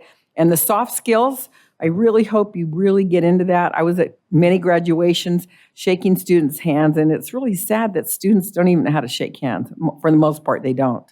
They can't look you in the eye, and our employers tell us these things all the time. So I hope it doesn't have to be really long, but I really think it's important that you do the soft skills. Very important. So good job. This is an easy one today. Thank you. Regent Brooks. Thank you, Chair. Regent Bush for the record. Notwithstanding the successes that I have seen through my time on this board with CSN and the things that you've done for not only student experience and success, workforce development, and all of the areas that you participate in that I believe make a change in our community for the better. I would be remiss not to address, again, this lack of communication between our institution presidents and this board. And while it's great to see some of these changes occur, the fact that there are members of this board who were not around when this was first brought, it really, I'm hoping that if one thing comes out of this meeting today in terms of the amount of conversations that board members are having with presidents and talking about communications with the system office, is that there be an immediate change of the culture in which we currently exist in, related to the relationships that the institution presidents have with the system office and the board members in terms of communication. There absolutely has to be more precise and open communication with members of this board. That's the way that we can move effectively. It's difficult when the board is put in a position where oftentimes we may feel like we're in a corner because something has already been done and it is an afterthought to then bring it to the board to ask for some type of permission. This should have come to us a lot sooner, that's for sure. But I do appreciate the success that you're having in the community. Thank you, Chair. If I could, because I want to make sure that the board doesn't feel disrespected. This project had many challenges, and this is true for a lot of grant-funded activities that kind of are tied to others making decisions. This project actually was in jeopardy many times. One, because of the COVID. Number two, the EDA administration changed, and that put this funding in escrow. So we had a lot of stops and goes. Then the projects have morphed to the point that the city had to actually invest much more than originally kind of projected. So we don't know if this is really going to happen. I mean, to tell you the truth, up until maybe 6 months ago, I still was in that space where are we going to get this over the line? And it wasn't until April. It wasn't until April that things came together. And now we're in a scenario where we go from crawling. Now they want us to move very, very fast. And I had a degree of discomfort. That's why I sent the Regents alert early on about the project, because I sensed that we need a kind of another session. But that's the nature of this project. It's kind of sometimes community colleges have to be a little nimble when it comes to grants. And it's a different territory, and truly it was not our intent in any way to disrespect this board. I've wanted the opportunity to talk about this project. I think I've mentioned every so often at my quarterly WETR reports, but it's that kind of scenario that until things come together, this could very easily fall apart. And I've seen many projects just about because of the complexity of this project. We were very fortunate that the city, that the EDA and everything kind of landed the right way. That's why we're bringing this project today. But I want to take responsibility again for the way that we handle that. We can get much better, and they'll get much better. I guarantee you that. I appreciate that. Thank you, President Zaragoza. I appreciate that. The way that I understood it was that the Region Alert went out because the Review Journal was going to do a story basically on some of the things that are happening. And so it may have been a preemptive strike for the board to be able to understand what's happening prior to reading about it in the paper. Again, notwithstanding some of the success, certainly that you've had in the community, it really just it does come down to precise communication with the board. It'd be great if the board was on the ride with the changes and the great things that are happening, opposed to, again, being an afterthought of some of these things that are going on. Thank you, President. Thank you. Regent Goodman. Thank you. I have to say that when I was working with then Councilman Weekly all those years ago, this was a sparkle in his eye. And it's really exciting to see this happen. And kudos to you, President. Kudos to the city. Kudos to Councilman Creer. All of you, EDA. Thank you. I mean, it's really wonderful. I wish I would have known. I'm your number one cheerleader. Just ask Dr. Acharya next to you. I mean, I just love to talk. Ask Dr. Pollard, ask Dr. Whitfield. These are the kinds of things that we really want to be out there in the community talking about. And so let's communicate better, because I think that we're in a space where we can be your cheerleaders. We can also push that needle and be out there talking about how great this is for our community. So congratulations. It's a really, really incredible project. And I'm so thrilled for the city of Las Vegas to have this and for CSN to be such an integral part. So thank you. Thank you. So I have a motion and a second. Before I get to that, I will say I don't have much more to add from what everyone else has said. I will reiterate the communication. And I will ask that I believe that there's a ribbon cutting that is scheduled. And I think that it's, we've been told a few different dates, I believe. And so I would like to know when that is and And share it that's with part of that the board. nimble part where things change. I know. Go ahead. Good afternoon, Frank Woodruff for the record from CSN. The ribbon cutting or groundbreaking will be 9 a.m. and May 28th. Tuesday, May 28th at 9 a.m. Okay. And If you can have, I thought that was sent out. please send it to the board office. And yeah, that's why I mentioned that, because there have been more than one date floating around there. So You'll have it within, if you you'll can have it within communicate. minutes, yes. Thank you. I appreciate that. Okay.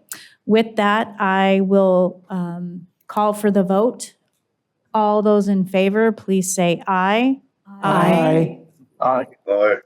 Opposed? Motion carries. Thank you. All right, on to item number 9, Student Success Programs and Activities, UNLV Rebel Ready Week and UNR Nevada Fit. So with this, we will first go to President Whitfield and then to President Sandoval.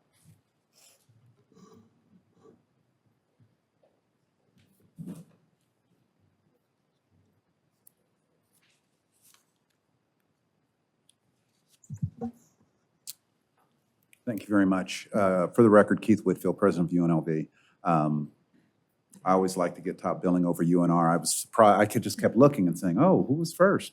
So it's good to have us go first. You know, even though we're going first, I think what you're going to see from both the presentations is part of our dedication to students and student success. And Rebel Ready Week is, it's innovative, but it's not the only thing that's ever been done. But I will tell you, and I'm going to try to preempt Dr. Corrigan, I believe that it is partly responsible for the incredible success in terms of enrollment that we saw in the spring was actually this investment that happened in the fall. And so with that as a teaser, I want to get out of the way and let Dr. Kate Corrigan, Senior Vice Provost for Academic Affairs, tell you about Rebel Ready Week. Thank you so much, President Whitfield. Hello, Chair Carvalho, Vice Chair Downs, members of the board, Chancellor Charlton, presidents, and colleagues. Thank you for the invitation to be here with you today. I'm Kate Corrigan, Senior Vice Provost for Academic Affairs at UNLV. My colleague, Barb Brentz, was unable to join us today. Was unable to join us today. So You may be happy to hear that this is a good news agenda item, and I won't be asking for anything at the end. I'm simply here to tell you about a new tradition that we've started at UNLV called Rebel Ready Week.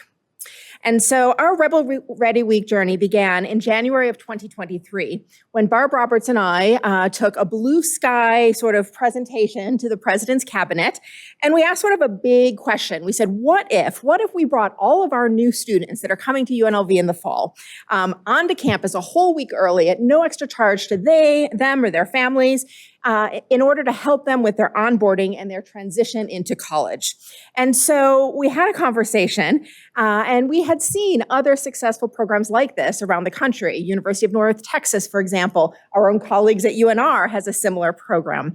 And we were impressed by this idea that we could bring students in early and make a positive impact on their outcomes throughout their college career, right?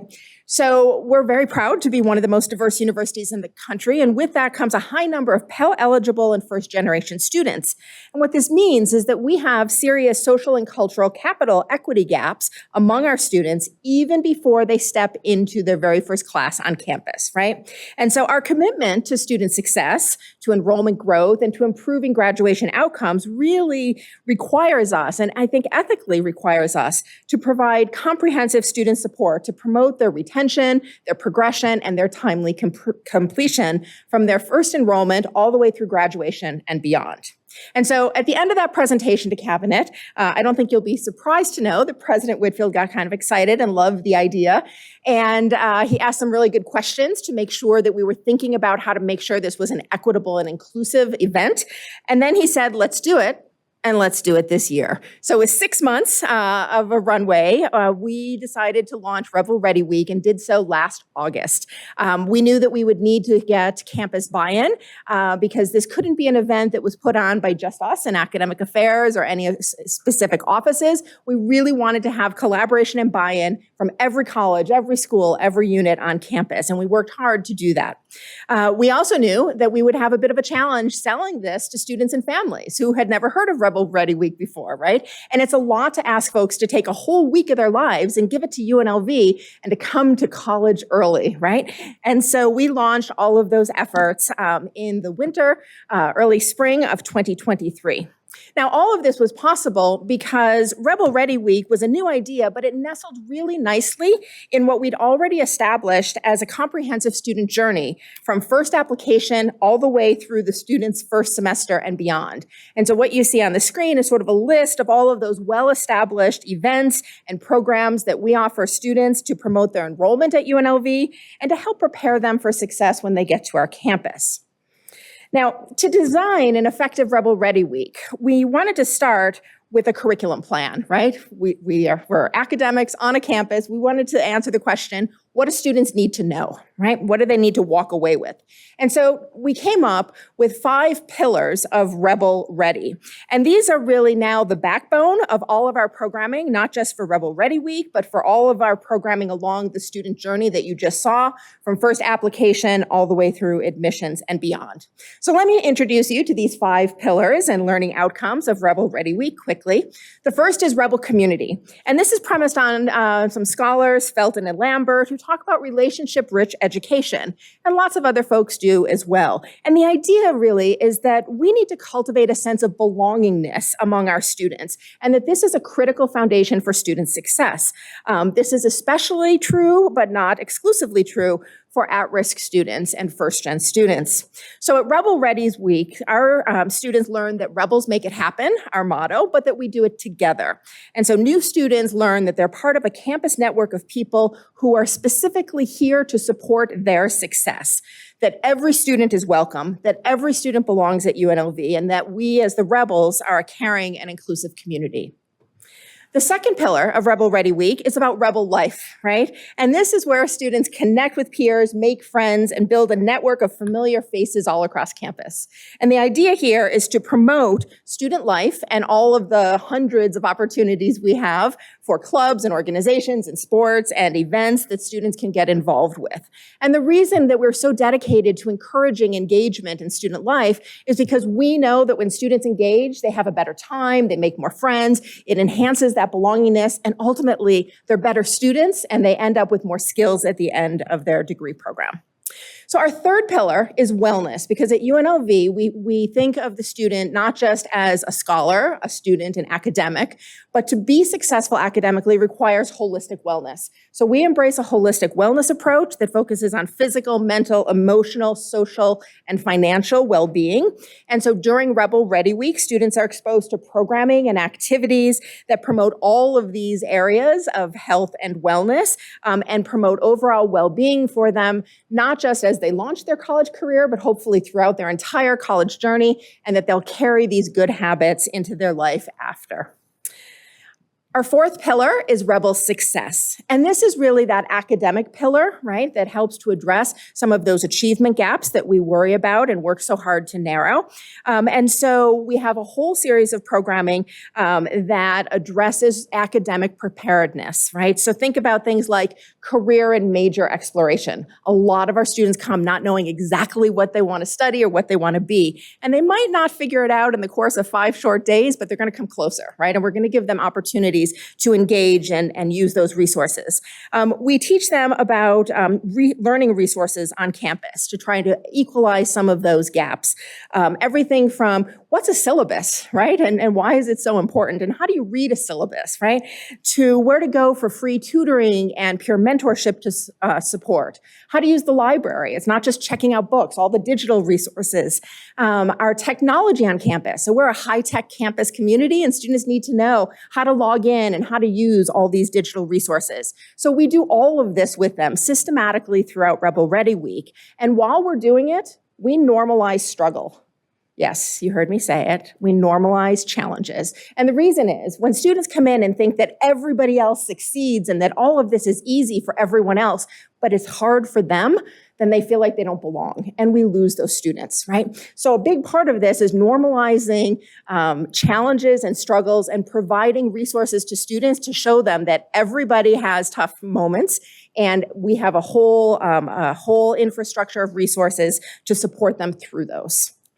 And last but not least, our fifth pillar is Rebel Forever. And Rebels Forever is just what it sounds like. It really has two meanings. First is that we know students come to earn a degree, right? But they want that degree because they're building a life. And so we know that it's important to start working on career readiness and professional development at Rebel Ready Week and to scale that up all the way through their degree program so that our students are ready to tackle a career and to build the life that they aspire to live. And we use a life design perspective that we introduced to them at New Student Orientation and Rebel Ready Week to launch that. And that life design perspective is embedded in all that we do with students all the way through their degree. The Rebels Forever pillar also refers to their loyalty and connection to UNLV. When we build these relationships, being a rebel becomes part of who these students are. And when they graduate and go off in the world, they're more likely to be engaged and active alums. And ultimately, this is what we want, right? We want a whole life cycle perspective. And so with that in mind, we had our curriculum map and we had our pillars of success. Let me tell you what the week looked like briefly.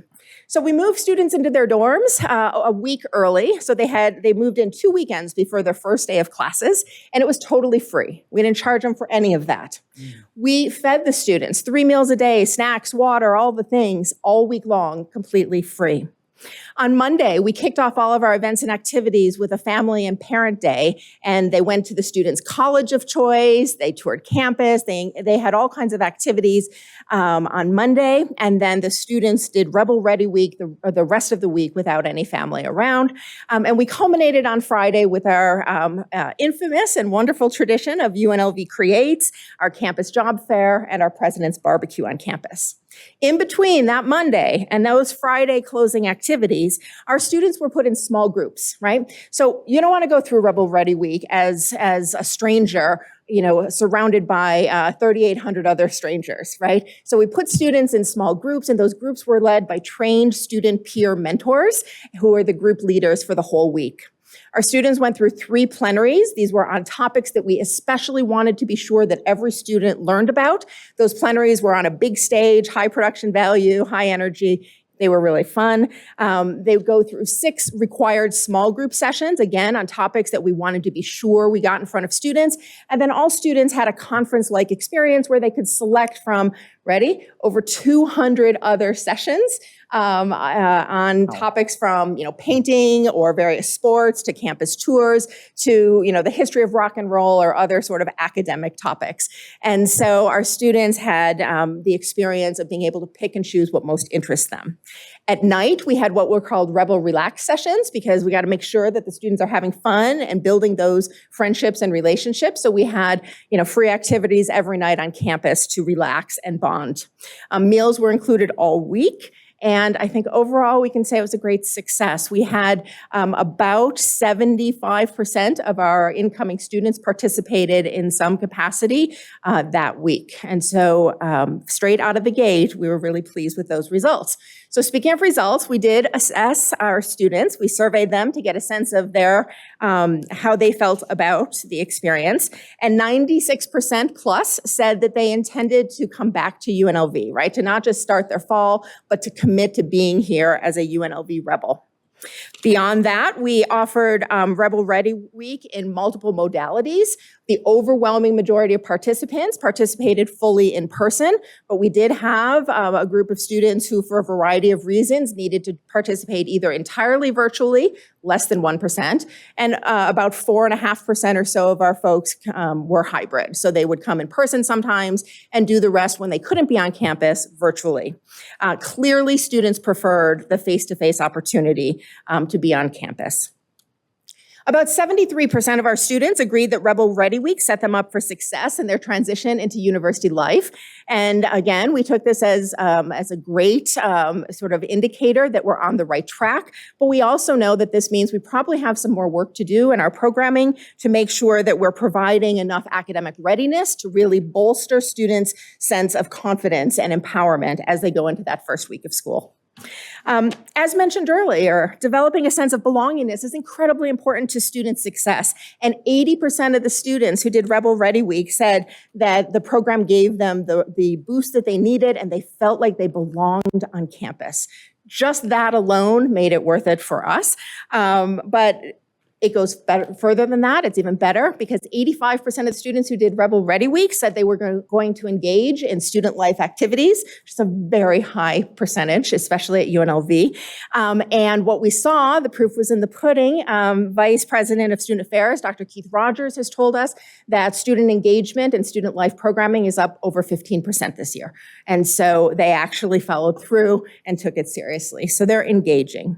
Now, it's helping students understand the informal curriculum. Sorry, I missed a slide. There we go. The informal curriculum was an important part of Rebel Ready Week. This is that sort of social and cultural capital gap where some students just don't know what to expect or how to navigate campus, right? And so I'll spare you trying to read that slide and I'll just give you a quick summary. Bottom line is 81 to 88% of the students said that they learned how to identify barriers to their success and address them, access campus resources, better manage their time, be able to advocate for themselves, and navigate our campus's digital landscape and online resources. So these are very strong indicators, I think, that Rebel Ready Week is helping us address those really concerning equity and achievement gaps among our students. Now, 71% of the students were somewhat or completely satisfied with everything Rebel Ready Week had to offer. Again, we took this as a positive result with it being our very first time, but we are also ramping up the programming that we're offering this year so that students have more choices and can better pick and choose what it is that they most need or want during that week. And so I guess, just to wrap it up, I think the most salient indicator that Rebel Ready Week is a worthy program and that we're on the right track is what happened this spring. And so you heard earlier that our students said they'd be coming back, that we had established this sense of belongingness. But then December 6th happened. And of course, after a campus tragedy like that, Everyone who works on a campus worries about our students, about their mental health, about their well-being. Parents worry, and we worry about enrollment in subsequent semesters. And the concern is not just enrollment, from a university perspective, it's that every missing enrollment is a student who's not pursuing their dream, right? Who's not doing what they came to UNLV to do. And so we worked really hard over winter break in lots of ways to make changes and remove barriers. But ultimately, I think Rebel Ready Week was a significant part of how we ended up where we did, which is with the largest spring enrollment UNLV has had, with a 95% fall to spring return rate, which we believe to be the highest in our history. And we know that for first-year students who attended Rebel Ready Week, they returned in the spring at a 5% higher rate than that small group of students who didn't participate at all in Rebel Ready Week. So I think it shows that it really helped to build relationships, but also trust that lasts even in our darkest times. And so we believe Rebel Ready Week helped to build that trust, that belongingness, that connection, and to empower students to face challenges and persist. So with that, in sum, I'll just simply say that Rebel Ready Week is now a new tradition at UNLV. We're very proud of this. We're very excited to continue the tradition. We're already in planning for this year's event and have been for many more than 6 months this year, so we're very optimistic. Our events will be August 19th through the 23rd, and if you would like to join us to see what all the excitement's about, we would absolutely love to have you. Visit us on campus that week, spend some time with our students, and take a look at Rebel Ready Week. So I'll close there, and I just want to say thank you so much for your time, your continued support. It makes a difference, and we do appreciate it. Thank you, Dr. Corrigan. Okay, Regent Del Carlo? Well, question. Thank you. I think it's admirable that this was free. It's great. So how were you able to fund it, though? And it's not mandatory, right? This is voluntary, even with this. It's mandatory-ish. So we say it's required. Because we wanted to make sure that students, bought in, right? But then there was no negative consequence for those who didn't participate, right? So we just did positive incentives to do so, and it remained a checklist item on their list of things to do before they show up the first day of school. So, yeah. And I have one more question. And given all the public comment and the things that have been going on, are you going to be able to address that in Rebel Ready Week seminars on getting along, respecting, each other's opinions? And we may not agree, but we should at least respect each other. I don't know how you would do that, or, I mean, you'll figure it out. You got PhDs over there. We have some experts we can tap. Yes, we are having conversations and trying to figure out how best to use Rebel Ready Week as a way to, educate students about differences. And that's something that we do anyway, every day, all the time, because we're so committed to diversity and inclusion.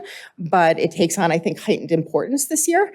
And so that, as well as things like mediation and how to have, frank and respectful conversations with people who you disagree with, those kinds of things will absolutely be part of the curriculum. Thank you. Madam Chair. Yes, Regent Boylan. Thank you, ma'am. I really appreciate your enthusiasm, ma'am. That was a great presentation. May I make one suggestion? Could we have a sixth pillar? And that would be safety and emergency management on the campuses. And who do they go to and what do they do if we have an active shooter, if we have a mad dog running around biting everybody or something?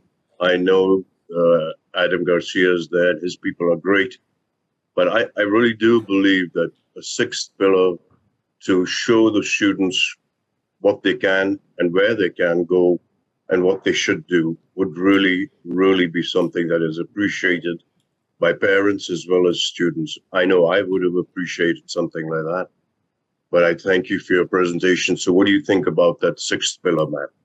Thank you so much, Regent. I would say that we are doing that as part of our wellness pillar, right? And so part of holistic wellness is preparing students for managing crisis in all kinds of ways, preventative care for their own health and well-being. And so the safety element that we're developing for this summer is currently scheduled as part of that wellness pillar. So you'll add in there something like, if there's an active shooter on campus, you should do this and call this. We have pillars all over campus, the blue pillars. I don't know if they're still blue. You will be doing that, I'm sure, right? Yes, Vice President Adam Garcia is here to speak with you, I believe, and his team are incredible about providing training to student organizations, student groups, the campus community, and absolutely those will be part of the sessions available for students to choose from this summer. Thank you so much, ma'am. You're very welcome. Thank you. Thank you. Next, I'll go to Vice Chair Downs and then to Regent Brooks. Thank you, Chair Carvalho. I don't know if you can hear me or not. Yes. Sorry about the noise here, but I want to say thank you so much for this presentation and what you're doing for student success. This is very encouraging, and I think it's a great opportunity for our students. So I hope all the students embrace it and see it for what it is and how much they can get out of it. Again, thank you. Thank you. Thank you. Regent Brooks? Thank you, Chair. Regent Brooks for the record. It took me a moment to get there was a delay in the microphone. I appreciate the reporting and the optimism and the excitement about students participating in things. Just for purposes of just clear communication, clarification, the question I have is, I know when you spoke, you were very excited about the turnout of students that were participating in this, and then Regent Del Carlo had asked a question about what does it look like? Is this something that's mandatory? And you replied that it was mandatory. Can you share with me the distinction between something that when I first read this, I thought it was a voluntary, engagement with students, but then while you were speaking, it certainly solidified that this was a voluntary engagement with students. But after the question was posed, it seemed like it's voluntold that the students will show up. And so can you help me out with this distinction, considering that we've had a lot of communication today from this body about precise communications? Thank you. Fair question. I appreciate that, Regent. Yes, so the very clear and specific answer is that in our messaging to students, we say that this is a mandatory activity, and then we give them options to let us know if they can't participate. So if they say, hey, I can't get to town that week, or I have other commitments, or I have to work, then we send them the online modules, right? And we get them signed up to engage digitally, either during that week or after. And so everyone has an opportunity to opt out, if you will, with absolutely zero penalty. And there are some students who did neither, right? Who didn't show up and who didn't opt out and who just didn't participate, and that was fine. There was no consequence for those students. Does that clarify? It helps clarify some things. I appreciate that. It also, I think, just demonstrates how ingrained some of the communication styles are, and I'm referencing communication to the board. I appreciate your response. Thank you. Thank you. Seeing no more questions? Oh, yes. Regent Cruz Crawford. Regent Cruz Crawford, for the record, I did want to let everybody know on the board, this is, I think, what Dr. Downs' doctorate dissertation was on, was these pre-wraparound services, so he's a great resource. Thank you for that reminder. Thank you, Dr. Corrigan. Thank you so much. We'll move on to UNR and President Sandoval. Thank you, Madam Chair, members of the Board of Regents, and Chancellor Brian Sandoval, President of the University of Nevada, Reno. For the record, thank you very much for this opportunity to present on Nevada Fit, which is Nevada Freshman Intensive Training. It is a mandatory program for all of our freshmen and our transfer students. We are celebrating our 11th year of Nevada Fit. As you see on your screen, that is the opening ceremony in Mackey Stadium. Those are those students that are closer to you. They are broken down by college and school. So there is, for example, Biz Fit, Science Fit, Nursing Fit. You can go down the line. On the other side of the stadium are the parents and family members and friends of the students. You'll also see that we have our cheer squad. What's not in in the picture is our band. We really do celebrate and welcome our students for the first day of Nevada Fit. It is not a free program. It is $250. The students do receive 1 hour of academic credit. For those that are Pell eligible, we do scholarship those students. We do break the students down, as I said, by school, and then within the school by small packs.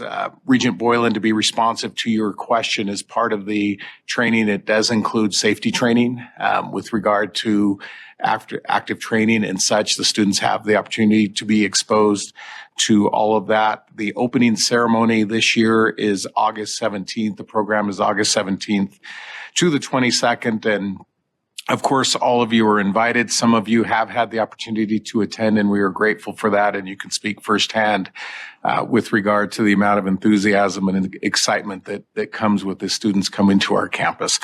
So with that introduction, Madam Chair, I'd like to turn it over to our Vice Provost of Undergraduate Education, Dr. David Shintani. So thank you very much, and again, for the opportunity to present today.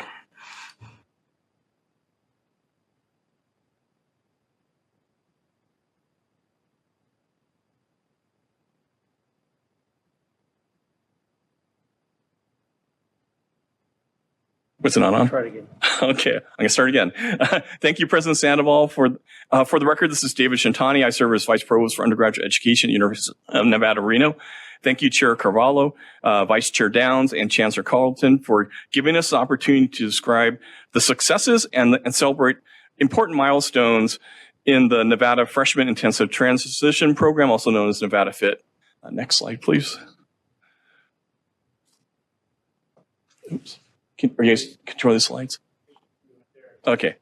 In the fall of 2023, the University of Nevada, Reno enters its 150th year of serving our great state. It is quite fitting that as we begin our sesquicentennial celebration, we welcome our largest Nevada Fit class to date, ushering in over 3,500 freshmen into the university and preparing them for the rigorous education and resulting personal growth that lay ahead of them. Nevada Fit celebrates its own anniversary this year. The program boasts 10 years of student success, and the model still remains the only one of its kind in the United States. To date, the unique week-long boot camp has prepared over 17,000 students for their time on campus, with an attendance that has grown from 1.6% of freshman class in 2013 to serving a remarkable 100% of incoming freshmen and transfer students. Next slide, please. Oops. What's that? Oh, it takes a second. Okay, sorry. Nevada Fit was started with a goal of equipping students for academic rigors of the university. The program was expanded to prioritize digital literacy and equity and teaching students how to build on foundational skills. Freshmen are introduced to the university lifestyle with rigorous days starting at 8 a.m. and ending at 9 p.m. They forge connections with peers, mentors, and faculty within their field of study as they navigate the week-long boot camp. Students leave Nevada Fit prepared for their first semester with foundational learning skills and earn 1 college credit that will apply towards their degree.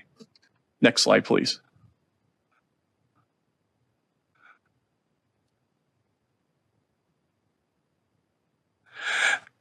Modeled off Louisiana State University's bio-intensive camp for biology major and enhanced to meet the needs of our large and diverse student populations, the successes of Nevada Fit stems from the idea that if a student develops good habits early on, they'll be more successful later. The Nevada Fit experience includes classes in the student's chosen major, as well as foundational digital and study skill sessions. The PAC groups of fellow first-year students, about 7 per group, and PAC mentors serve as a resource for students as they enter their first year at the university. The students learn and travel as a PAC with their mentors. Students often form lifelong friendships in these first few days on campus. Next slide, please.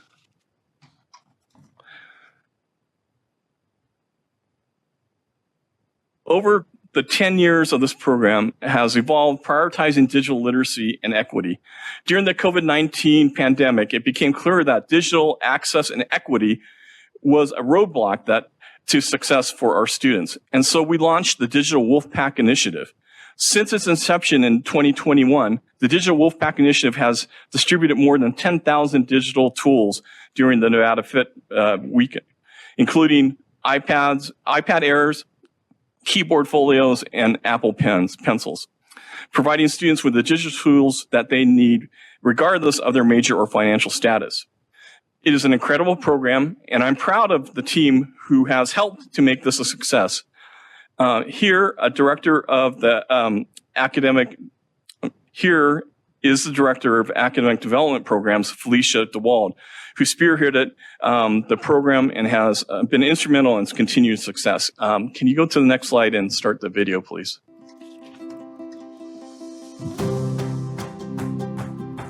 On behalf of the University of Nevada, Reno, I am so excited to share with you our program we call Nevada Fit. Nevada Fit is a required week-long one-credit course for all incoming freshmen that takes place the week before the fall semester begins. It is a wonderful and transformational introduction to what it means to be a university student and part of the Wolfpack. During this one-week course, students will participate in a boot camp that aligns with their major, attend classes, complete homework, do projects, and take exams. Nevada Fit prepares students for what we expect from our community of scholars, with long, busy days full of learning, discovery, as well as some fun. I can see the reasoning behind putting the kids through all like boot camps, like the hardships, like the early mornings to late night starts, because it really does help like during finals week, midterms week. Nevada Fit students are also introduced to the technology that will help support them during their time at the university. During the pandemic, we noticed some of our students were struggling academically because they did not have access to the technology they needed to be successful. Through no fault of their own, they were falling behind their peers. To us, that didn't represent the equity we strive for. Since 2021, students receive an iPad and training during Nevada Fit Week so that they know how to use these tools for their education.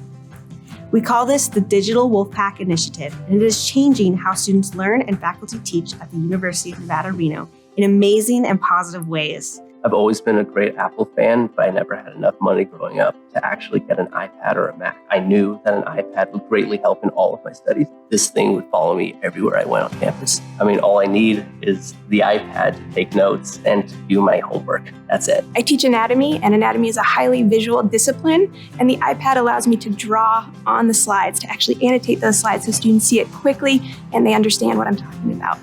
It helps bring every student to an equal footing.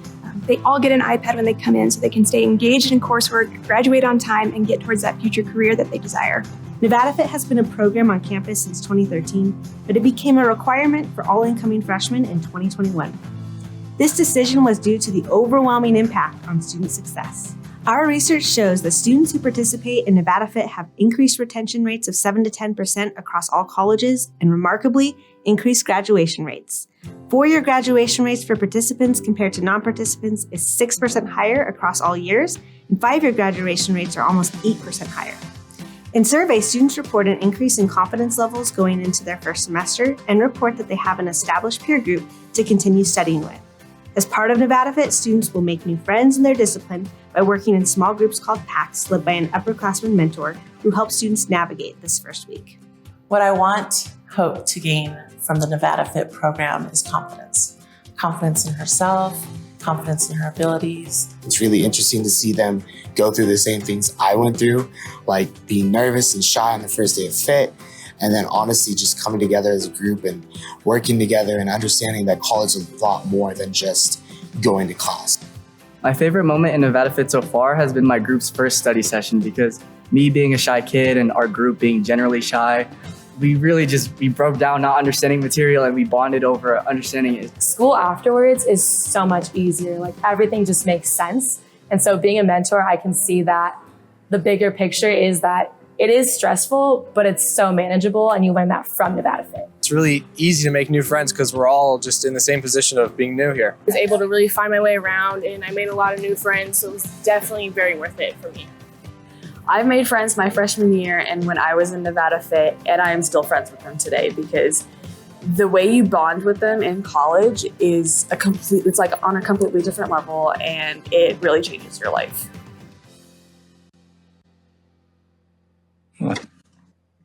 Okay. Next slide, please.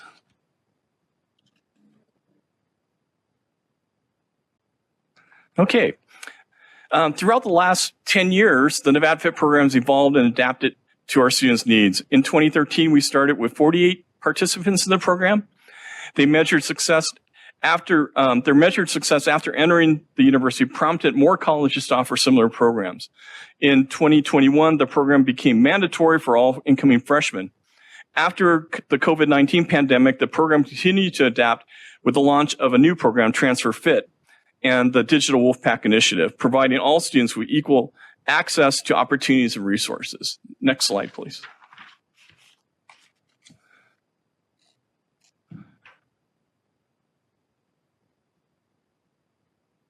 As we celebrate 10 years of Nevada Fit, we recognize the program's impact on students and are proud of the many student success stories that have come from past participants. We're also excited to have been recognized as an Apple Distinguished School for the 2023 through 2026 program term. The university was also selected as selected for this distinction based on its commitment to continuous innovation in education and using Apple products to create exemplary learning practices. As we look forward to the future, we hope to continuously improve Nevada Fit programs and elevate the student experience. Next slide, please.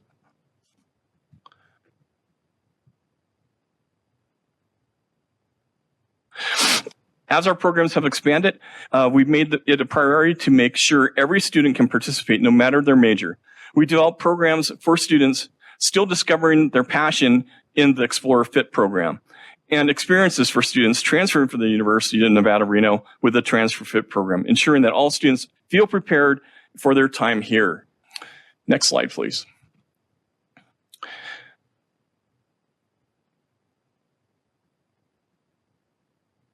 The achievements of the Nevada Fit program have been measured, tested, and proven as participant numbers continue to rise. Not only did we have our largest class of freshman attendance in the fall of 2023, but Nevada Fit continues to gain national recognition. Since its inception, Nevada Fit has earned 3 prestigious awards, including the Western Interstate Commission of Higher Education, or WICHE, Colleagues Choice Award, and the Northwest Commission of Colleges and Universities Beacon Award for excellence in student achievement and success.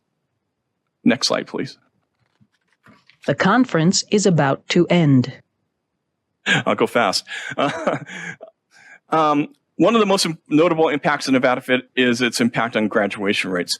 Since its inception, cohorts of students who have participated in the program have shown a 7 to 10% higher retention and graduation rates compared to cohorts of students who do not attend. That is why in 2021, the university decided to make Nevada Fit mandatory for all incoming freshmen, so that all students have the access to the resources and skills needed from the program and are set up to achieve their goals from day one. Next slide, please.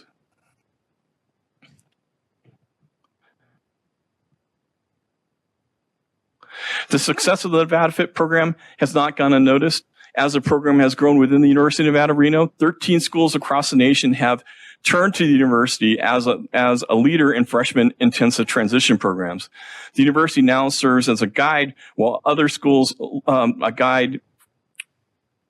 other schools look to adopt similar programs into the freshman year curriculum and bring success stories to the Wolfpack and other students.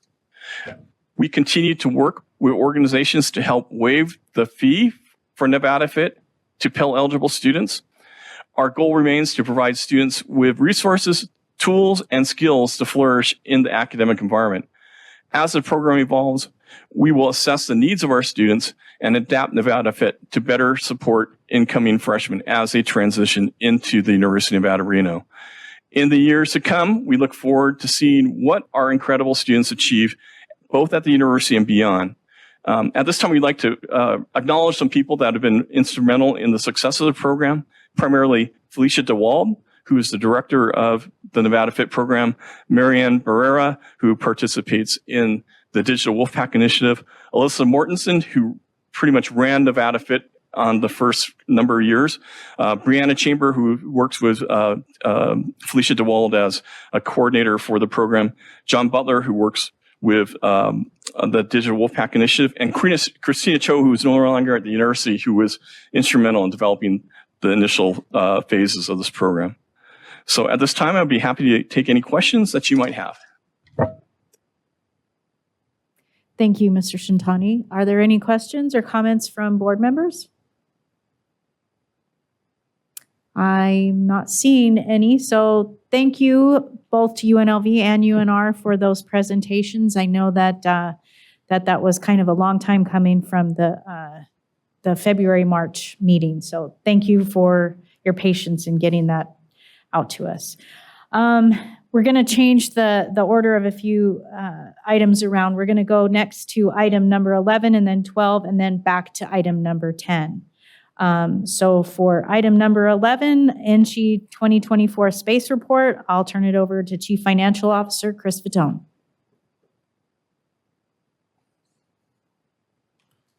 Thank you, Chris Fatone, Chief Financial Officer, for the record.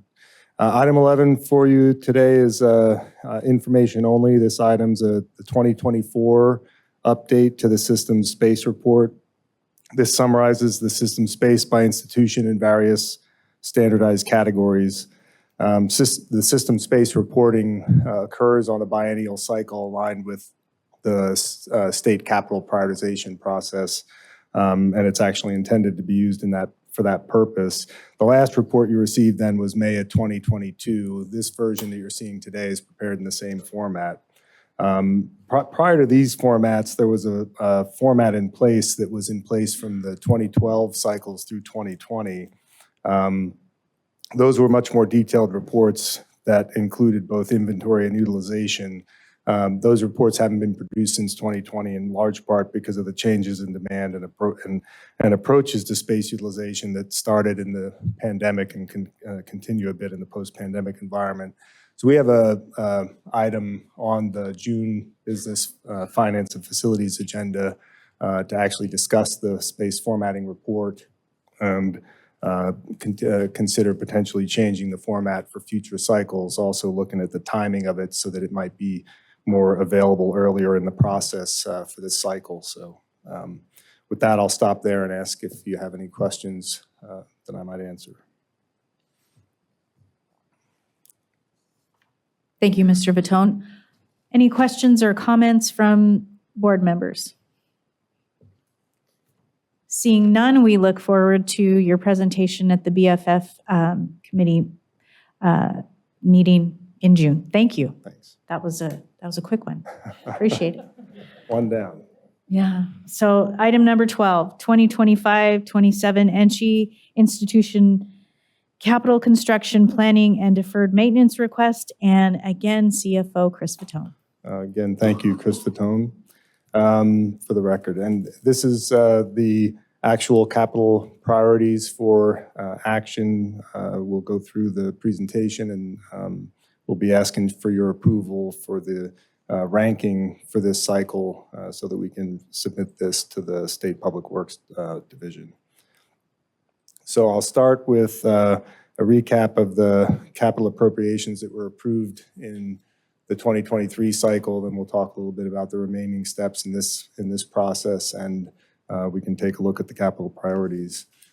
In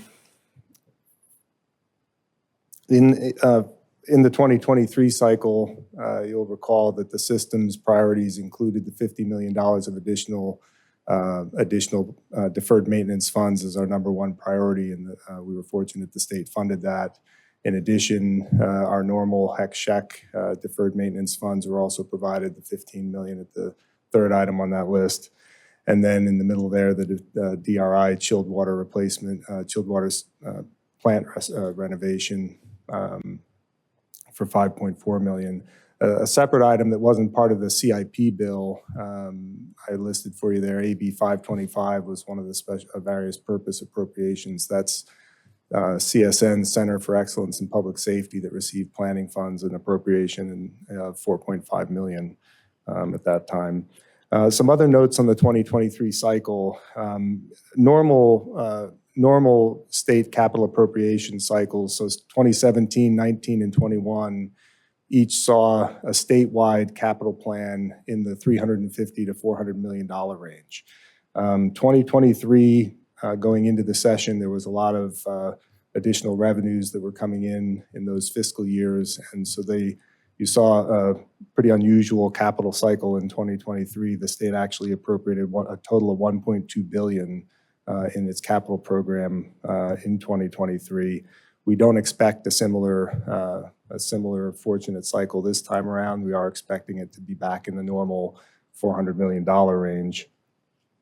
Other items to note from 2023, the state had 3 of its own projects that received planning funds in the 2023 cycle: the Southern Nevada Forensic Facility, the Carson City Public Safety Headquarters, and the North Las Vegas State Veterans Home. Those 3 projects received planning dollars in 2023, and it's expected that they'll be prioritized for construction funds in the 2025 cycle. So out of that $400 million, a pretty significant portion likely to go to those 3 projects, not leaving much for others. So just setting a little bit of expectation of where we see things headed in the capital appropriation area. Let me see where I am here. So with that, we can move on into the 2025 cycle, and just to kind of recap how we got to here today. We started in January, actually, with our visits to the campuses to hear their both capital and operating priorities. At your February-March meeting, you saw the campus presentations there, and you heard about their capital priorities in those presentations. On April 1st, we actually provide to the Public Works Division unranked projects, so the campuses submit all of the project requests to them. These are not ranked at that point, but it lets them know lets them start working on those requests. Here we are today at the May 23rd special meeting, where we're going to be asking your approval of the prioritization so that we can go then to June 1st and provide that ranking for the Public Works Board. Kind of reminder of the steps after that. In August, the State Public Works Board has CIP hearings where Public Works presents, but we'll be invited to one of those 2 meetings to present the systems priorities there. As you know, you provide your ranking for us to submit to Public Works. Public Works actually determines their ranking from there for those hearings. So we provide our ranking, Public Works then provides their ranking. After that, the governor's office, putting their budget proposal together, actually decides their ranking, submits that to the legislature, and then the legislature ultimately approves. So while we're taking your ranking today, there's a lot that will happen between now and the 25 legislative cycle, and things will be approved. Let's see. So next, just a quick overview of the policy in your handbook, and again, how we got here today. This process that we followed this cycle was codified last year after the last cycle after the 2022 cycle, with just an update in the handbook that made a change in the process that had the business officers actually kind of preliminarily rank projects to be then reviewed by the Council of Presidents and Chancellor for finalization to bring to you at this meeting today. To walk through a little bit of that process then with the business officers, over the course of several meetings in March and April, the business officers got together to discuss the ranking criteria and the process that would be used to rank the projects. This followed very much along the lines of the same process followed in 2022. We were really grateful for that process being put together by the business officers at that time. On the 17th of April, there was a joint meeting with the business officers and Council of Presidents to go over that initial ranking proposed by the business officers. After that meeting, we also got some feedback from State Public Works from those projects that were turned in on the 1st of April. That resulted in some revisiting of our list. The Public Works gave us feedback in particular on some deferred maintenance items that were on our request. So you'll see that those we have two consolidated deferred maintenance items in the priority list. That was a result of that conversation with Public Works, where they just identified some projects that they suggested that it was our interest in managing those. So if we're going to manage them, they were consolidated into a broader request. The ones that you see otherwise then on the list as deferred maintenance are things that Public Works would manage if they were prioritized and funded. May 1st, we were back with the Council of Presidents following that April 24th meeting with a final ranking that is what you're receiving today. A couple slides, just quick, the criteria used for the ranking by the business officers, and again, these followed the same protocols as the last cycle in 22. And here we are at the this slide is the top 10. There's a total of 23 projects ranked, and this is the ranking that was a result of that ranking process and review by the Business Officers Council of Presidents and the Chancellor. I don't know that I want to scroll through all the slides at this point. Probably stop there and see if you have any questions. Any questions from board members? Regent Del Carlo. Thank you. Chris, what is the value of the unranked projects? You mentioned that was due April 1st, and how many are there? Thank you, Regent Del Carlo, Chris Fatone, for the record. They were unranked when we submitted them on April 1st. They are the same projects you're seeing today. Oh, so there isn't any more unranked. It's not a different list of projects. It's the same list. It's just that when we first submit them, you have not ranked. We have not gone through the ranking process yet, and you have not approved a ranking. So we just submit them to Public Works as an unranked list. Okay. Yeah. And what were the 3 projects the state already has that you think is going to get the bulk of the money? From the last 2-year session, right? There's a Southern Nevada forensic facility from Health and Human Services, and Carson City Public Safety Headquarters, and a North Las Vegas State Veterans Home. Okay, thank you. Regent Breaker. So a project could stay, obviously, as some have for years and years and years, due to the way that it's ranked. And one in particular for me, and it's in Regent Goodman's area, but it still would help the area that I support. Item number 7. So the CSN, there's nothing out there that way. It's more than 10 miles to either the West Charleston, even further to the Cheyenne campus. And, to increase people being able to go to school, just like we're doing in the West Side, which I think is ultimately important. This sign, I wish it would just be taken down, to be quite honest. It's been up for 10 or 15 years. I've lost track of how long. And it gives people a false sense of what are we doing, because they don't see anything happening. We don't really have relationships as regents, with our citizens, unless we're running for election, I guess. I mean, sometimes we do, but it's a little bit more remote than anything else I've been on. So how does the board, and I agree, doing the ranking outside of us is probably important, because we're not supposed to be territorial, but we do have a base of people that vote for us, so we have a little bit of territorial thinking. I feel like this is probably out 3 or 4 or 5 more years. The BLM land, it wasn't going to be secure for a while there. Is it secure now, or we could still be at risk of losing it? I just think that's an important part of that number 7.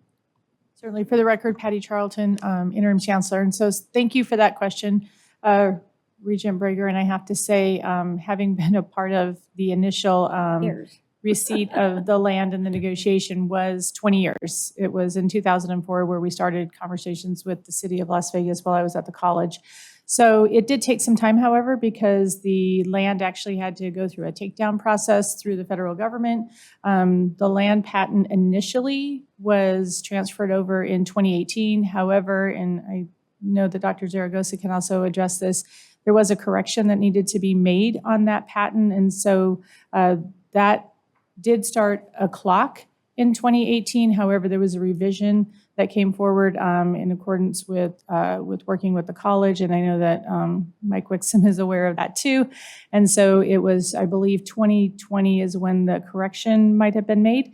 And so there's two parcels, two issues. There's one is the BLM land application or the patent that has a clock associated with that, but there's also a development agreement from the city that required that that the construction begin within, I believe it's 6 years of the time of that transfer. So it's about, and Dr. Zaragoza, correct me if I'm wrong, it's 2026, 2027 that construction is supposed to be done in the absence of any extension of the development agreement. Okay, and I completely understand. My 12 years on the school board, I think we built 160 campuses, sometimes 10 a year, and we almost lost some land a few times and worked on it with the BLM. So it's just kind of sad because that area has developed so much all the way to practically Mount Charleston, and there's really not anything they can get to in a manner when they get off work or during the day or whatever they want to do. And especially with it being a safety factor to it, the component of education. So I hope we can keep it on our radar to not have to get up to that timeline and start knowing how important it really is. Thank you. Regent Brown. Thank you, Regent Brown, for the record. And just first of all, thank you, Regent Brager, because that was high on my list. When we look at these, I'm actually curious if we, the board, can move some of these numbers around and actually have a sit down, because didn't this CSN project get money from the legislature at the last minute last session?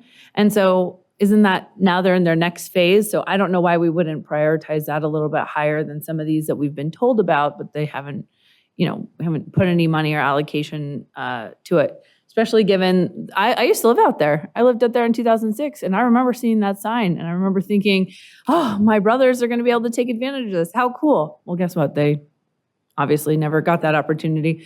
But for me, so I guess two parts. One, why wasn't the CSN project weighted higher given that we've already been given money by the state? And two, how do we actually weigh in on this list?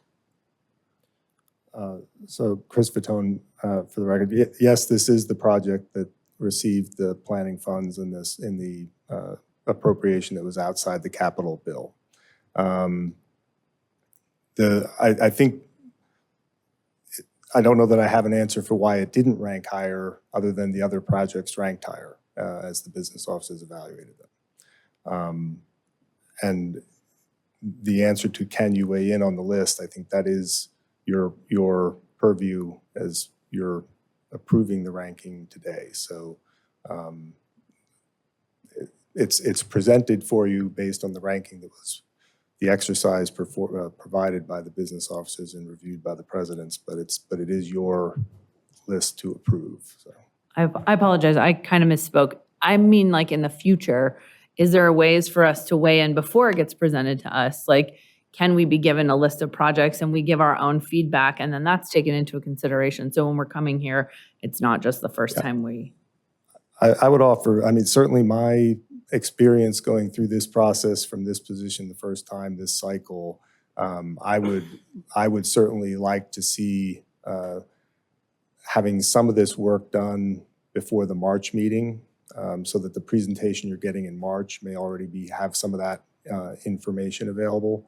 We talked, we started our process in January. We know we should really be starting that process in October. Part of my interest and part of presenting the space reporting process to the Business Finance Facilities Committee in June is also thinking that process needs to be earlier. The report isn't informative in this process because it comes out at the same time you're getting the capital ranking. So it is, I do think that the opportunity for you to be able to weigh in on the ranking means backing the process up and having more information sooner, because we're now at a point where we have to respond to Public Works within a week from now, and obviously that's not ideal. Yeah. Well, I appreciate that, and for 5 of us, this is also our first time going through it, so we're learning together. But just for the record, I think this is one of the most important things as we set up for the legislature. If we could set the clock back a little bit and let us actually be participatory, that'd be amazing. Thank you. Regent Goodman. Thank you. What is the value of the land in that northwest corridor with the CSN project? Sorry, guys. Well, so it is a 40-acre parcel. It's 30 acres on one side divided by a major roadway with 10 acres on the other side. I can tell you that in 2004, I believe that the appraised value was about $45 million at that time. I don't believe that the institution has updated. It's gone up and down, obviously, during the last 20 years. I don't know. Well, Special guess my Counsel point- Wixom, if you might know, he's been involved from this.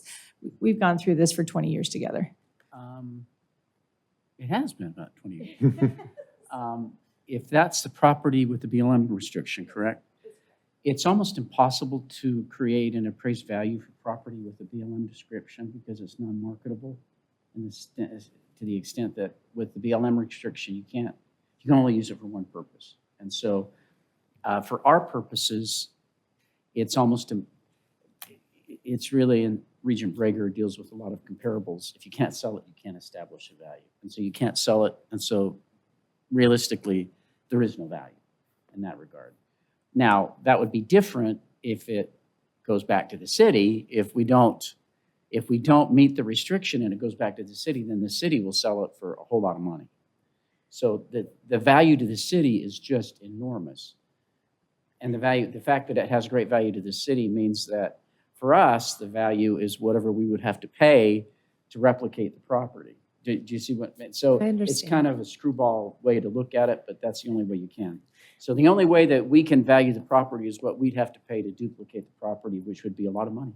Well, let me value the property. It's a huge parcel in an area that has completely, in the last 20 years, grown significantly. And so for me, I just see this as a major priority. And listen, I'm not going to disqualify any of the items up there, but that's number 7 on the priority list is a little egregious considering that this is something that's, been in the works for over 20 years. I keep hearing how it's going to happen, and I just think we should make it a priority. This is important for our valley. This is important for our constituencies, and I just think it's valuable. So that's my 2 cents. If I may, just to follow up, given that, Regent Goodman, then I think this goes back to the point that Chancellor Charlton made just a few minutes ago. If that's the case, then the number 1 priority needs to be identifying the BLM issues and resolving the BLM reversionary issues like yesterday. Because otherwise, the property has no value. So for the record, Patty Charlton, Interim Chancellor, and so I would also ask Dr. Zaragoza about potentially, and I think you're talking about the extension of the construction to ensure shovel-ready is determined when you have completed your documents through construction documents. And so I know that the college is working, and I don't want to speak for Dr. Zaragoza, but we've had conversation about looking at getting additional funds from the legislature to complete the design development and construction document phase. And so I think it might be best for Dr. Zaragoza or his team to respond to what that looks like. So, but I would say that regardless, we want to safeguard the parcel and the land just in case, because the board will prioritize.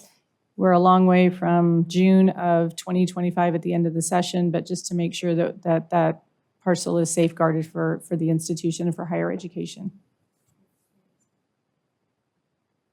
If I may respond, I just feel like we are a system, and we need to start coming together as a system. And I'm just not lecturing, I'm just making a point.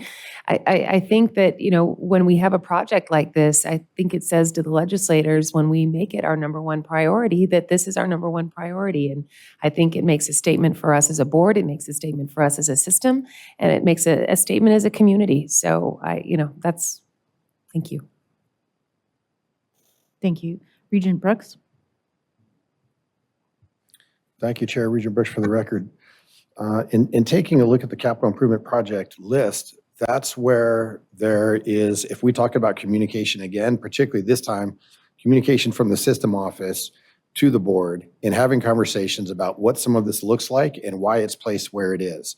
I understand the complexities of business officers getting together and talking about priorities for various institutions. And I get that that's a lot of work. But at the end of the day, once that list has been made, particularly when it comes at the beginning of like, let's say this month, based on the cabinet, the president's cabinet getting together, those things are essentially outlined once they're amenable to what this list looks like. From there could be communication quickly to the board in terms of briefings of why these things are moving in the manner that they are, so that as we sit here, again, with something that's got to be approved post-haste because we're running out of time, that we're not scratching our heads trying to determine should there be a shift in some of the priorities without basis of information of other priorities that may take precedent because of longevity of a project or other shortfalls that we may not be exposed to. So just for the record, Patty Charlton, Interim Chancellor, thank you, Regent Brooks, for that comment. I know that several years ago, I believe it was that there was a change in the policy in which the business officers would do an initial categorization and then come together with the Council of Presidents. As Vice Chancellor Vitone mentioned, our inclination, and just from, again, I'm a historian in some ways, because I believe in the way that we have done it before is you end one session in June and you're already setting your priorities by September. So we should be having this conversation much earlier. It can be difficult for the campuses, but at the same time, moving that forward so that you are seeing probably the first round of capital as early as December and having that conversation on an ongoing basis. And then that helps us to meet the state's guidelines. This is the one area in which the state requires us to submit this information much earlier. The actual operating budget will get submitted to the state on September the 1st. And so this is a different process, and it's a heavy, heavy lift for the institutions, as you see with the backup materials. So we appreciate that. We agree that we need to move that forward, and then also to get more timely information as soon as we can, and probably have more conversations with the board. So thank you. Yeah, thank you, Regent Brooks, for the record. So just so that we're clear, this has been done in accordance with policy, and I'm not questioning that. It truly has been done the correct manner. I'm questioning the timing of communication. Thank you. Thank you. Regent Del Carlo? Thank you, Chair Carvalho. President Pollard, correct me if I'm wrong, but I think at your campus, I think you're, let's see, number 18 for that water infrastructure. That's been on our list since I came on the board. And it used to be an $8 million project, and now it's a $9.2 million project. And is it correct that your campus can't really expand until you get that water project completed? Good afternoon, Darian Pollard for the record. Yes, Regent Del Carlo, that project has been on the list for many years. It predates me, and obviously it has been here since you've been on the Board of Regents. I will also share with you that the cost of that project, when I interviewed for this job, I was told it was roughly a $4.5 to $5 million project.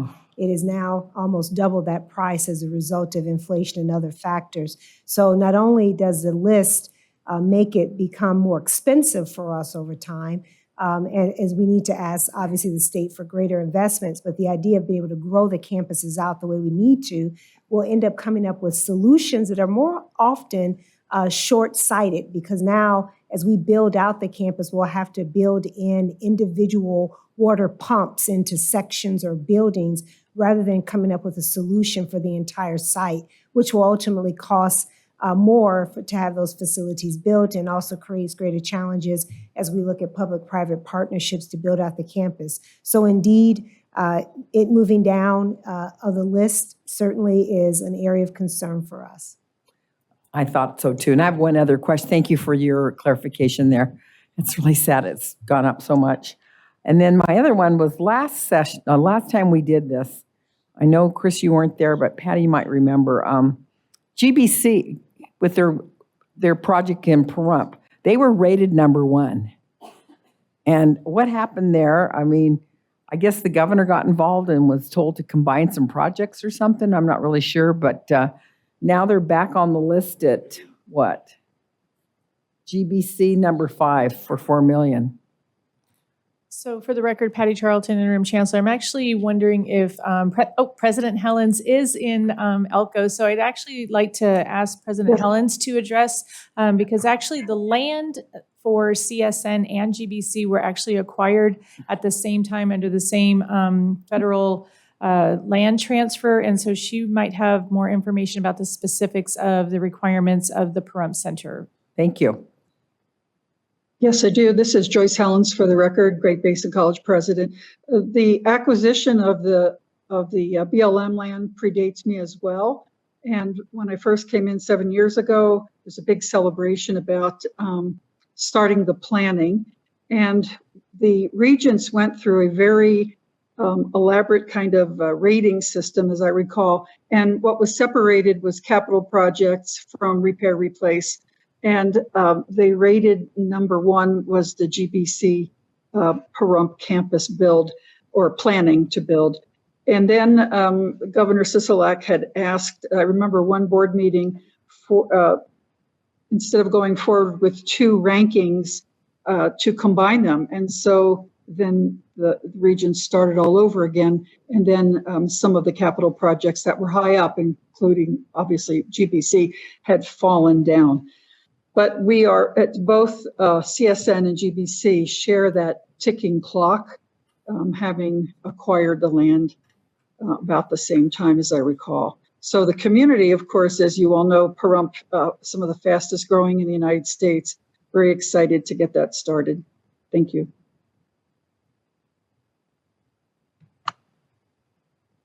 Thank you. I'm going to some others first, but I will get to you. Regent Cruz Crawford. Regent Cruz Crawford, for the record. Do you have the rubric that you use for the decision making? I didn't see it in the, unless I missed it. So I don't know that I would characterize it as a rubric. They were factors that that were used for evaluating the projects, and it is on this slide here. Because there's actually, I mean, I use a rubric in the military when we identify needs of units, and it takes away a lot of like the feelings, you know, it's very technical. Then we can identify how we support in units with human capital, financial resources, and training. And it seems very similar to this. And then they just plot it on a graph. And then we bring in the human side. I just see a lot of room for error on this, and these things are readily available. I think we need to look at something like this in the future, especially being such a large organization. I feel like, I don't want to be mean, but it's kind of amateur hour, it feels like to me. And not you, as you know, we can do better. We can do so much better in this area. So I'd like to look into that for next time. Thanks. Regent McMichael. Well, and looking at the charts, it seems that is this money locked in once we vote and approve it? And will it change, you know, just because of time itself? Chris Fatone, for the record. So no, again, today you'll approve a priority for the systems projects. We'll provide that priority to state public works, but state public works will actually, with all of the state's projects, including the systems, determine a priority that the State Public Works Division will advance as their request. The capital improvement bill that goes to the legislature is actually Public Works' request. The governor's office then makes their request or prioritizes they weigh in their priority list on the requests that are going to the legislature also. So your prioritization is informing Public Works on the board's priorities, but it is there's several other steps of prioritization and voices in the process before it gets to the legislature. Okay, so the funding will change as time passes, irregardless of the ranking that we have now and the funds that we see in front of us. These numbers are subject to change over time because of how long it takes for a project to be completed. So to clarify that, I suppose these are our cost estimates, but Public Works will actually take our requests and they do their own project assessment and develop their own project estimate. So the estimate that will advance in any request from there is actually Public Works' estimate of the project, not our own. These projects, if these are funded, the project, when the project is funded by the legislature, Public Works actually manages that project. They take over the planning, design, construction contracts from that point. And so these are just our estimates. The funding is determined based on Public Works' estimates and what's funded by the legislature. And Patty Charlton for the record, Interim Chancellor. So Regent McMichael, I will tell you that many factors will basically inform that process. Typically inflation, what is happening, and Public Works doing their calculations as Vice Chancellor Vitone indicated. The numbers typically do change throughout the process and could even change all the way up until the time of funding from the legislature. Where we typically start is not where we end up. And then obviously, while there's capital funding that's available from the state has in the past also looked at different levels of projects, and they might be able to fund something smaller. We have anything from 1.5 million to 130 million. And so looking at some balance of funding, we will not know the final number of what's available until we actually go through the economic forum in December, and then also when that is reset again in May, which ties the hands of the legislature with what is finally available. And so it's important to have those priorities because we will move forward and we will advocate for every single project on that list because we want to get them all. It doesn't often happen, but we will be looking at that. And then what isn't included in here today is whether the institutions are bringing any funding forward on any of those projects as well for match. All right, then, well, I'd like to do it this way then. Motion to approve 2025 to 2027 capital improvement requests, and the board approved the recommended ranking on construction, planning, and deferred maintenance projects from NSHE institutions for submission to the State Public Works Board. So I have a motion from Regent McMichael. Is there a second?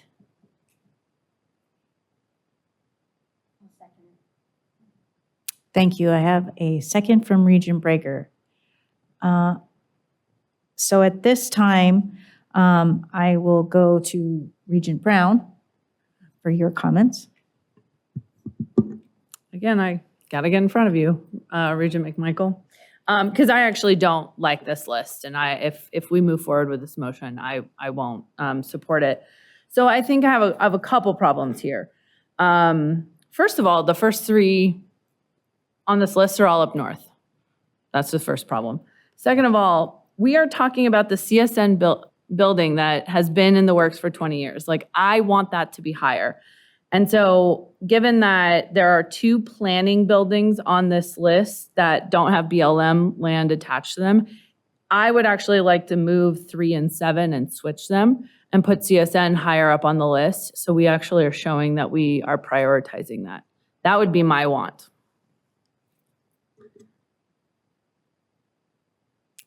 Thank you. Next, I'll go to Regent Arascata.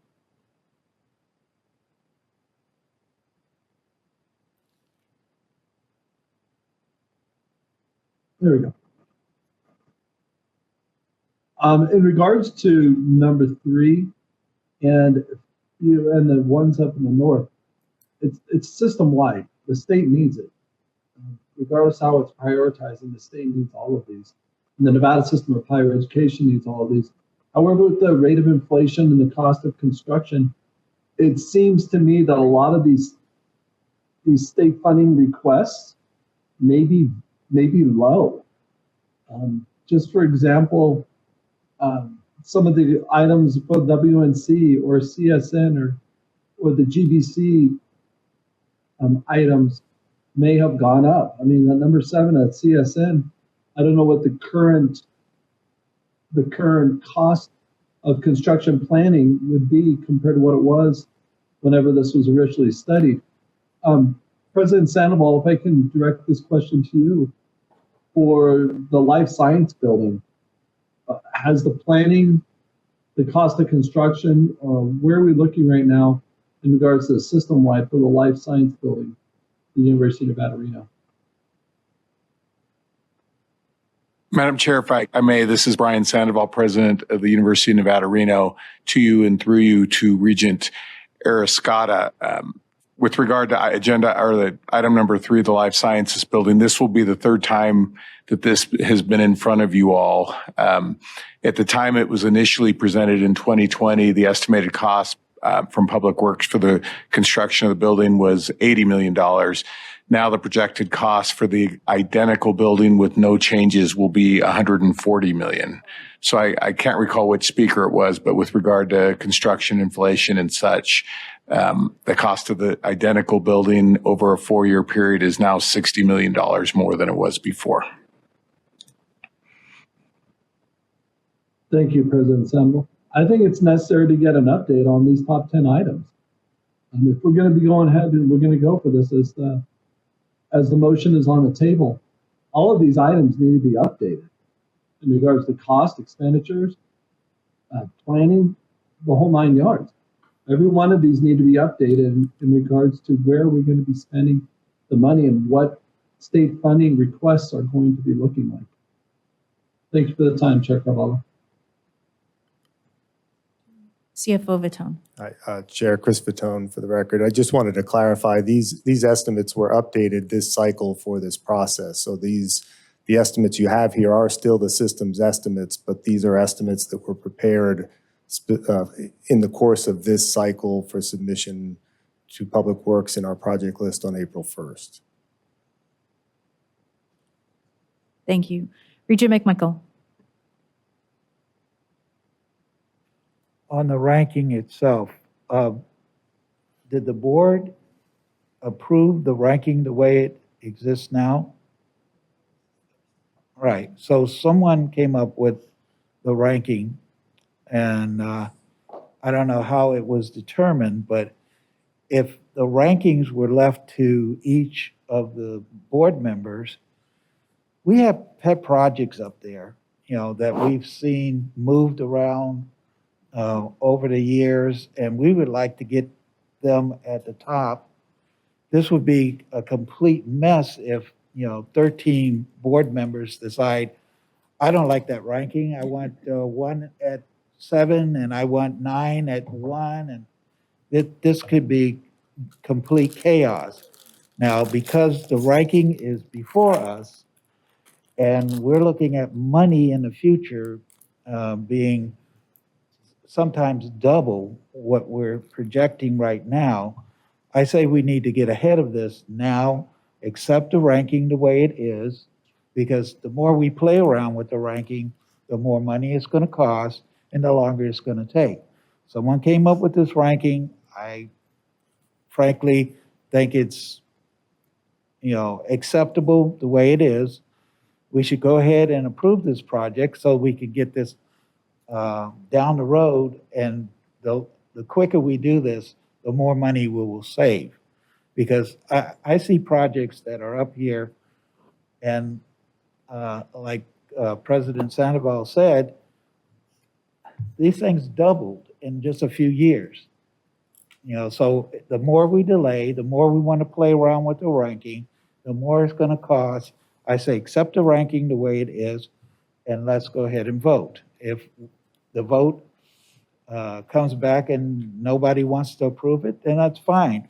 We'll find another way. Then we'll have to fight over what is our pet project that we want to see number one. So I'm trying to avoid that. I'm trying to get this down the road so we can save some money. And that's all I have to say now. Thank you. Regent Breger. Just a question and a thought. Should there be like a parallel ranking to BLM land projects versus something on a site that is secured and doesn't have more of a financial burden because the land's already there? Just seems like it might help. So for the record, Patty Charlton, Interim Chancellor. So one of the requirements that we have, I mean, the state has us do one list. We have gone through so many different iterations over the years. We had planning projects, we had construction projects, we had maintenance projects. And then those were then merged together.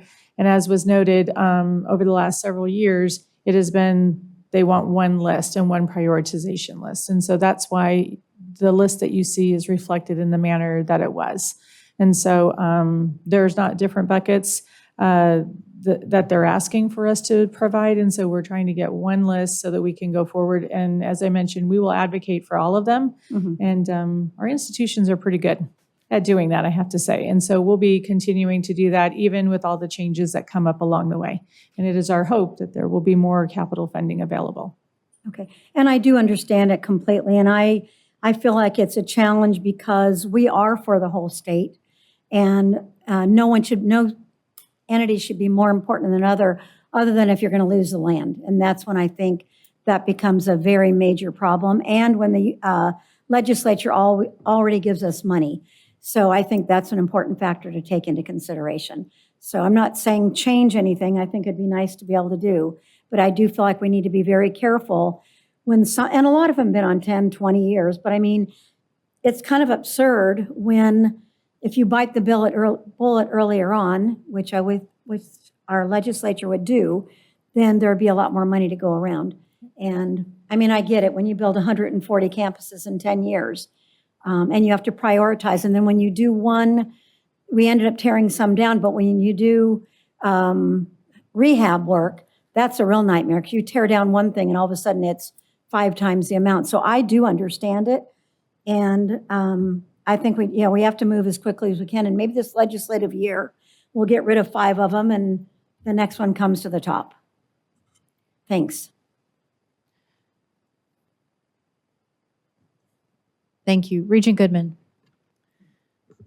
I just wanted to make a point too that I remember hearing the presentation from President Sandoval and how the labs at UNR are deplorable and still from maybe the 70s or 80s. And I don't know how we go about this, but I do think that we need to make it a priority where we need deferred maintenance as a piece of this and making sure that our infrastructure is, and I mean, not just like projects, but just as a whole, as a system. It's something we might want to really look into is maybe having a legislator draft a BDR for us that can basically give us a line item on something like that, because all of these facilities that we have, we should probably have a little bit better infrastructure for them as well. So just putting that on the record.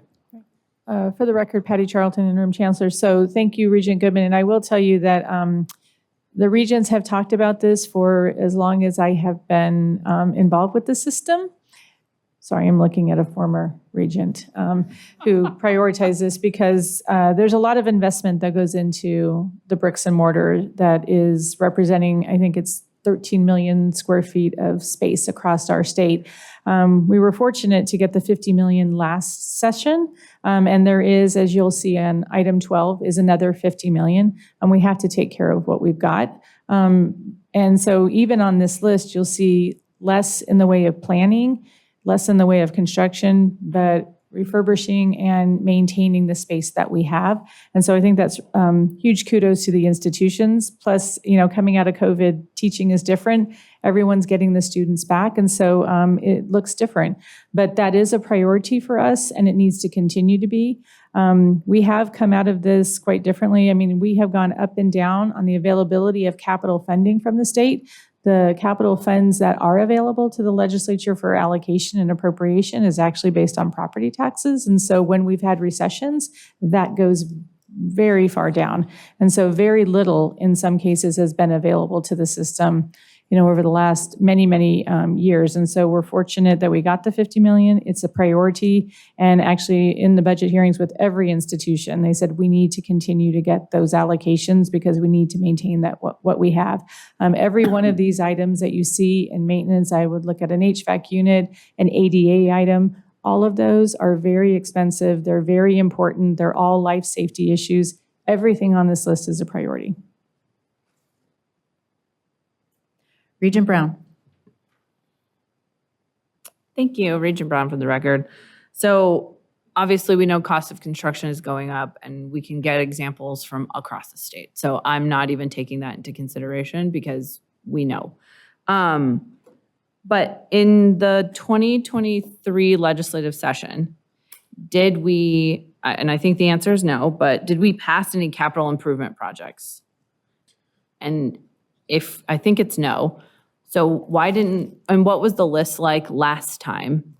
Because those buildings and those requests are still aging at the same rate as all these others, but I know they've been reworked. So I'm curious if it was a priority and we got 0 of our priorities, how come it got changed?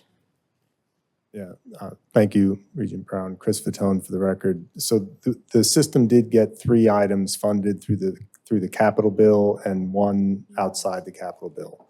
And those, the number 1 was that $50 million deferred maintenance that was funded. Yeah. The HECSHEC funds are a standard line item for NSHE, that's higher ed capital construction and special higher ed capital construction. So those are lined out for NSHE. The middle one was actually not one of your top ranked. I think it was, I think that was number 5 or so on the list last time around. But many of the projects that were on the last cycle's list that weren't funded are on the list again this cycle. So many of the same items are, as you're hearing, they've been on this list on several cycles. The campuses review the list. We started this process. We started this process actually having all the campuses revisit the prioritized list that you received in 2022 as their starting point, but with the opportunity to update those and provide updates for the cycle this time around.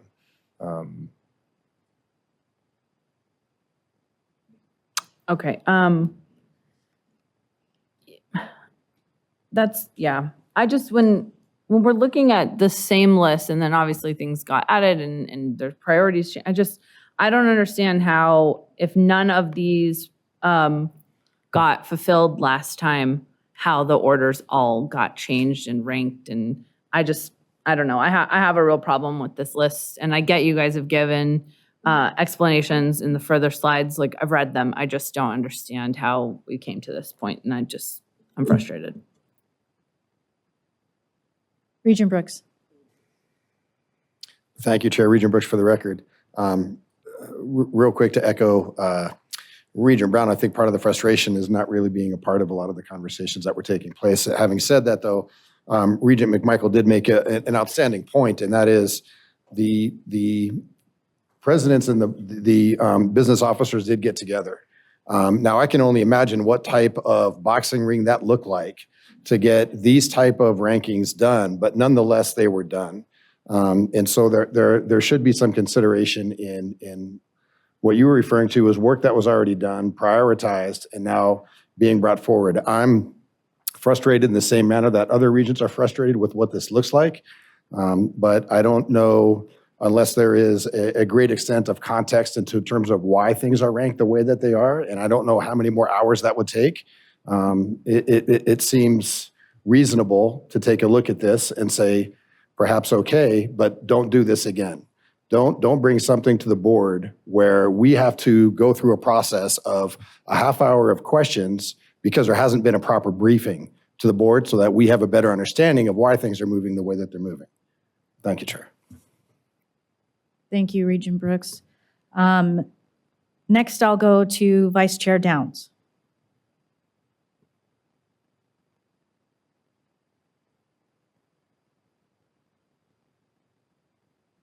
Hi, thank you. I was trying to pull up my statement. So if you can come back to me in a second, I'll try to pull it up on the files. Okay, we will come back to you. Regent Del Carlo. Thank you, Chair Carvalho. We have participated in the ranking before, but I really have to say I like this process this time because the business officers and the Council of Presidents, you jointly, I think the business officer started first the way I read it, and then it was with approval of the Council of Presidents. So, I mean, everybody's got a dog and a fight in here, or a bone, and whatever that saying is. So, I mean, you guys figured it out. So I don't want to see us changing all the priorities. And I did go back because we had some very extensive briefing papers on the justification for why things are ranked as high as they are. And I do want to defend number 3 UNR because the building they're replacing is 67 years old. I mean, God, that's almost as old as me. But it's a science building and the labs aren't right. Since I've been on this board, we sold 110 acres of the farm to put money into labs. And that was a difficult vote so they could have money at UNR. So I just want to say that building is truly needed if we're going to continue to have an R1 ranking for our R1 rated university. We need those labs. Leave it where it is. Thank you. Before I go to Vice Chair Downs, I will get to you, Regent Boylan, in just a moment. Thank you, ma'am. I try not to dominate any conversation. That's not my job as the chair. But I do want to say that it is my opinion as well that this is definitely a system approach. And I appreciate that all of the business officers and the Council of Presidents came together and brought this to us. I think it would be helpful for us to understand the reasoning behind the ranking, but I recall in the past having presidents kind of court me to try to get my vote for their project in the past, and that was very difficult. It put the burden on the board, and I'm not always sure we got it right. That these are our subject matter experts, and I appreciate all the work that was done before this was brought to us. So I think that there's definitely continuous improvement. We can start this process earlier. We can have more conversations. I think that's very important. But I appreciate this coming forward to us in this form instead of having presidents try to advocate for their own institutions before we know everything that goes into all of this. So I just want to echo that. And I do appreciate all the work that was put into this before it comes to us. Next, I will go to Vice Chair Downs. Thank you again. Oh, okay. So pursuant to NRS Chapter 281A, I hereby disclose that I am an NSHE, employee of NSHE at WNC. Because the independence of judgment of a reasonable person would not be materially affected by my situation, I will vote on this matter. While it may be preferable, so I plan to vote on this. I just need to make that disclosure as an employee of the system. Thank you. Regent Boylan, just a moment. I think President Zaragoza had a comment. For the record, Madam Chair, I just wanted to clarify the process. The Council of Presidents accepted the reports. Many of us had the same questions that you're asking. So we accepted the report. We also provided input for continuous improvement. So I just wanted to be very clear about at least my perception of the process. And since I won't be here after a couple of more weeks or so, I wanted to go on record as saying that I thought the CSN project was the #1 ranked, but I know that all the presidents felt that way too. Thank you. Regent Boylan. Thank you, ma'am. Through you to Council Wixom. Council, can I call for the question now? So we're just going in circles, I think. We need to get a decision here. How does that work? You can, certainly. I call for a question then, for the question. That means is a we start motion, voting. right? At It is. this It point, I requires will, second. I'm closing comment. We can just move forward to the vote. We have a motion and a second, and I will call for a roll call vote. Thank you. Regent McMichael,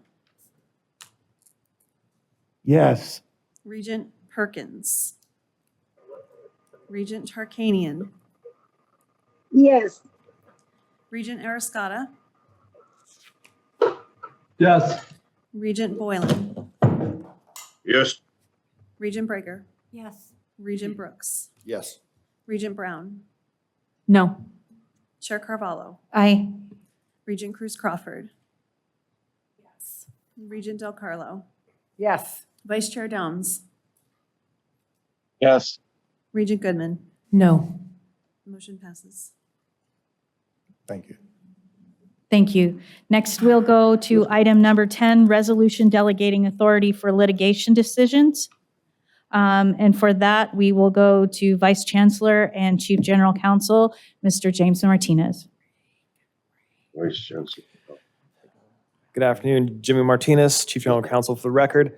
In the interest of time, I will not go back through everything that the board already has in the briefing paper unless there's questions on it. But what I would like to do is quickly give an overview on the history of why this is a pressing issue right now and hasn't been in the past. This started with a case in front of the Nevada Supreme Court by the Nevada Commission on Ethics. And what happened is the commission was litigating a case. They filed an appeal in that case. And ultimately, the Nevada Supreme Court said that their appeal was not timely filed because they were required to have the authority of the governing board during a public meeting. So they would have had to bring the request to appeal it to the governing body during a public meeting, get the vote, and then file the appeal. The issue that all of the public organizations then became concerned about was when these appeals require 20 to 30 days to file them. It doesn't always work with the open meeting law requirements for public meetings, and we might not be able to file such things in a timely manner. In the past, one way to resolve these things would be to file your appeal or whatever other document it would be, and then bring it to the board after the fact, and have the board ratify your filing. The Supreme Court also said that would not suffice, and we cannot bring it back to the board and have it retroactive to that time. So what we're bringing before this board today is a delegation. I forgot one part. In response to that case, the Nevada legislature passed a bill to specifically amend NRS to allow public bodies to delegate to the chair or the executive of the organization. So if you recall, what we did do for the ballast litigation is we did a delegation in that case. So now we are building on that and bringing a delegation back to the board. This delegation is specifically a resolution for litigations, to delegate litigation decisions to the chancellor after consultation with the chair and consistent with the advice of general counsel. So we did build in some boundaries with this. So it will be an inclusive process, but it will also be a timely process.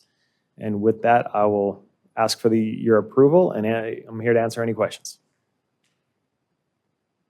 Thank you, Mr. Martinez. Are there any questions from Regents? Yes, ma'am. I'm going to go to Regent Boylan first and then to Regent McMichael. Thank you, ma'am.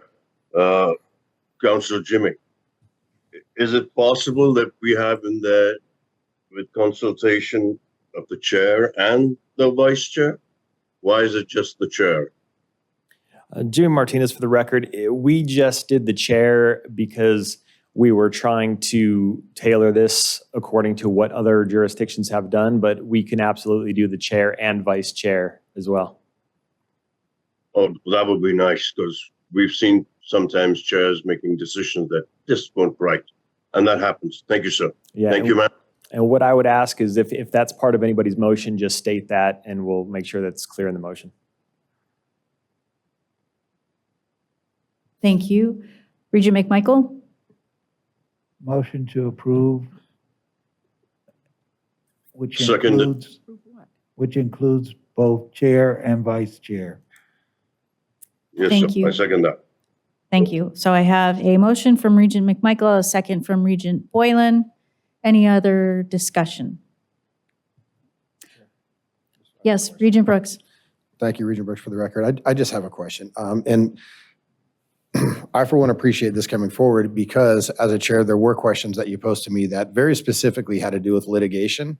And I felt that's out of my lane. I would defer to counsel before I would want to do any type of research on the law and now try to provide you with guidance. Having said that, this is very specific though to litigation.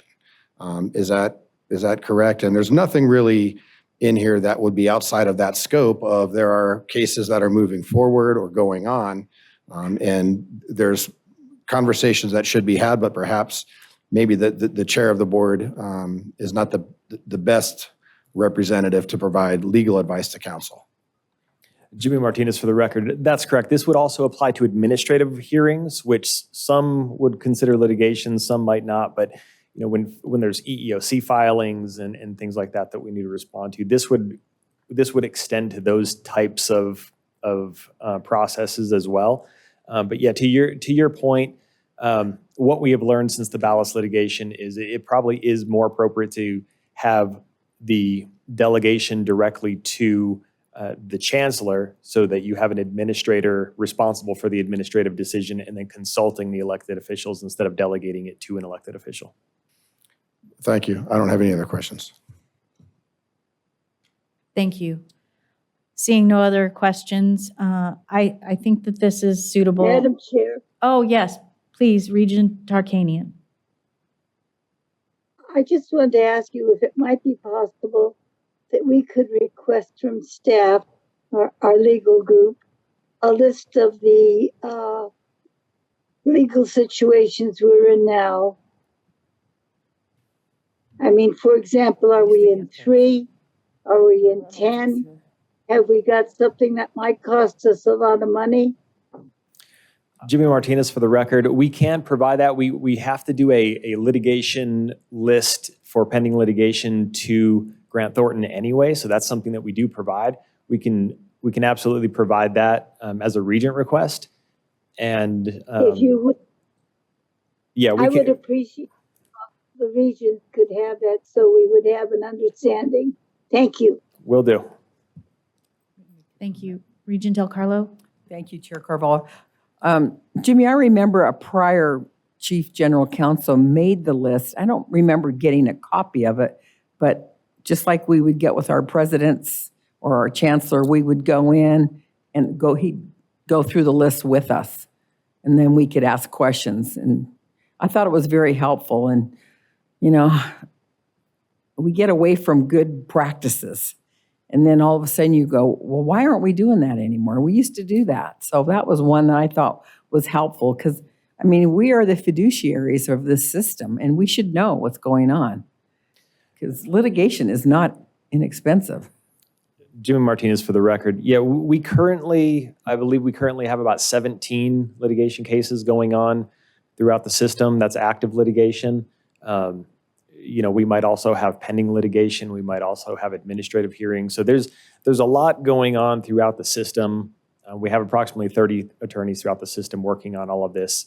So, we could do those council briefings and bring the board up to speed on the more pressing. I would hate to go through every single case with the board. But we can definitely pull out the most pressing ones, the Ballas case, which would be one, and do an attorney-client session for those. Thank you. That'd be great. Thank you. So we will take a voice vote on this. So all those in favor, please say aye. Aye. Aye. Opposed? Motion carries. Before we go to the next item, a very quick break was requested. So if we can just come back in 3 minutes, so 6:10. So item number 13, Chancellor's Ad Hoc Committee on Public Safety. And for this item, I will go to Vice President of Public Safety and Director of University Police Services Southern Command, Mr. Adam Garcia. Thank you, Chair Carvalho, Vice Chair Downs, Regents, Chancellor Charlton, and colleagues. Good afternoon. For the record, my name is Adam Garcia, Vice President of Public Safety Services. And in the spirit of what has been discussed today, I wanted to present an overview of our initial report on the activities of the Chancellor's Ad Hoc Committee on Public Safety.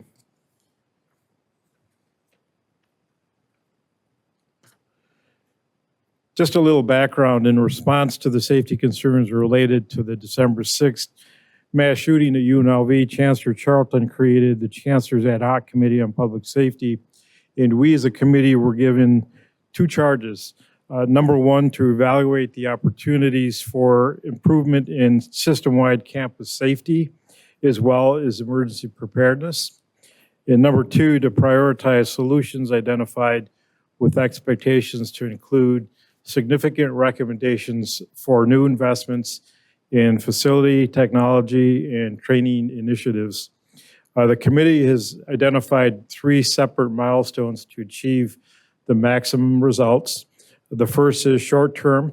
As you can see, that kind of initial low-hanging fruit, as well as implementations. This report today will provide these initial recommendations. Then a medium to long-term recommendations in implementation with long-term recommendations with established implementation goals.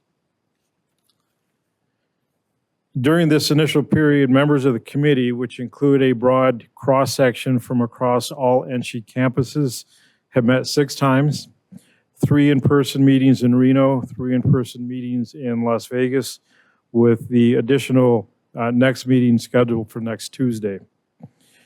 In addition, included in the committee are representatives from the governor's office, students, faculty, staff, and Regent McMichael, who represents this body.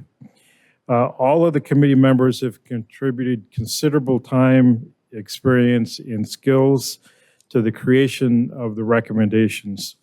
However, I wanted to point out and particularly thank my executive assistant, Amber Lee Nelson, for her tireless work at keeping me and the committee on track. Nevada Faculty Alliance Representative Doug Unger, who continues to be a very valued colleague and trusted partner for his work on the committee, as well as DRI Representative Peter Ross, whose contributions are more than I could ever have asked for.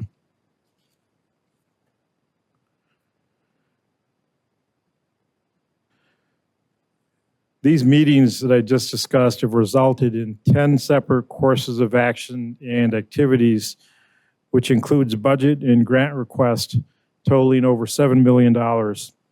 Among the activities reported to the Chancellor will include a request and review as well as approval for 911 enhancements, full-scale emergency exercises, procedures for active shooter events, and I know that that issue came up earlier in another presentation. This is part of the recommendations that we will be given. Additional cameras at various institutions, a request to the Department of Education for funding to provide short-term support that's meant to meet the acute needs and restoration of the learning environment, specifically at UNLV.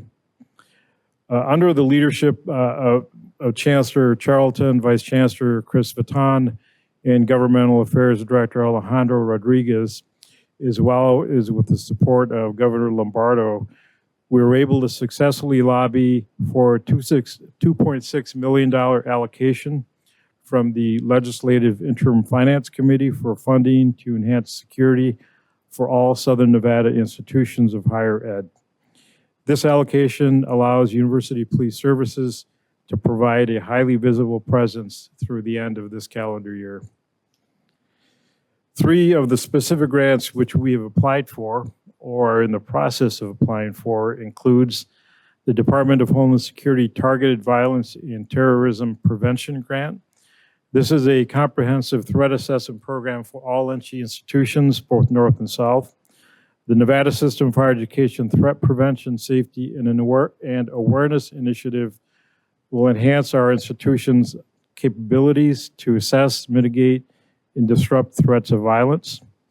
The proposed initiative encompasses collaborative information sharing among all of our institutions, creation and training of threat assessment teams, heightened social engagement and increased public understanding of targeted violence detection and mitigation techniques, and implementation of measures to safeguard the well-being of students, faculty, staff, and visitors.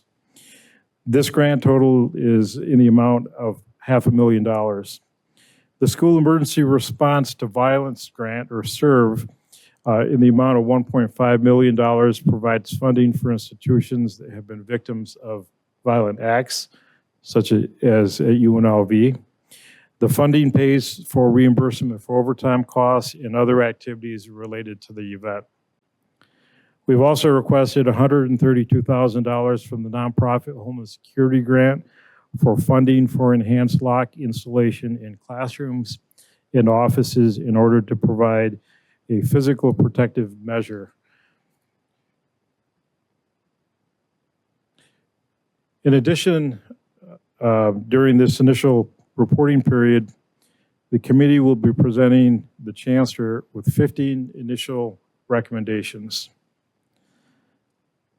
Among the recommendations will be all locking mechanisms system-wide are to be configured and or replaced so that the mechanisms utilize a one-action motion to lock and unlock doors from the interior, with access from the exterior available through the use of a hard key, key card, or code, which will be placed in a series of Knox boxes or swap boxes.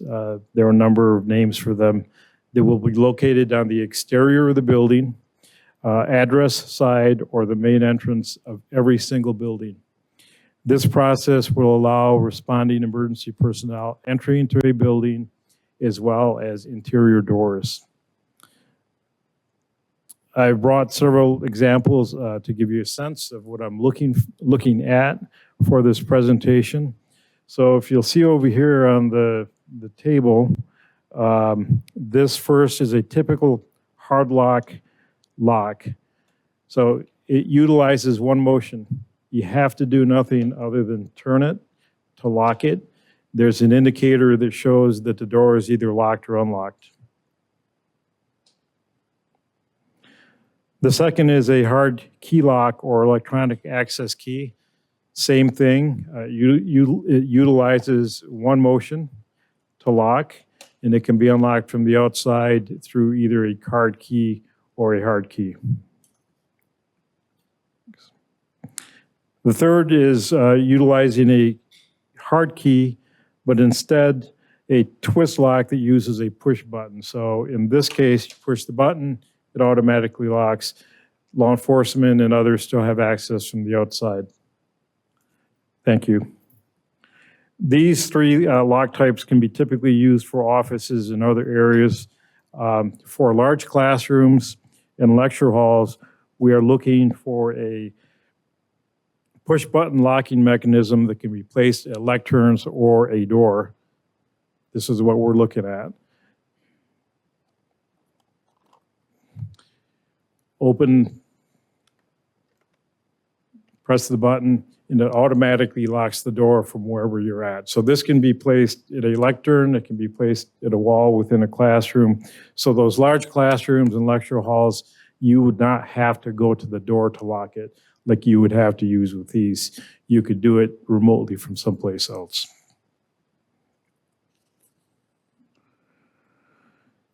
Additional recommendations for review and possible development of a system-wide policy outlining the approval process, placement, funding, and ongoing responsibility for a series of panic alarms in vulnerable areas or other areas of concern.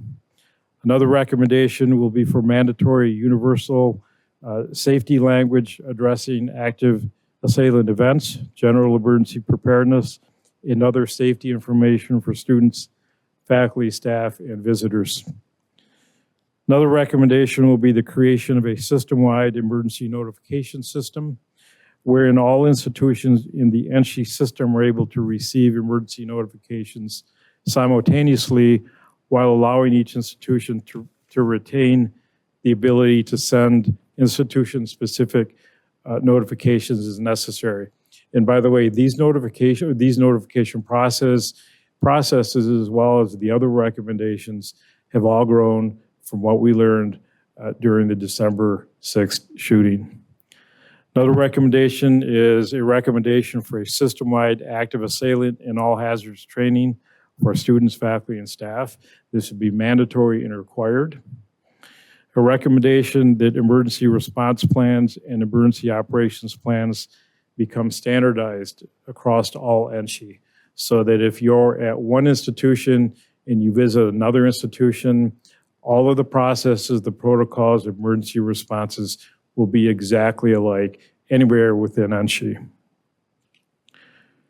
So as the committee continues to mature and with additional dialogue, the goal is to continue to identify safety issues as well as funding sources. I do not want to keep coming back to this body to ask for funding without first going in other places. So the next step is to present these and other recommendations to the Chancellor for her to review and to receive direction to me and the committee on possible implementation and review of funding sources. That concludes my presentation. I'm available for any questions if you have it. Thank you. I will go to Regent Brooks and then Regent Del Carlo. Thank you, Chair. Thank you for the presentation. I just have a couple of quick questions. One is, we weren't provided a list of recommended items that you would like to see. More importantly, though, the cost associated with that. And so in terms of some of the real costs for getting some of this done, what does that look like for you, and what are those resources that you're trying to tap into for funding? Adam Garcia, for the record.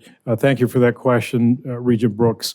So in my mind, this is being taken in steps. So the first step is to review what recommendations do we provide for the Chancellor. And once those recommendations are approved and we've been directed to begin the implementation process, then we go out and begin to see which devices we're going to use, what kind of training we're going to provide, and then determine the costs. Once those steps have been taken, then we begin looking at funding sources. And again, my intent is to look at other places, our federal delegation, our state government, and others for potential funding, and then come here and provide that information to you. If I can, for the record, Patty Charlton, Interim Chancellor. So Regent Brooks, the other factor of that is some of this is moving simultaneously, and you will be seeing more information at the June meeting of those items, which would be one-time and ongoing and recurring costs that we will be approaching the legislature for as part of our budget process as well. And so right now they've been looking at those items that they have identified some solutions, going after some federal funding and other grant opportunities. We did go, as we mentioned, to the IFC for some continuation of some staffing that can help us right now with UNLV in particular in the South. And then moving forward, I don't want to give an estimate, but I think we're around 50 million roughly that we will be approaching the legislature as you prioritize the budget for the operating side.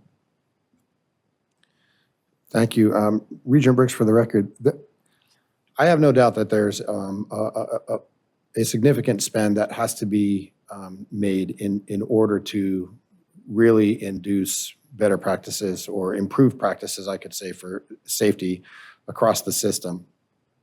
I think my concern is where does this money come from? And are there ways that the institutions themselves can contribute to some of these costs? And the second part of this is I think you're the subject matter expert in this, based on the amount of work that you're doing to really determine what is the direction that we've got to be able to go in.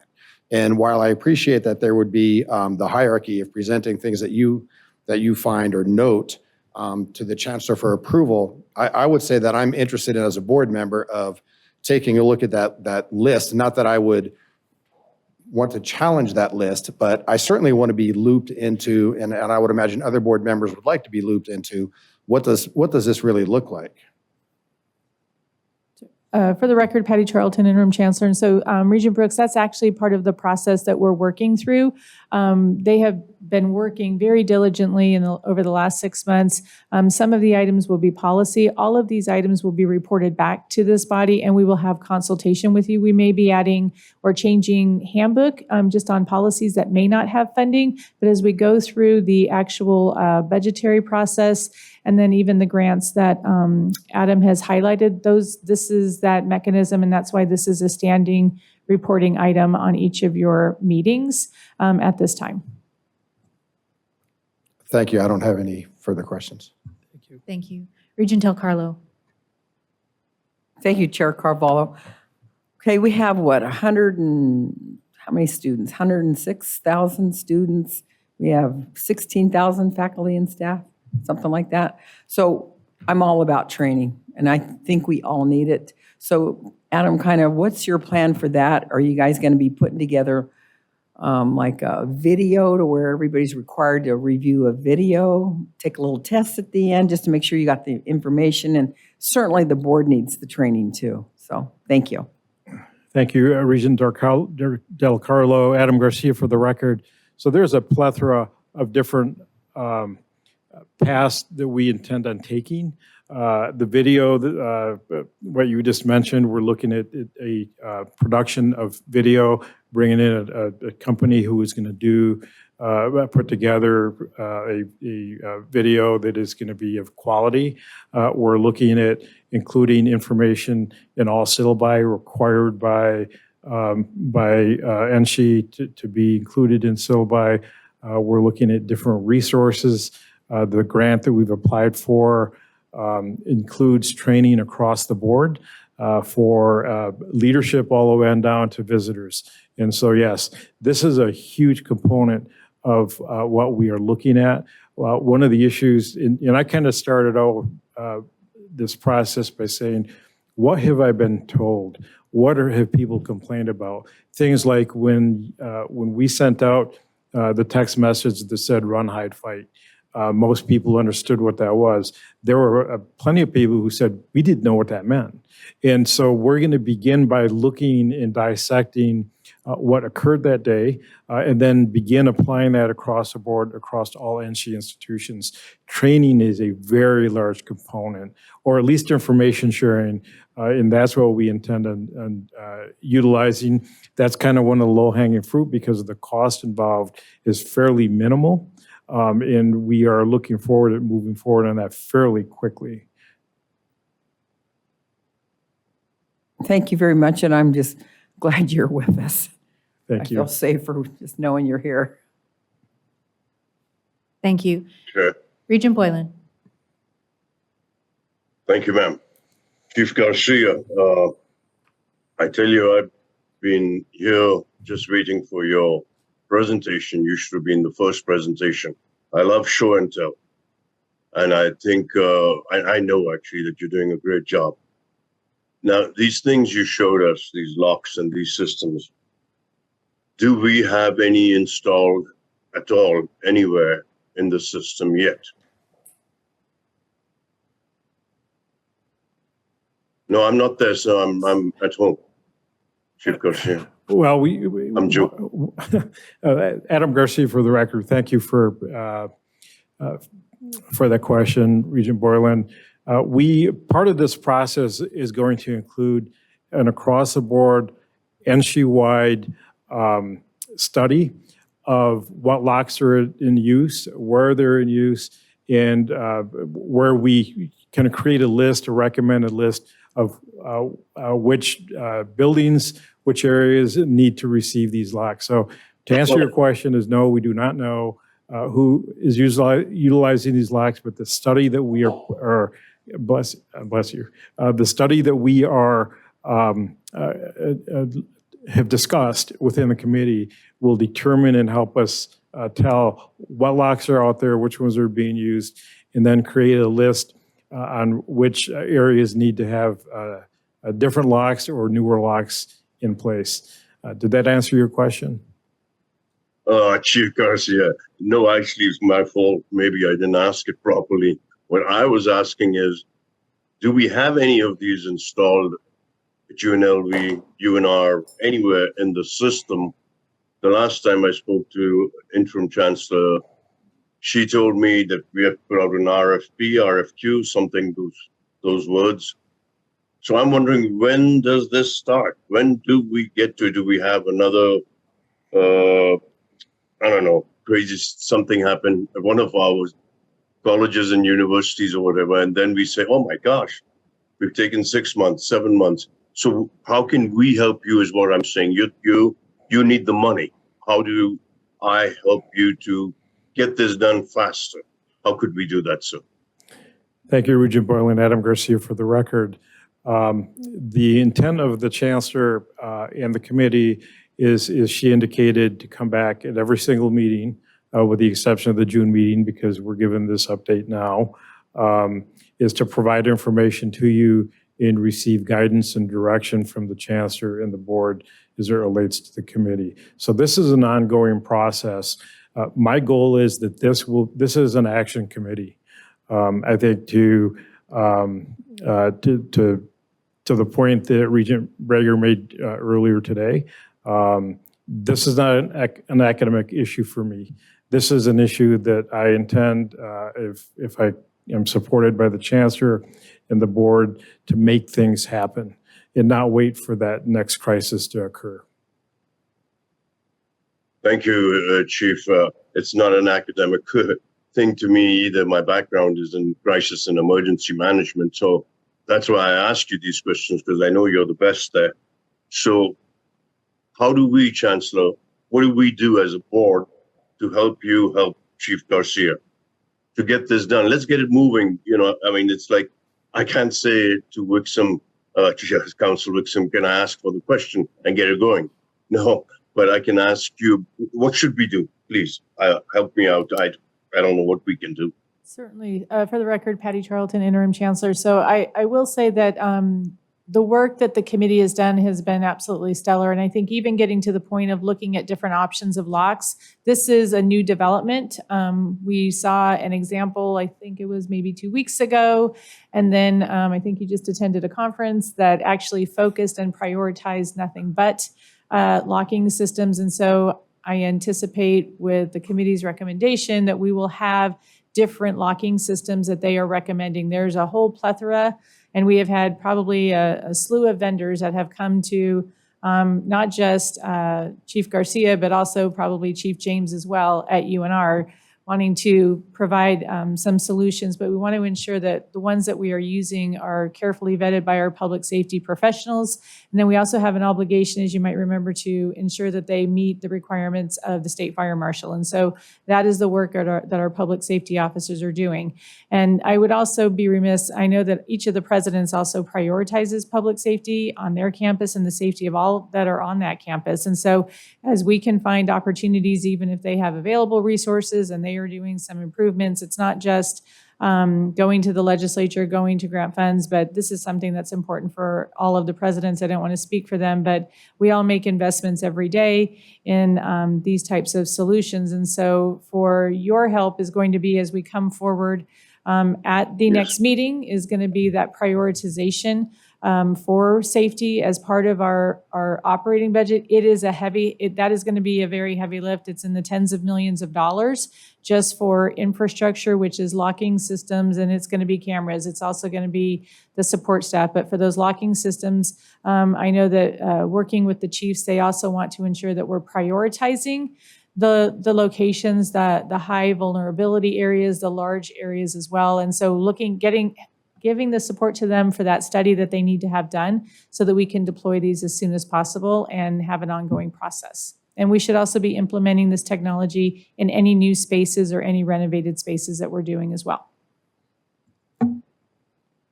One more question, ma'am. Just one question. So you still haven't told us, Madam Chair, please bear with me, what we can do for you. Okay, can we give you some money? Can we find it? There's a couple $1 million lying in this pocket. There's something lying there. Can the board say, hey, you know what? Move this money, give it to Chief Garcia and to the Chancellor. And one more question. Follow up. Are we going to do this piecemeal, or is it taking so long because we're waiting to do the whole system? What's the plan? Are we doing it piecemeal? Okay, we do UNLV today, and then next month or so we do. No, how's that go? No, again, for the record, Patty Charlton, Interim Chancellor. So I want to thank you for that comment because we are not just doing it on one institution. All of the funding requests that Chief Garcia is requesting will be deployed throughout the system because every institution has this as a priority. And so I wish I could say that we had some secret pot of money buried somewhere. I'll ask Vice Chancellor Vitone, but I think he's repeatedly said no to that. So I don't know that there's any money that we could move around. I think we're going to have to go and get new resources and again, work with the institutions on their priorities as well. So Vice Chancellor?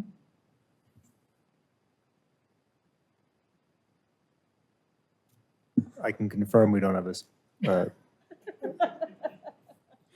But sorry about that, Chris Vitone, for the record. I would agree with Chancellor Charlton and wanted to note with Vice President Garcia's help, we are approaching things as we can and as funding presents itself. So those opportunities that Vice President Garcia mentioned. We were able to identify some funding opportunities. We identified items that were promoted by the committee that aligned with those the opportunities so that we could move forward with those. So I don't think anyone involved is looking to do things or holding things up, waiting for everything to be available and done all at once. It's a work in progress with a lot of parallel conversations and efforts that are all focused on the same goals. Thank you, Mr. Vitone. Thank you. Were you going to say something, Chancellor Johnson? I think for the record, Patty Charlton, Interim Chancellor, I think the other thing that we will also make a commitment is as these grant opportunities arise and as we're successful in receiving those, we'll ensure that that information is sent out in a timely manner so that as we get those awards, we'll ensure to inform the board of those awards and what that will be utilized for. Some of them are very restrictive for a specific purpose, such as threat assessment. And I know that that's going to be done on a system-wide basis if the grant comes in that we just submitted for. So as those come in, we will ensure to communicate that to the board. We won't wait for a meeting. We'll make sure that you know it right away. Thank you so much. Thank you, Chief. Vice President Garcia, always with. Thank you. You guys are the best. I appreciate it. Be safe. Thank you. Are there any other questions or comments from Regents? Regent Cruz Crawford. Regent Cruz Crawford for the record. Just a couple of things that we've done in the K through 12 spaces. Have you looked into the badges? We have the Syntax badges. Any staff has them. They're required to wear them. One click is an automatic call to security. Second click is a lockdown. Third click is all emergency services and personnel and all everything kind of locked down. It works. We just had to do our test run this summer right now, but that's something I know that was a little pricey. I did send your email, and it might have got buried to a Another organization too that's very affordable, or company, that we're looking at the state level in order to grid and remap all of our all of the schools and public schools in the state of Nevada. It costs between $2 to $3 million to do all of them. And this organization is very affordable. So if you look at the scale on that, it basically is made from like U.S. Special Agents, retired operations, and they, if you say room CB3, CEB 212, no one knows what that is, but on a grid and remapping, all emergency personnel will have access to it, and it just creates a faster response time. And so I sent that information to you as well. And so that's all I wanted to share. Thank you. Thank you. Thank you. Seeing no other comments, we will move on to item number 14, Chancellor's Ad Hoc Committee on Higher Education Funding. Interim Chancellor Patty Charlton. Okay, thank you. Good evening. Good afternoon. Good evening. I'm going to try to be quick, and this is just an opportunity for me to provide an overview of where we are right now with the Chancellor's Ad Hoc Committee on Higher Education Funding. As you might recall, at the conclusion of the 2023 session, AB 493 was passed, which allocated and appropriated $2 million in which the system of higher education would study the funding formula. And so that committee has some specific charges. I'm not going to read the slides, but it's really to evaluate the models of higher education funding, compare those models from Nevada against other types of funding methodologies in other states, and also to ensure what that cost would be for the delivery of instruction. To also look again at comparison within our different, how the funds that we receive from the state, which is about $1.7 billion per biennium, how those are basically allocated amongst our different types of institutions. And then the final item was regarding opportunities for us to ensure transparency with other funds that we have that are outside of the state-supported operating budget, consistent with the Legislative Council Bureau audit, and just recognizing that.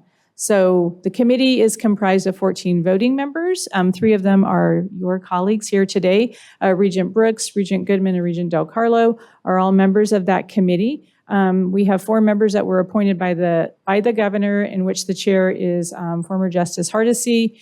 I'm not going to read the names there. We've got legislators as well. I sit on that committee as the vice chair, and then we have 2 community members representing diverse populations as well.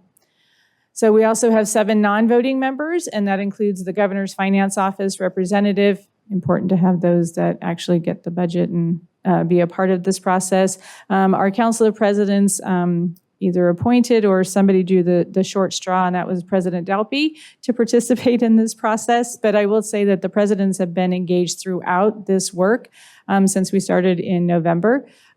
Lindsay Sessions and Chris Fatone serve there on that body, representing the business officers. As you remember, when we started this process, Lindsay Sessions from DRI was doing double duty, both as the business officer at DRI, as well as with the system. We're grateful for that. Our faculty senate chair, Peter Reed. We have Stacy Wallace from Nevada State University. Apologize for that. Not NSC, she's NSHE. And then also our student body president, Susanna Stantuki from Western Nevada College. And so we've had a number of meetings. We have a meeting next week. It's basically our real last heavy lift meeting before our work session in July. This committee has to complete their work in time to forward the recommendations forward to the governor's office, to this body, as well to the Legislative Council Bureau by the deadline of September 1st. So to date, for example, on the self-supporting budgets, we have received a recommendation, and we've basically accepted that as a committee regarding modeling some best practices as far as how we track and monitor and report out on our non-state supported operating budgets. And so that work has been done. We have received well over 100 different recommendations from our presidents, from the institutions.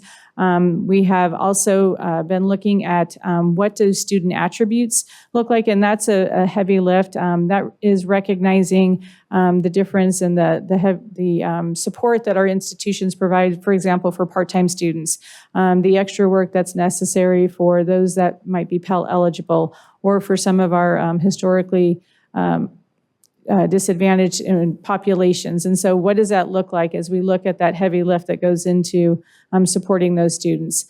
Support came forward from our small institutions to increase the value of that small institution factor. That has not changed in over 10 years. And then also consideration of funding summer school. And that is something that's really resonated, I think, with the institutions as well as the committee. And so we're looking at what that would apply. Right now, we only receive summer funding or summer school funding for nursing and teacher education. So are there other workforce areas, or I will tell you to fully fund summer school is about $48 million.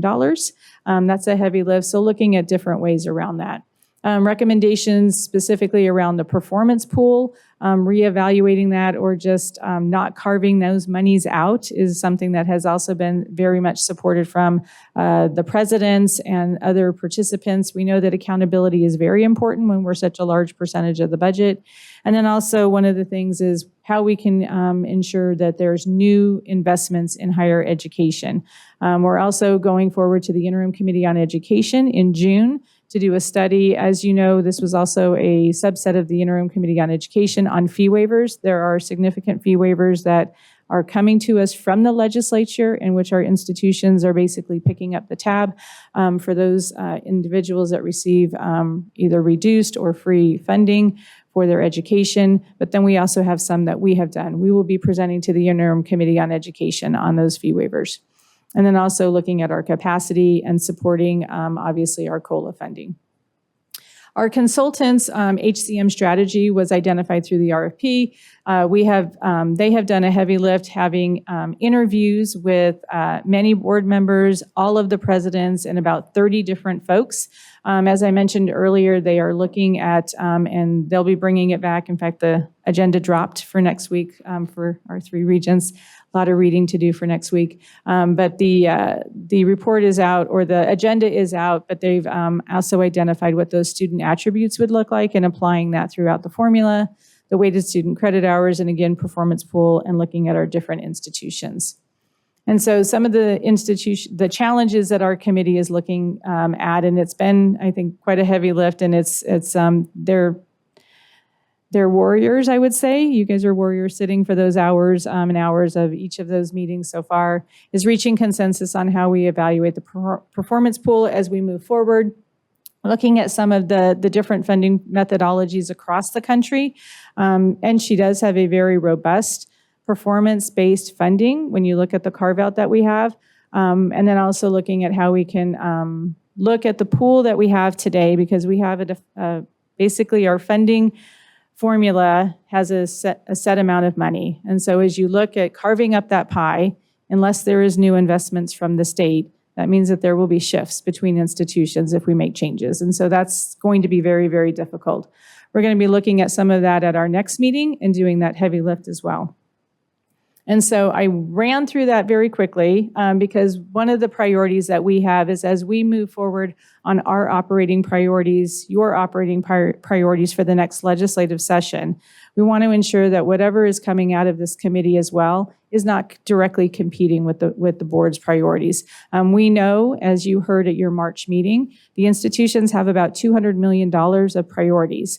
Those are important. Some of those are just to continue operations of funding that we received last session. So looking at how we can bring all of these things together, we know that we need new investments in higher education. That is without a doubt. Finding our pathway to get through this and to implement those into our funding as we move forward and we gear up for the 2025 session is very important. So we will be continuing to have this conversation with you.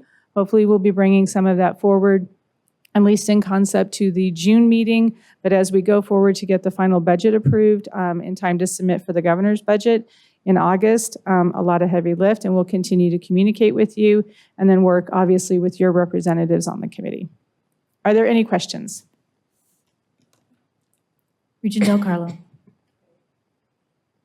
Thank you, And Chair then, Carvalho. On slide 11, Interim Chancellor Patty, it says that consultants nationally recognize work on funding formulas across the nation recognizes the current NSHE formula as what is a type 4 or advanced topology? What are they talking about? It's the outcomes-based funding. It's that methodology that has outcomes-driven and accountability metrics pertaining. I don't know, Vice Chancellor Vitone, if you want to add anything. Thanks, Chris Vitone, for the record. The consultants grouped the different states' funding models into categories based on their complexity and the various things that they incorporated in the accountability. And the type 4 happened to be the highest ranking, so it was just an indication of where we already sit in comparison to other peers. Thank you. Regent Boylan, did you have a question? Madam Chair, no, I changed my mind. Thank you so much. All right, thank you.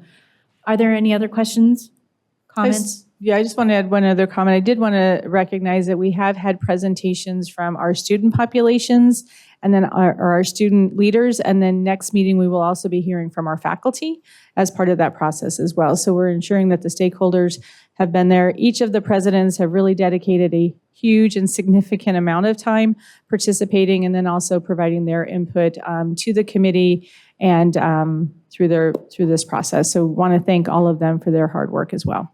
Thank you. I want to echo that as well. Our regents that are on this committee and others who serve, I know it's a lot of work and I appreciate your time and effort on that committee. Okay, moving on to item number 15, new business. I'll open up the floor to any new business from regents.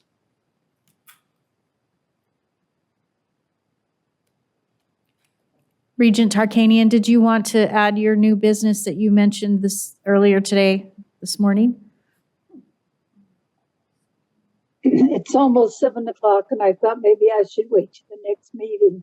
Okay, Any new business? Yes, that's Go fine. ahead. Okay, thank you. I don't hear any other new business, so I will move into public comment. So is there any public comment at GBC?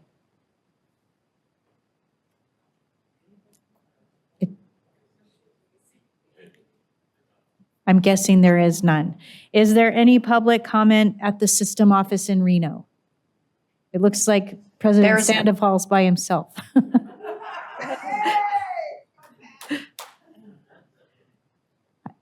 There's no public comment in Reno, I don't think. Public comment here in Las Vegas. So I'm going to take my 2 minutes, hopefully maybe a couple more seconds. Hopefully you won't cut me off, though I know everybody wants to leave.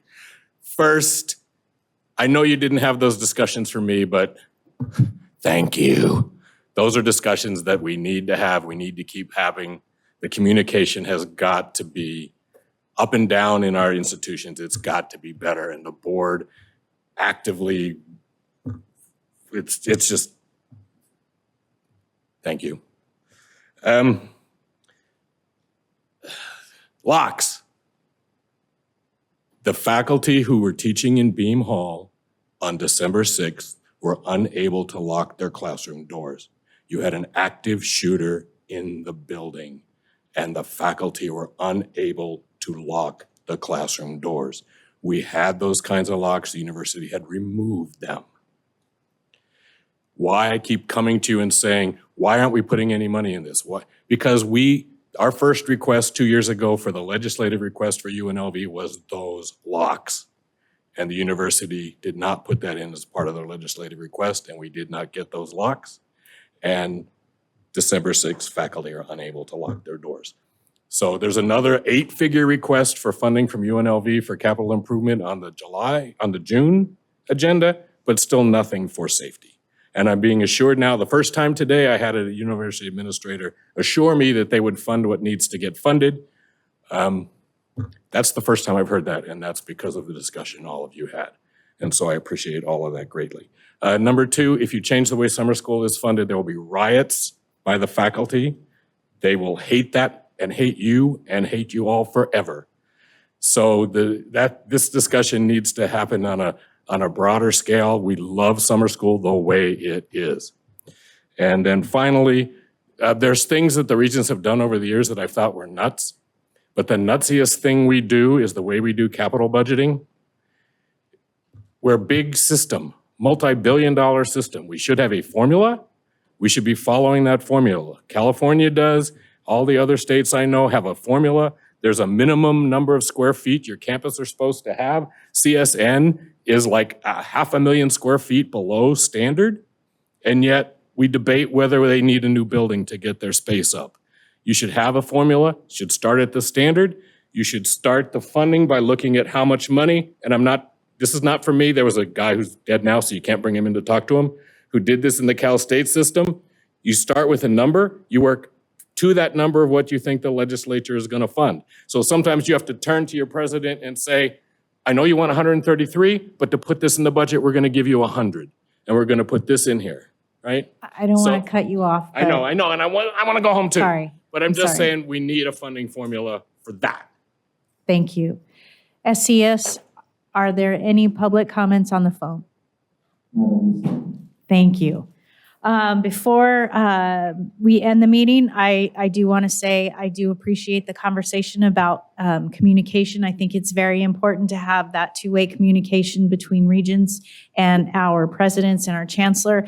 And I would strongly encourage our Regents to reach out to presidents and the chancellor and cultivate that regular cadence of communication. That is a two-way street. It isn't just waiting for presidents to call us. We need to call our presidents as well. And one last thing, as we go into the Memorial Day weekend, I hope that everybody takes a moment to reflect on the meaning and significance of the day coming up. So with that, I appreciate everybody's late time here with us tonight. And I really do appreciate the conversation and the discussion that we had today. Thank you very much. And this meeting is adjourned at 6:58.